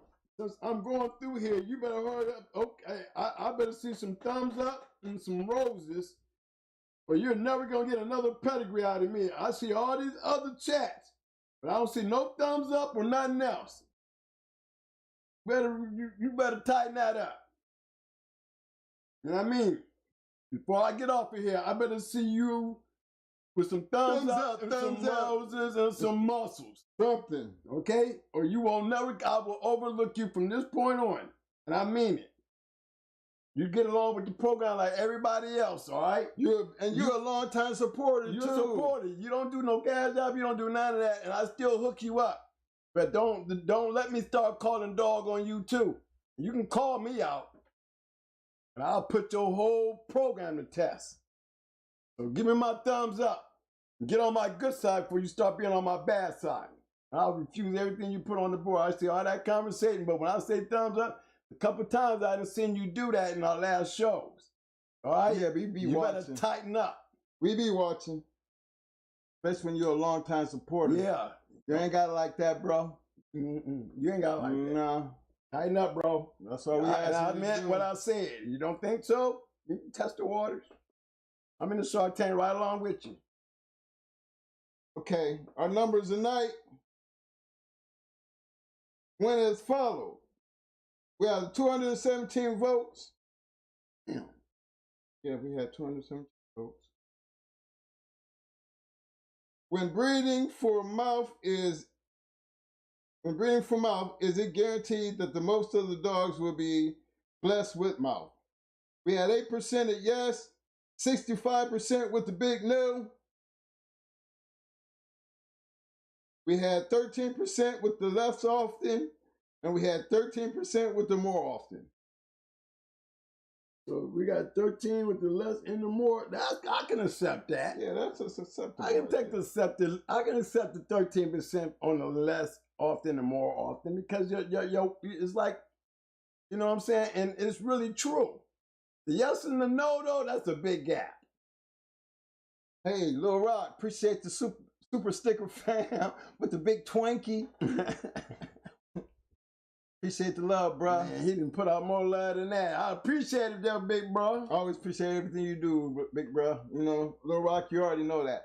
I mean, you already know that. So, how can you ever be mad at a person who has done so much? But then don't at me with it. And I still wasn't that. I don't know nothing about it, so I got it, man. Y'all got it. He had, you know, I love all y'all. mistyping. I love all y'all anyway. Yeah. But we gotta keep our shit under control because remember, y'all are picking up steam. We getting more people, more viewers. This is not gonna turn into a clown show. No. All right, that ain't gonna happen. And y'all see me sitting up in here putting all this work in, trying to do some, you know, to give you a show. Come on, y'all, let's get that, let's tighten up on that, all right? Y'all starting to blow up. People starting to talk about the Shark Tanking. Right. And you got people that's really being entertained out here through this show. Let's not mess that up. Stop the nonsense. Definitely. Especially you vets. Veterans, man. Get around all these puppies and, man, y'all start acting like bullies. This a pit bull show, y'all. Not no bully show. You know what I'm saying? Come on. Oh, man. Hey, man, they was kicking it on your waves, too, man. I cut my hair. Mine don't show up like yours do. Well, you know, they always say when you get ready to die, they want you to look your cutest. It's always when you're looking cutest. That worries me more. Guess You what? know, the cuter I start looking, the more scared I start getting. Stop it. I ain't lying. I cut my shit off. Oh, Hey, yeah, look, thank y'all y'all. for the waves, though, yeah, fellas. Appreciate all the comments and everything. But look here, fellas, you know, we looking forward to do big things going into this next, you know, cycle of things and shit. We look to see y'all Tuesday, you know, for that Talk Shit Tuesday. But let me get this music cranked so we can get this rock on. That was just a couple notes, but I ain't want no music or nothing playing while I had to say what I had to say. You know what I'm saying? I hope nobody take this shit personal, because it's not meant to be personal. We love what we do. When we doing this for a reason. I'm going to tell you, man, Y'all got to understand the reason why we do this, because we are actually trying to save what they're trying to destroy. If y'all can take and just pay attention to what we're trying to tell you, reason why we still talk about Jeep and Red Boy and Rascal and Tudor's Diabo and all them way back there, because the ones who became successful at it, they kept bringing that old shit all the way up here to the front, to our generation. We old men now. We've been out 20 years, but it was still there when we got there. Do you understand what I'm saying? Preserve that. Y'all have to do what they did. Yes, it was proven facts. This is definitely, I'm sitting here showing you. Period. And y'all can hate him all you want, damn it, but god dang it, Fat Bill is showing you. He actually showing you. It does work. And he's been there long before we got there. Mm-hmm. So y'all please understand that we're not doing this just to be doing this. We're actually doing this to save the purity of what made a bulldog, American pit bull, American pit bull. It ain't throwing a bunch of shit together. It's strategically putting it together. And through that, you're going to have great dogs. And them great dogs will go on forever. Mm-hmm. And they don't have to be fighting dogs. We're trying to save the blood. Bottom line. You save the purity of the blood to make the American pit bull what it is. We all get on that page. This will be one hell of a show to watch, because y'all got to be just as sincere about what we doing to save y'all to keep doing what y'all doing. And for those who don't know, this is the platform where you will know. You don't need an old schooler or old timer, because we try to bring them on so you can see something, not just our point, but everybody else's point of view. If you do your homework and just sit down and look and see what he's actually trying to tell you, it makes sense. It should, because it's already been done, and it did work then, and it worked for us, and it will work for you. That's all. So I got to keep showing the love. You know what I'm saying? And then at least try to appreciate what we're trying to do by using it. You know, put a little bit of homework. If you think you know it all already, guess what? Can't do nothing for you. So, but if you just want to see how to make sure if you're doing the right thing, this is a good place to do your homework and check. Because it's still going to boil down to what you do, how you do it. That's when, you know, you can have the blood. A good dog and still mess it up. So there's a whole lot more than just having a dog. You know what I mean? We're just trying to cover it all. So there's something there when it's all said before it's all gone. Let me get the bump going. Yeah. Who's my dog in the night? I know my dog. You already know it. Dog in the night right there. You already know it. You know it.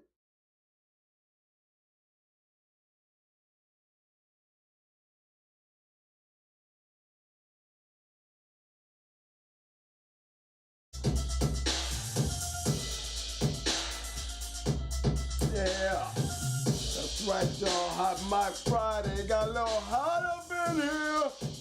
Y'all about to been clowning down there in the Shark Tank.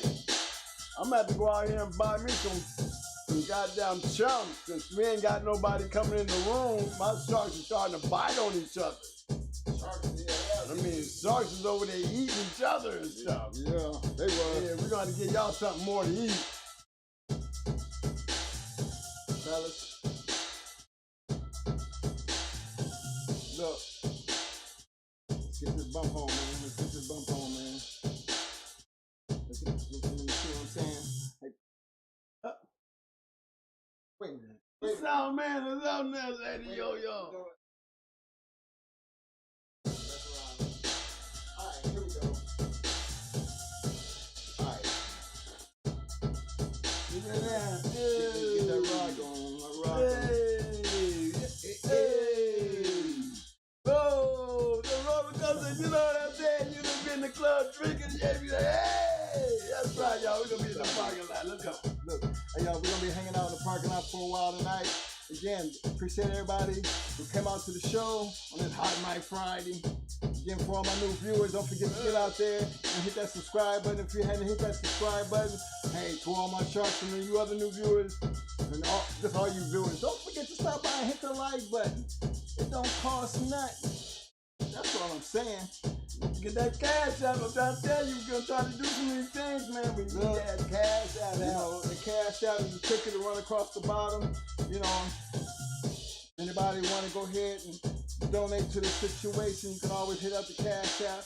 Hey, I like a comment that was made in the Shark Tank tonight about being charitable to something.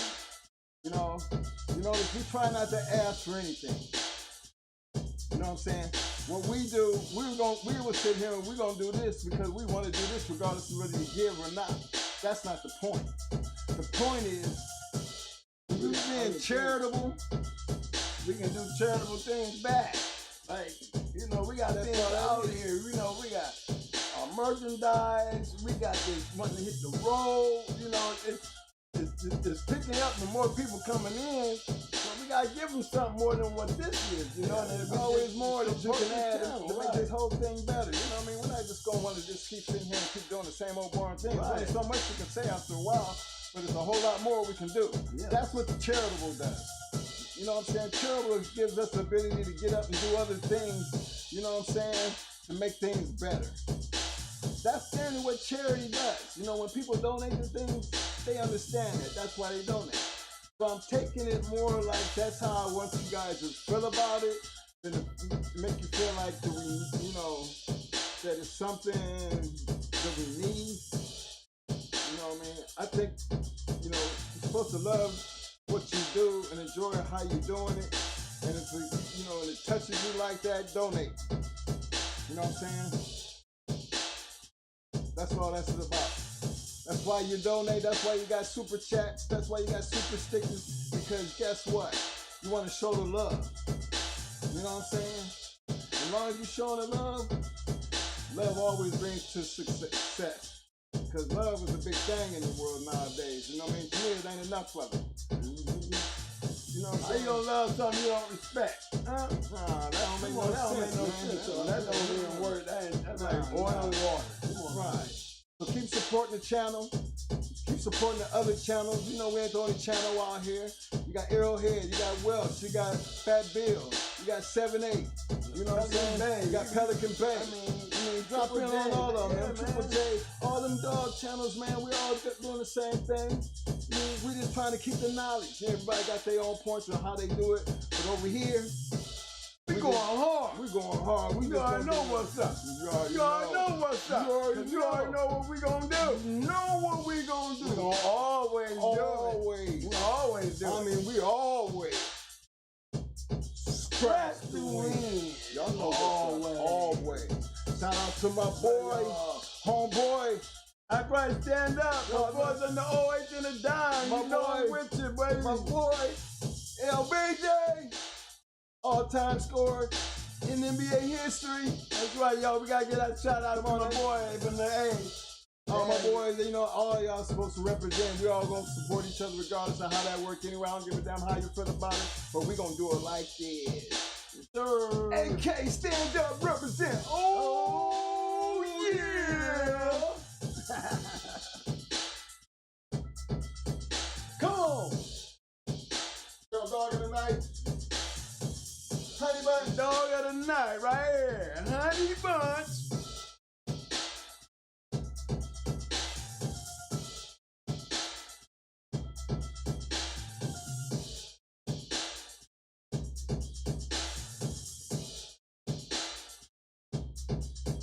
Come on.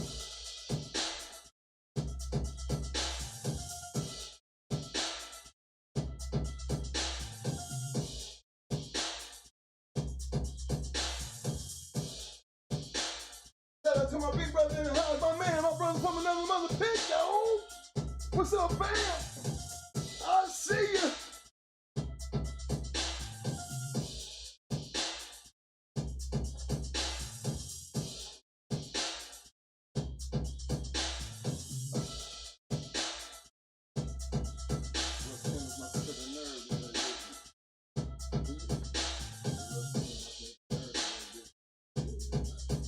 Shout out to my man Supreme Excellence in the house. I see you, fam.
Yeah, give my shout out to Dougie. Dougie, if you're out there, man, you know I know you was in the room, man. Glad to hear you out there, baby boy.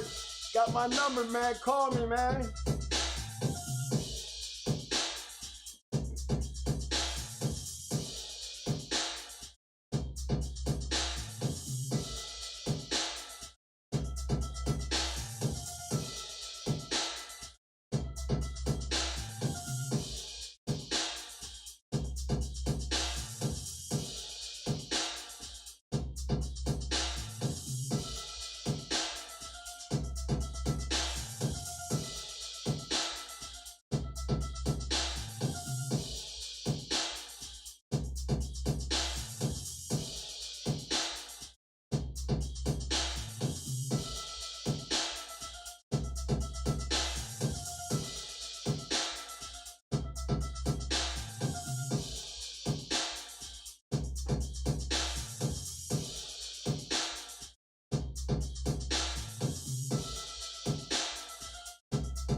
Simple fun. Pit down. Ow.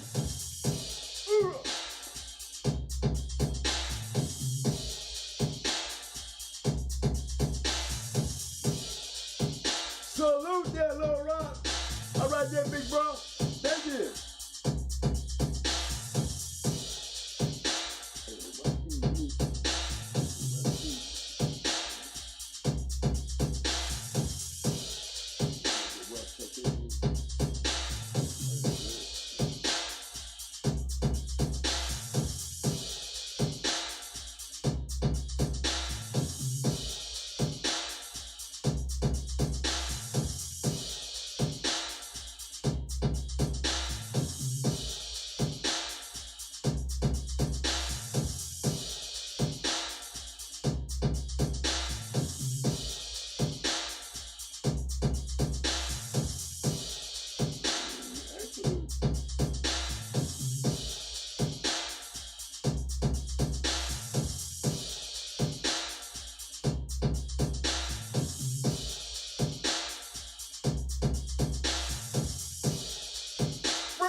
Wells Kennels. Appreciate the love, fam. Appreciate your love, boy. I know you still love your big brother, boy. I knew you still love. I know you wasn't gonna let me down.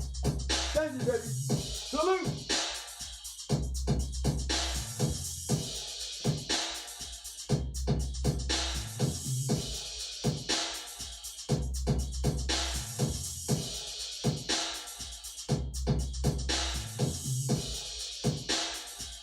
Don't be for you, they wouldn't even put up pedigrees. You know, it took them a while to catch on to that one. They had to see a whole bunch of Welsh Kennels before they start putting their own pedigrees up. So we want to always keep you around. You know that, baby boy. Thank you. Come on.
think she was really off her iron head?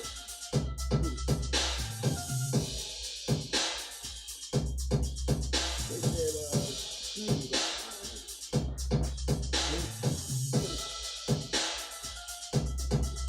not with the snake. They said, no, we think it was iron. I know,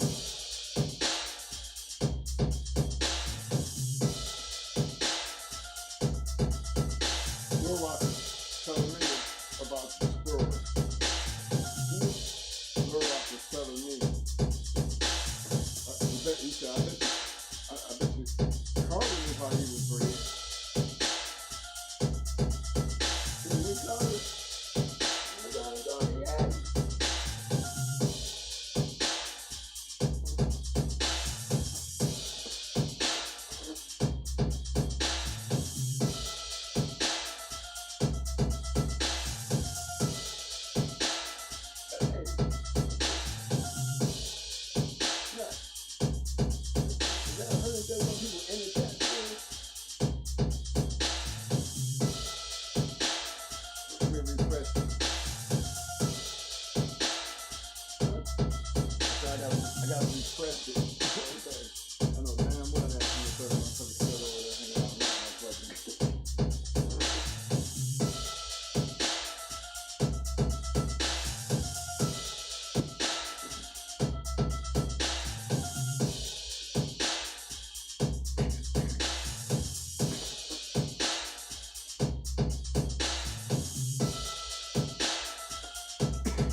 I see you, Viking. Peace out, fam. Enjoy your weekend, fam.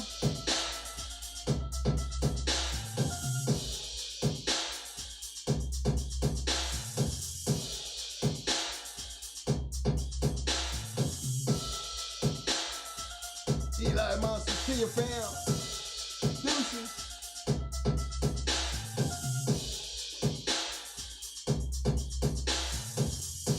Shout out to the Shark Tank.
My man Viking, I see you, Viking.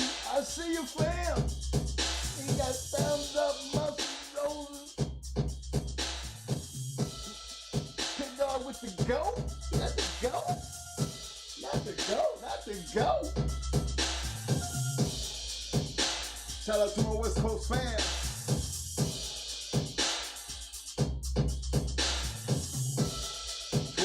To all the new viewers, y'all don't forget to hit that like button.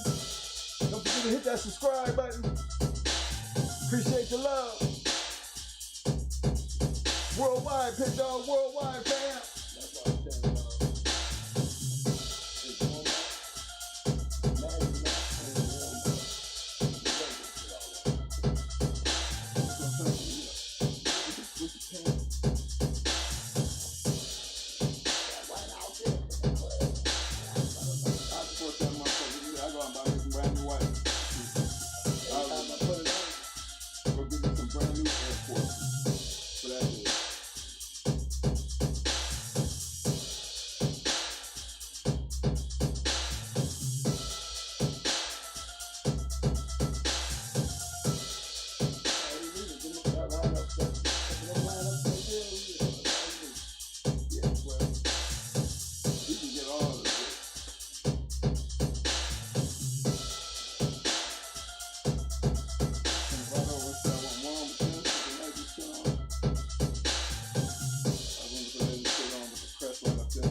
Some pictures, right? Let's get in them pictures first, and then we work on him from there.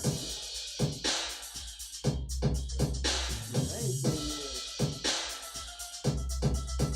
these are the as the plan. We just want to use the addition part. You see what I'm saying?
that time.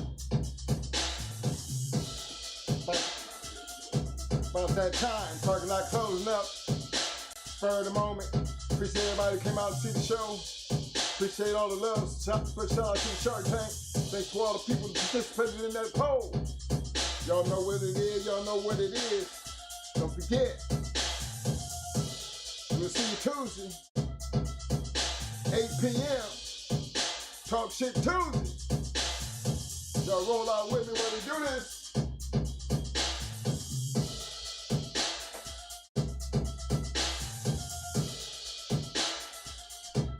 Y'all don't forget to hit that like button.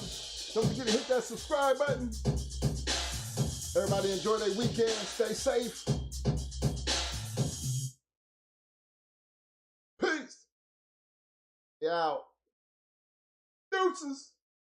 Boats and hoes. Stop it, man. He didn't say the boats and hoes.